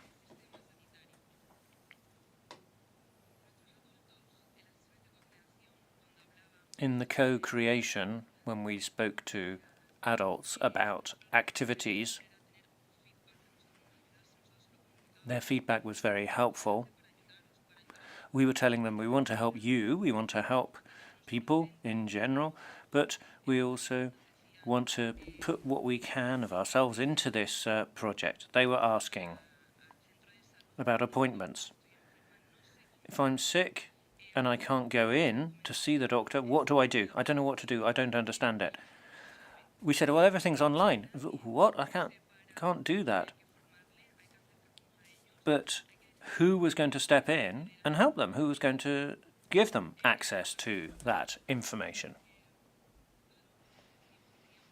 Point 2, one of our key aims with the pilot project was to provide training to citizens, especially to pharmacists, so that they could help through platforms, If someone had a question, a concern,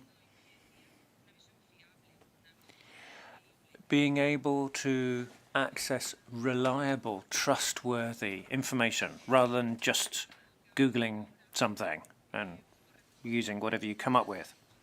So we looked at the target groups. Adults,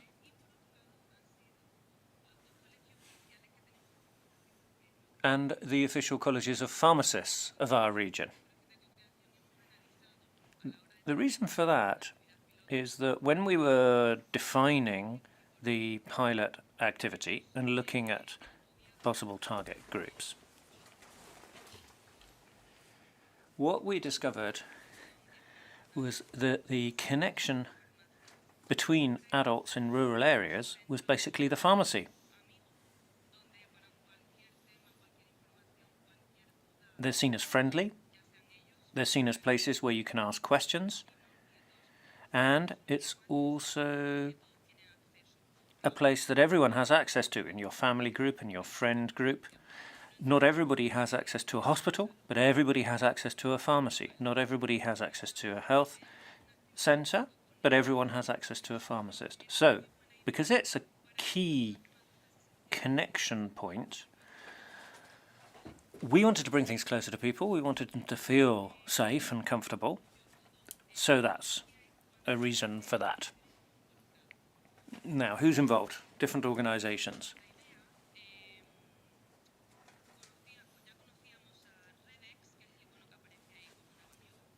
REDX is in here. You can see it with the seagull on top. It's a public sector body of the regional government of Extremadura. Its main role is to provide information.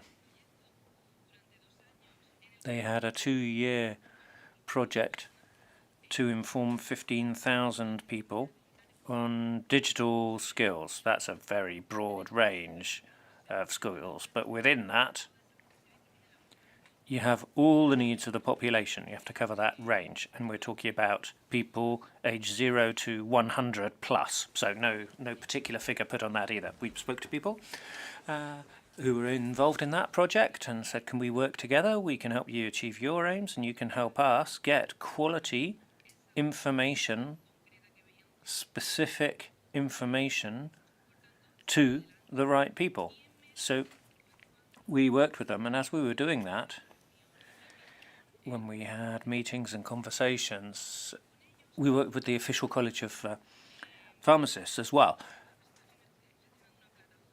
There, we make use of a platform, and we use that as a kind of marketplace, a kind of booking.com. The aim there is to cover the largest possible range of services that a person can access. So that person can access the platform and then find whatever service they need in the location in which they need it. When we went to the College of Pharmacists, they said, hang on a minute, you've got a platform that's covering a huge range of services. What about we take this to pharmacies? We already know that's where the elderly will tend to go, so we can filter it. Things that elderly people can't do typically, use that as a filter, and then we can use this pharmacist as a kind of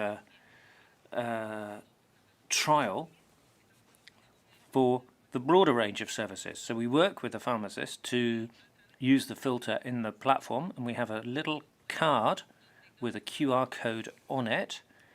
Citizen can go to the pharmacist, register with the get the card with a code with their data on it, and then as an adult, as an elderly person, I haven't got kids who can help me, I haven't got anyone who can help me, I can go into the pharmacy and say, sorry, excuse me, can you help me? I need some physio for my back, I don't know where to go. With the QR code, I can then be connected, and my data will be passed on automatically. They'll know where I am. And I can make a reservation automatically through that system. So, network of pharmacists, platform covering different services.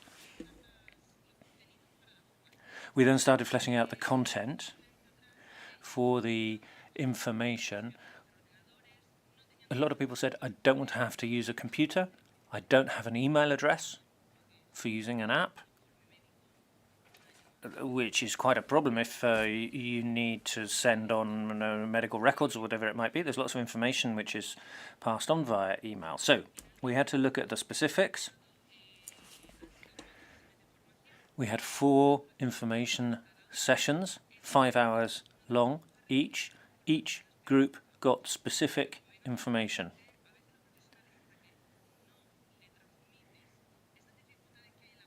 Sometimes professionals just don't realize what difficulties people are having. If you're sitting in the pharmacy working there, someone comes in and says, I need this, you help them. You're only seeing maybe the tip of the iceberg. You don't necessarily get an understanding of all the problems that they're having. You won't know that they've tried to get an appointment with a doctor and haven't been able to, unless they mention it. So greater insights into what people want to do and are able to do. Pharmacists didn't always have information on that, so that was already a big help. They weren't seeing a lot of the reality of what was happening or not happening. They weren't standing in other people's shoes. And that's one of the key things that we wanted to do. Put people in other people's shoes so that they could understand each other and each other's needs better. And I think in terms of having a positive upshot, following the information sessions, we now have a waiting list for training citizens. We're going to continue with this work. We have some highly motivated people who are asking for all sorts of information. We have a very good relationship with the College of Pharmacists. Obviously, they work with their own timetables and huge amounts of information. We will do some of this online if necessary. With elderly people, our target group of adults, will try to get out and about in the region to a greater extent so that everyone has the minimum digital skills to be able to be active in the digital healthcare field. We got some feedback. We had 3 types of questionnaire. Satisfaction questionnaire at the end of the information sessions. Blue is adults, red is pharmacists. There are 4 key points for the evaluation. For a pilot activity, it's pretty good, but obviously there's scope for improvement. Lack of prior knowledge meant that a lot of it was about people realizing that they didn't know as much as they thought.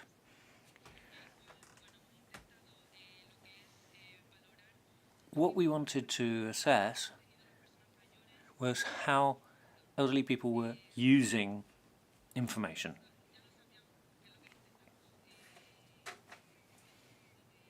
This is the digital media questionnaire. These were problems of the 21st century. Elderly people who can't filter, find some health information online and believe everything they read. They don't think about where it might have come from, or compare sources, and so on. So here we've got information out of 5, score out of 5. The red line is pretty low. But this is people realizing that they were wrong, that a lot of what they'd been reading was wrong, that they were not filtering, that they'd been not finding the right websites, etc., etc. Digital literacy questionnaire. This is on health issues. Pharmacists got a very high score because they went into this having some idea of what where information was and how they could help adults find reliable information. So this is the thought cloud of feedback. It was useful. Everybody wants to do it again. People need concrete concepts. There's a waiting list, and we'll continue providing training until we've found everybody on the waiting list. People are happy with the training, and we'll continue working on health competences and digital skills for as long as we can, and for as long as people are asking us to do it. Thank you very much for your attention.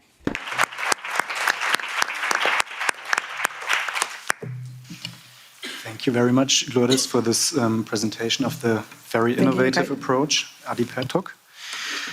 The next pilot will be campaigns for raising awareness about health literacy and digital health literacy, and it will be presented by Maria Ines Santos and Bruna Franceschini from Caritas Coimbra, Portugal. The floor is yours. Thank you, Kai. Hello, everyone. I'm Maria from Caritas Coimbra. As some of you already know, Caritas Coimbra is an NGO that operates in the central region of Portugal. In red. Wait. Okay, sorry. Okay. Oh, okay. In red on the map, and spread throughout this geographic area, we have 126 social responses among social, health, education, and pastoral areas. We support 14,000 people every year. And one of the strategic segments of our work plan is the investment in the innovation and the research data requirements and analysis for the better responses and groundbreaking activities for the well-being of our users, employees, and the community. The Innovation Department is our sector responsible for the implementation and management of several projects, national and European funded, in the areas of inclusion, active citizenship, and active and adult aging in digital term. And here is where IDEAHL project meets us. In this scope, our target groups in Coimbra pilot were older people in fragile conditions, low-income citizens, and formal and informal care providers and social agents. So now Bruna will briefly guide you to retrospective on main activities that carried out in Coimbra pilot. And Bruna? So, thank you. Good afternoon, everyone. I'm Bruna. I'm project manager in Caritas Coimbra and the main researcher at the Innovation Department. And well, we have now this challenge to briefly show you a little bit of what we have accomplished in the last 2 years in less than 10 minutes, as Kai said. So let's go through this. Please, the next slide. So for the co-creation phase, as Marinês has already said, we had 3 groups to engage, and we did it with older adults, formal and informal care providers, and low-income citizens. Well, we have lots of curiosities that derive from this this phase of the project, but we don't have the time to talk about it. But the general detected needs are that, well, we have to go deeper in the concept of digital health literacy because it's not that clear to these target groups. We have to provide digital skills for everybody if we want to go further in this first concept. And we have to debate access, economic and digital divide in society. Well, we do what we can, so we move to the next slide where we chose a specific pilot implementation with a group that said, well, we want to go deeper into our skills. So we worked with the low-income citizens that had specific support from a social response in Caritas Coimbra, and we performed what we called a mini course in digital health literacy, but we understood that we couldn't go straight into this topic. We need to go through step by step.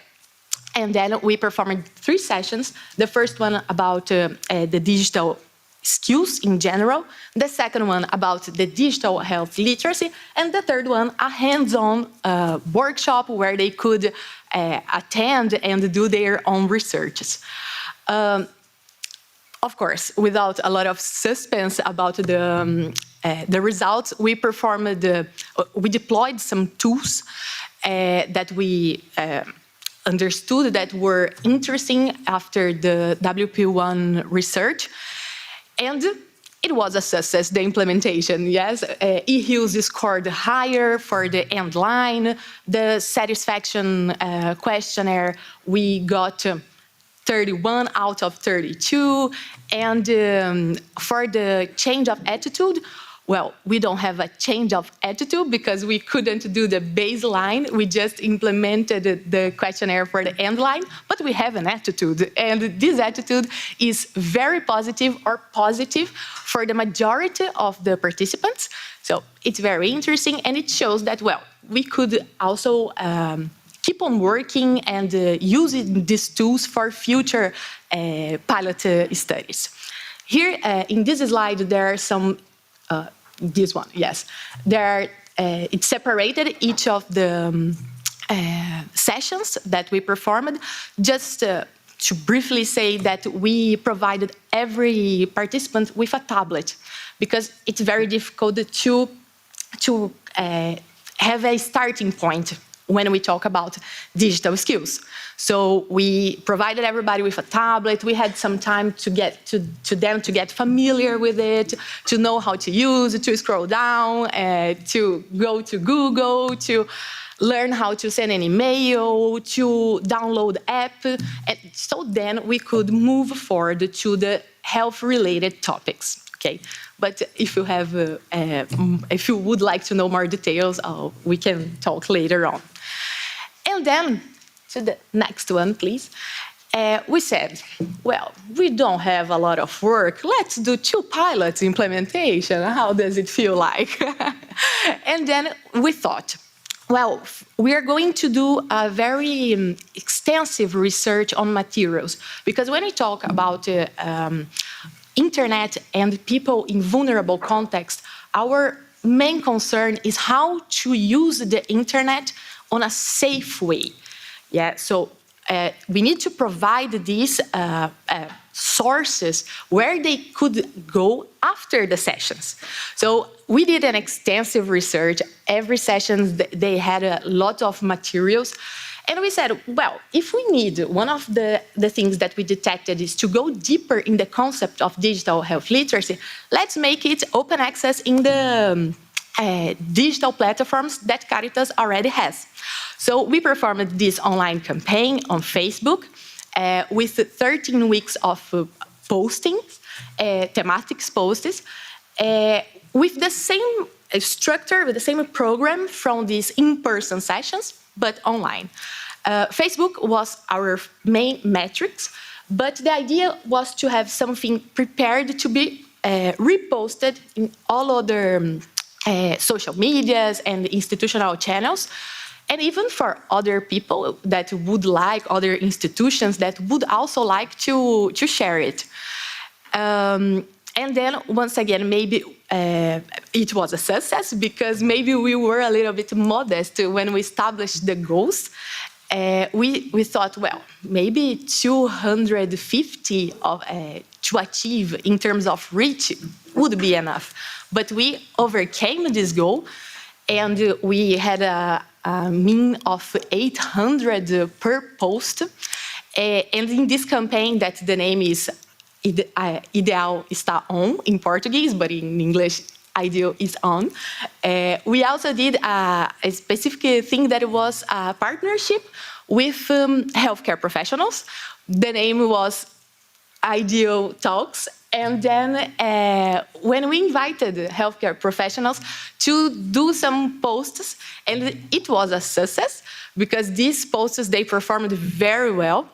the higher scores belong to this, and it was a very good experience. It was inspired by the dissemination protocol that the project already had, so I think it was very interesting. And then, going to the next slide, after all, we end up having a graphic line, yes? So for the in-person sessions, we prepared what we called a manual of digital health literacy. Even though they had a tablet, they not necessarily knew how to use a tablet. So we prepared a manual to help people using this, and with the materials, all the collection of materials that they could use afterwards. And we also prepared this printed activity book to raise awareness about the same topics, but with a different methodology, something more ludic, and so on. We have some samples here, so if you want, if you are interested, we are mostly willing to share with you. And the next one, we would like, on behalf of Caritas Coimbra, I would like to thank you all for your attention, for your support throughout this project, and hopefully we will meet in future endeavors. Thank you very much.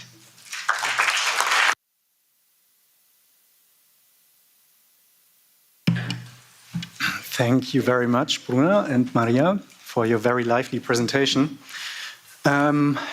Actually, we were planning to have a short round of questions, but looking at the time, there is none left, unfortunately. But maybe at the end of the panel, you will have the chance, as no one is leaving the room until the panel is fully closed. Until then, I would like to thank you all very much for your presentations and ask the second part of the panel to join.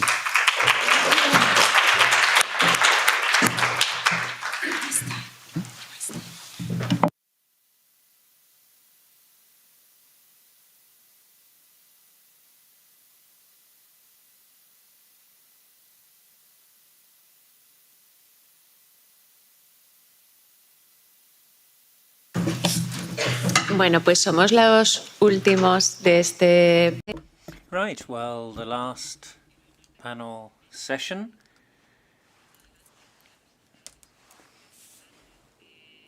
My name is Cristina Fernandez. I'm part of the coordination team. It's my honor this afternoon to be with the replicators of our team, Irene Duo and Lourdes Ochoa from the Basque Country, Veronica Garcia from Cantabria, and Xavier Gomez from Valencia.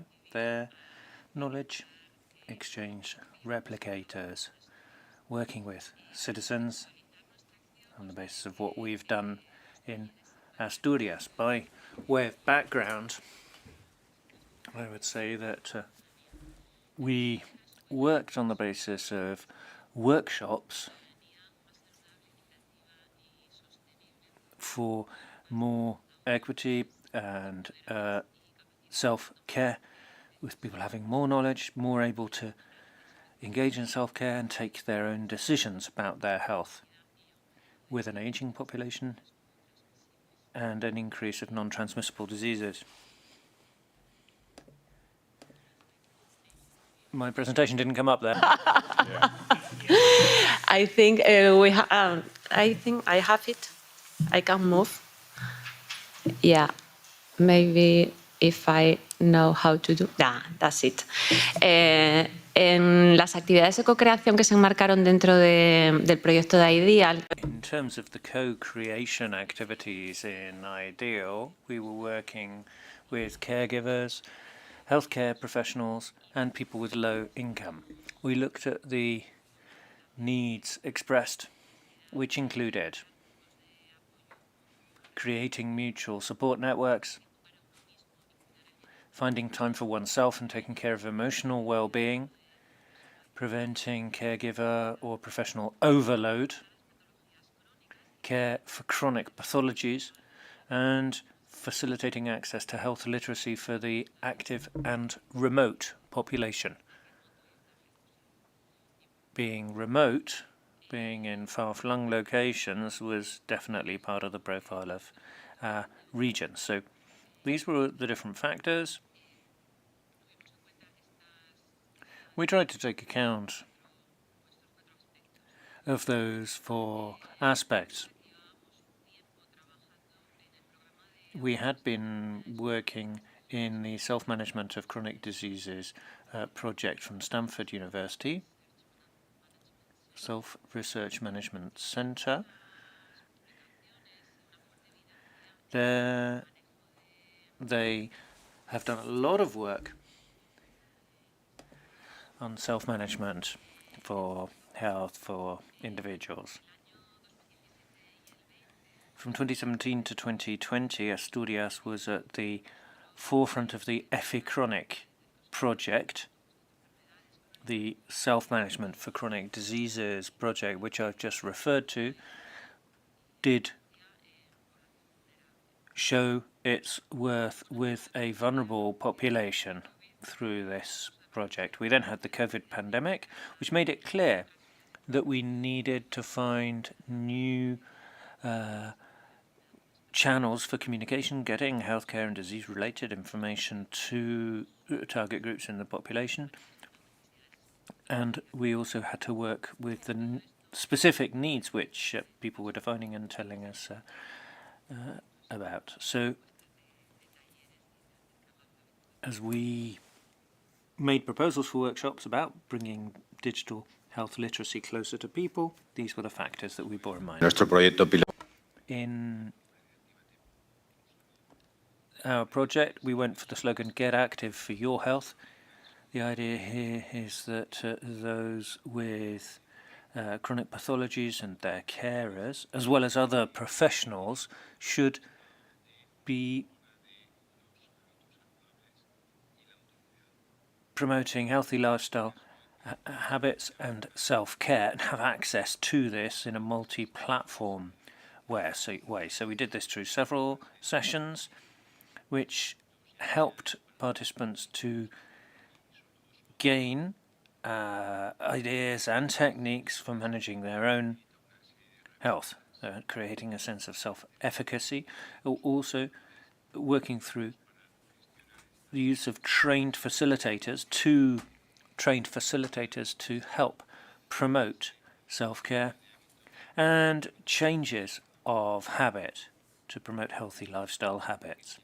This platform is available 24/7.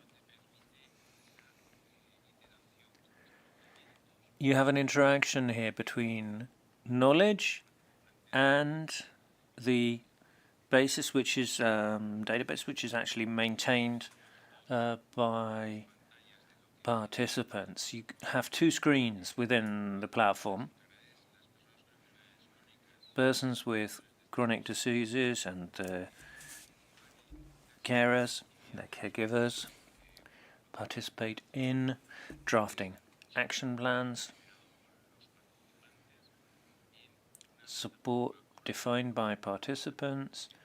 This is online 24/7, accessible 24/7, with various activities which can help encourage healthy lifestyle habits and better awareness of the chronic pathologies that the person is suffering from. There are various different instruments here in the toolkit to improve action for self-care and to improve the prognosis and improve day-to-day lives for those with these chronic diseases.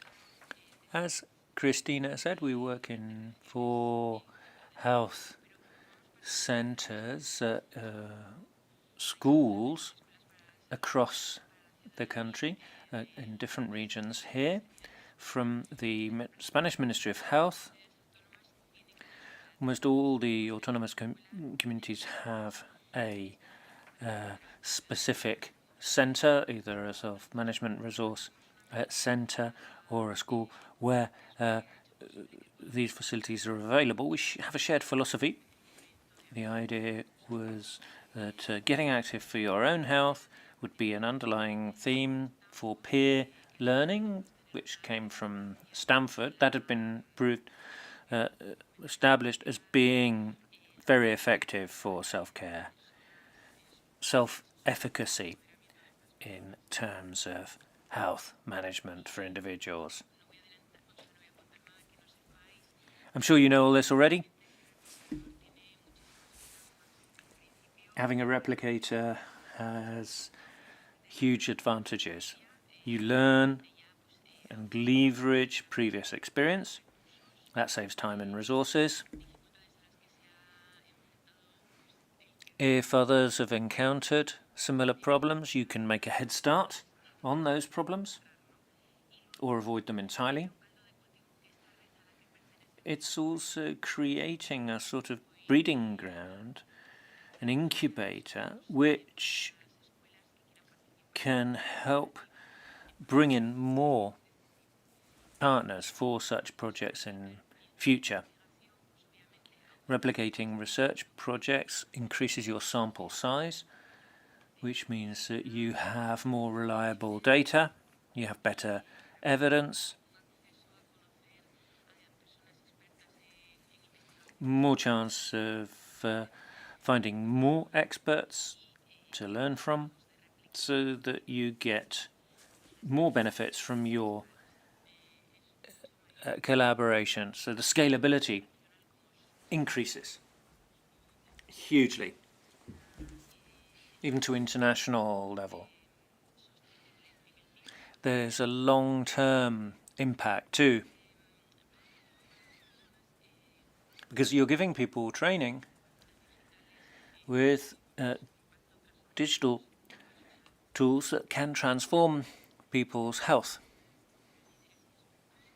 You can also get to know leaders and experts in a field. And this also allows you to take a more person-centered approach to improve experience and health and wellness. That improves people's participation. Que se recogen en la estrategia. So looking at this slide, you can see here different indicators for monitoring and evaluating the project. The number of facilitators, the number of hours per workshop, the number of people participating, the dropouts in relation to the number involved, the number of health area involved, usefulness, number of participants, facilitators.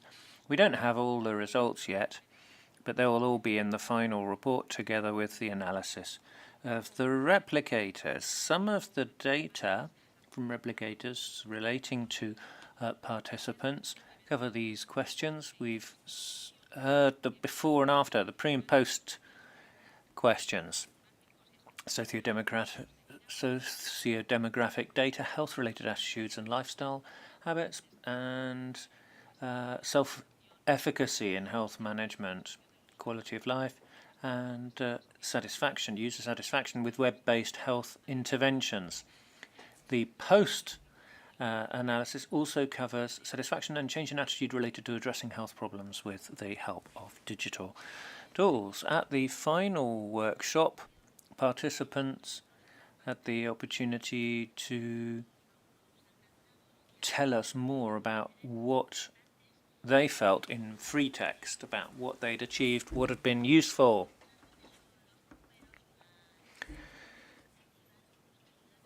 It's often data crunching and qualitative analysis which feeds into the evaluation of strategies. But we wanted to include a few subjective opinions in people's own words, because they should be at the heart of our work. Should be people-centered after all, shouldn't it? So we've got some testimonies here. Shan't read them all out. I would if I had time, but very useful for people with chronic illnesses. Peer support is very important for this. Is in there.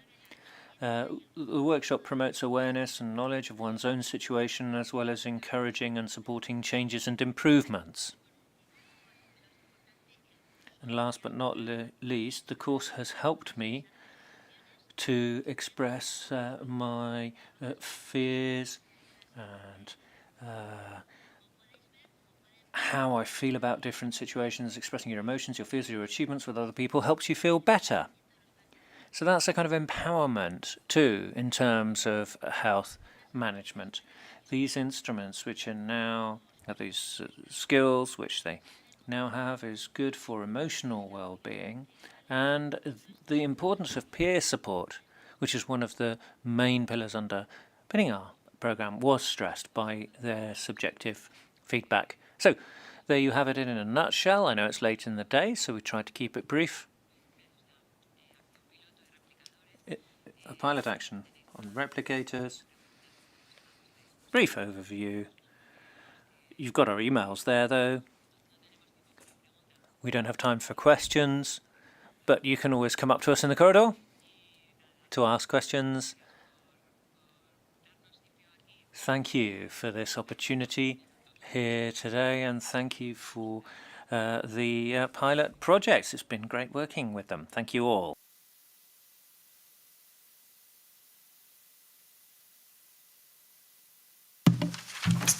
Thank you very much again to everyone who was on the panel presenting their pilots and also the replicators, of course. So I think that last-minute change was very valuable to get some insights on the replication actions. As you said, Christina, we don't have any time left for for a question, and I know that our colleague Matt is already waiting online to present to us what will be next in the IDEAHL project.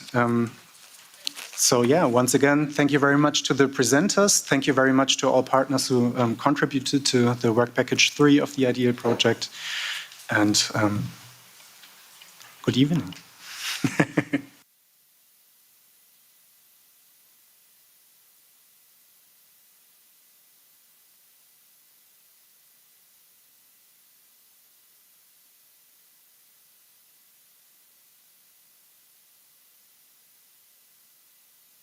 Okay, so next up we have Matt Richardson, Senior Researcher in Health and Welfare Technologies from Malarderen, I hope I didn't, University, who's online, I hope. Matt, are you there? Ah, great. Yes, I'm here. Good to see you. Please, go ahead. Thank you very much. I'm sorry I couldn't be there with you in person. As you said, I'm here to talk about what's going to happen next with the project. So if I could get the slides up, please. Thank you. Next slide.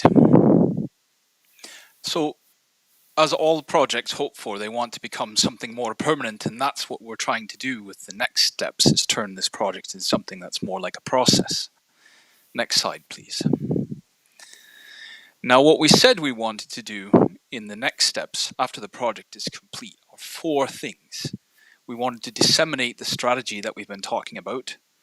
We wanted to measure the impact of that strategy. And we also wanted to scale up the opportunities for adopting the strategy. And finally, we wanted to make sure that some of the project results get taken up more readily in the EU and beyond, even outside of the EU. So what I'm going to present now is some of the things we've been discussing, because we're not quite there yet. We still have a few months left in the project, and a lot of that has to do with how we're going to make this kind of thing happen. So the first thing about the dissemination of the strategy, next slide please, is that we actually need to keep going with the IDEAHL website and the social media platforms. Now that we've established IDEAHL as a very important contribution to digital health literacy in Europe, we need to keep those communication channels open. The other thing we need to do is we need to organize, like this conference here, more high-level meetings with policymakers to tell them about the project, but also to sort of give them an idea of where the status is of digital health literacy. And just because we can't stop there, we actually think we need to have annual digital health literacy knowledge dissemination webinars with the same kind of stakeholders to tell them about the interventions that we think are working. So there's going to be new knowledge coming all the time. Next slide, please.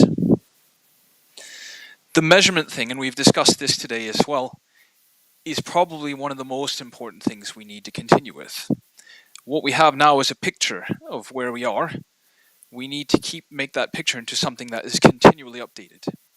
And we think the best way to do that would be to get the integration of digital health literacy levels into official European statistics.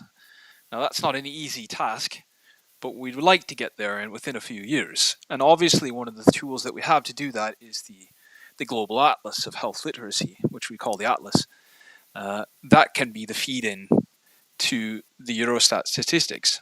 And then if you want to go into more detail about how things were done, you can go to the atlas. We also need to know whether or not policy and recommendations are actually using digital health literacy, or employing digital health literacy as a term.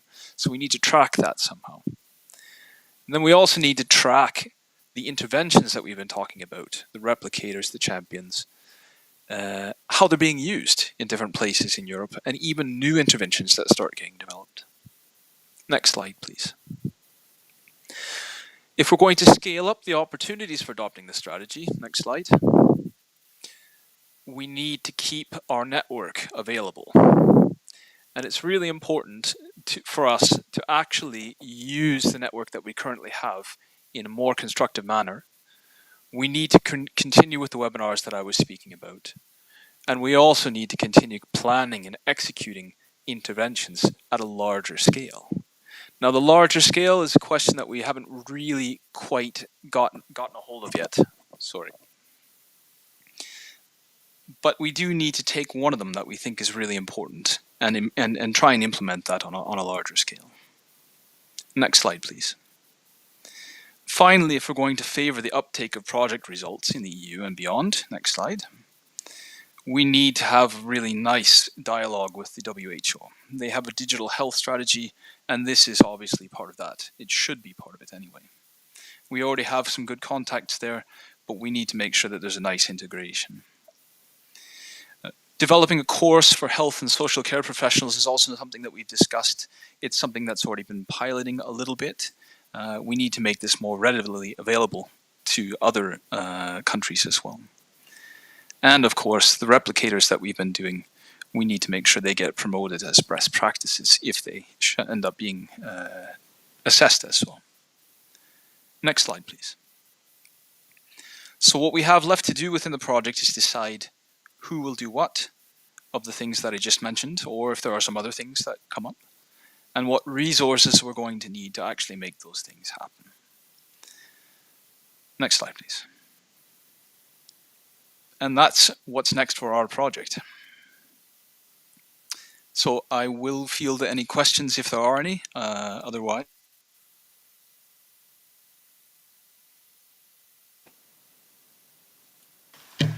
Any questions for Matt?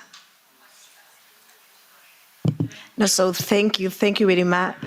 Thank you, Matt. Thank you. I don't know, Sawamala is also seeing this meeting. So I think we follow, Afonso? Yes? Okay, thank you. Next presentation. Closing remark.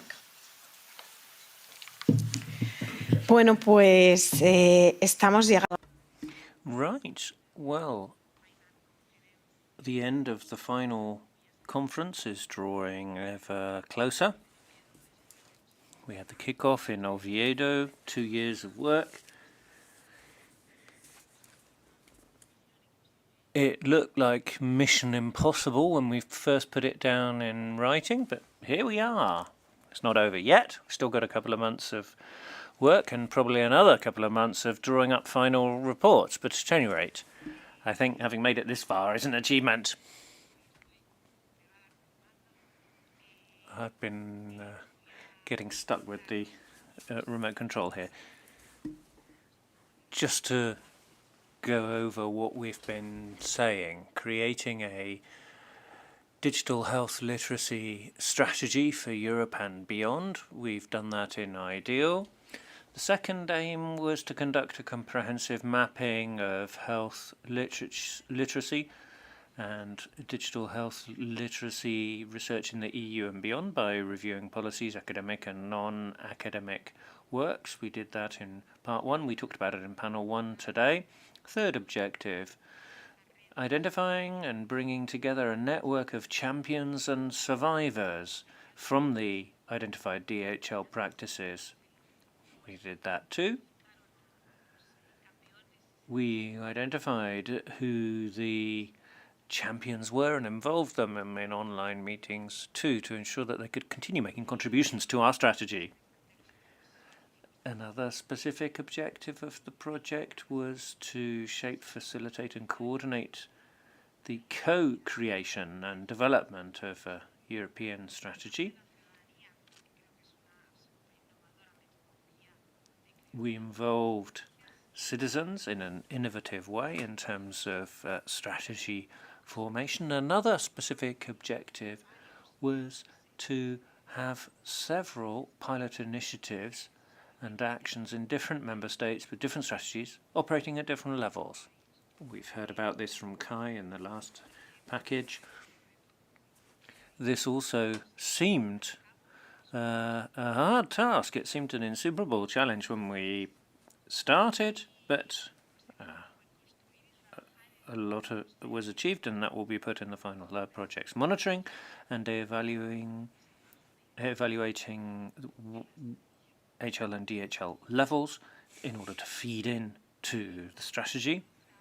Engaged health and non-health sectors, a whole range of stakeholders and policymakers there, patients, citizens, social media, social services, doing this at several levels, micro, meso and macro, and wanted to surprise you, shock you at the end. Don't know whether you're surprised, but at any rate, this is La Sociedad de la Nieve, the Society of Snow. It's a true story from Uruguay about some survivors of a plane crash in the Andes in 1972. Of course, the survivors did something extraordinary, but the whole thing was a terrible sort of process of suffering and surviving, and I don't mean to make light of that in any way, but they got through it all, showed resilience, survival skills, not entirely dissimilar to what we were doing in IDEAL. They were stuck in the mountain. They managed to survive despite all the adversities which were thrown at them. And IDEAL participants had all of this on their plates on top of what they were normally doing, and still managed to keep going, keep their regular lives going. Solidarity, survivors come together, work together to survive. They overcome tensions and conflicts. They show group spirit, camaraderie, and overcome their differences. They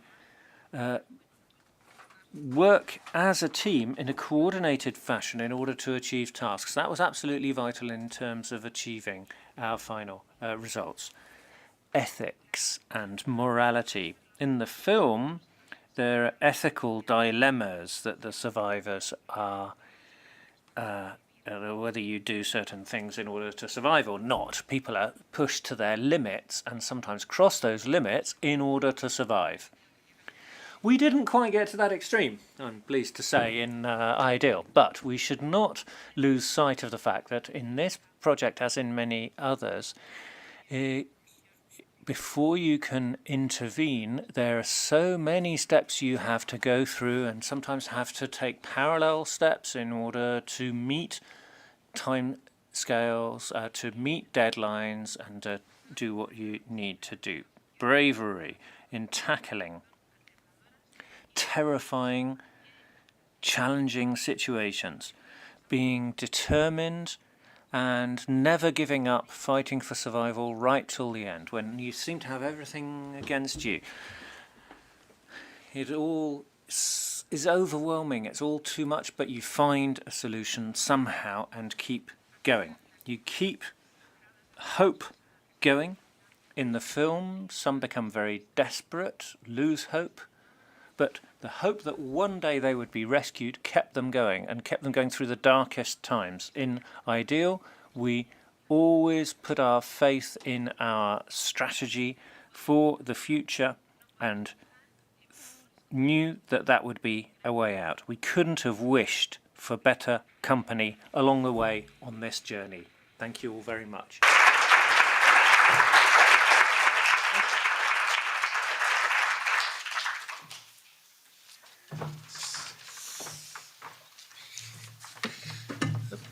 Use yours.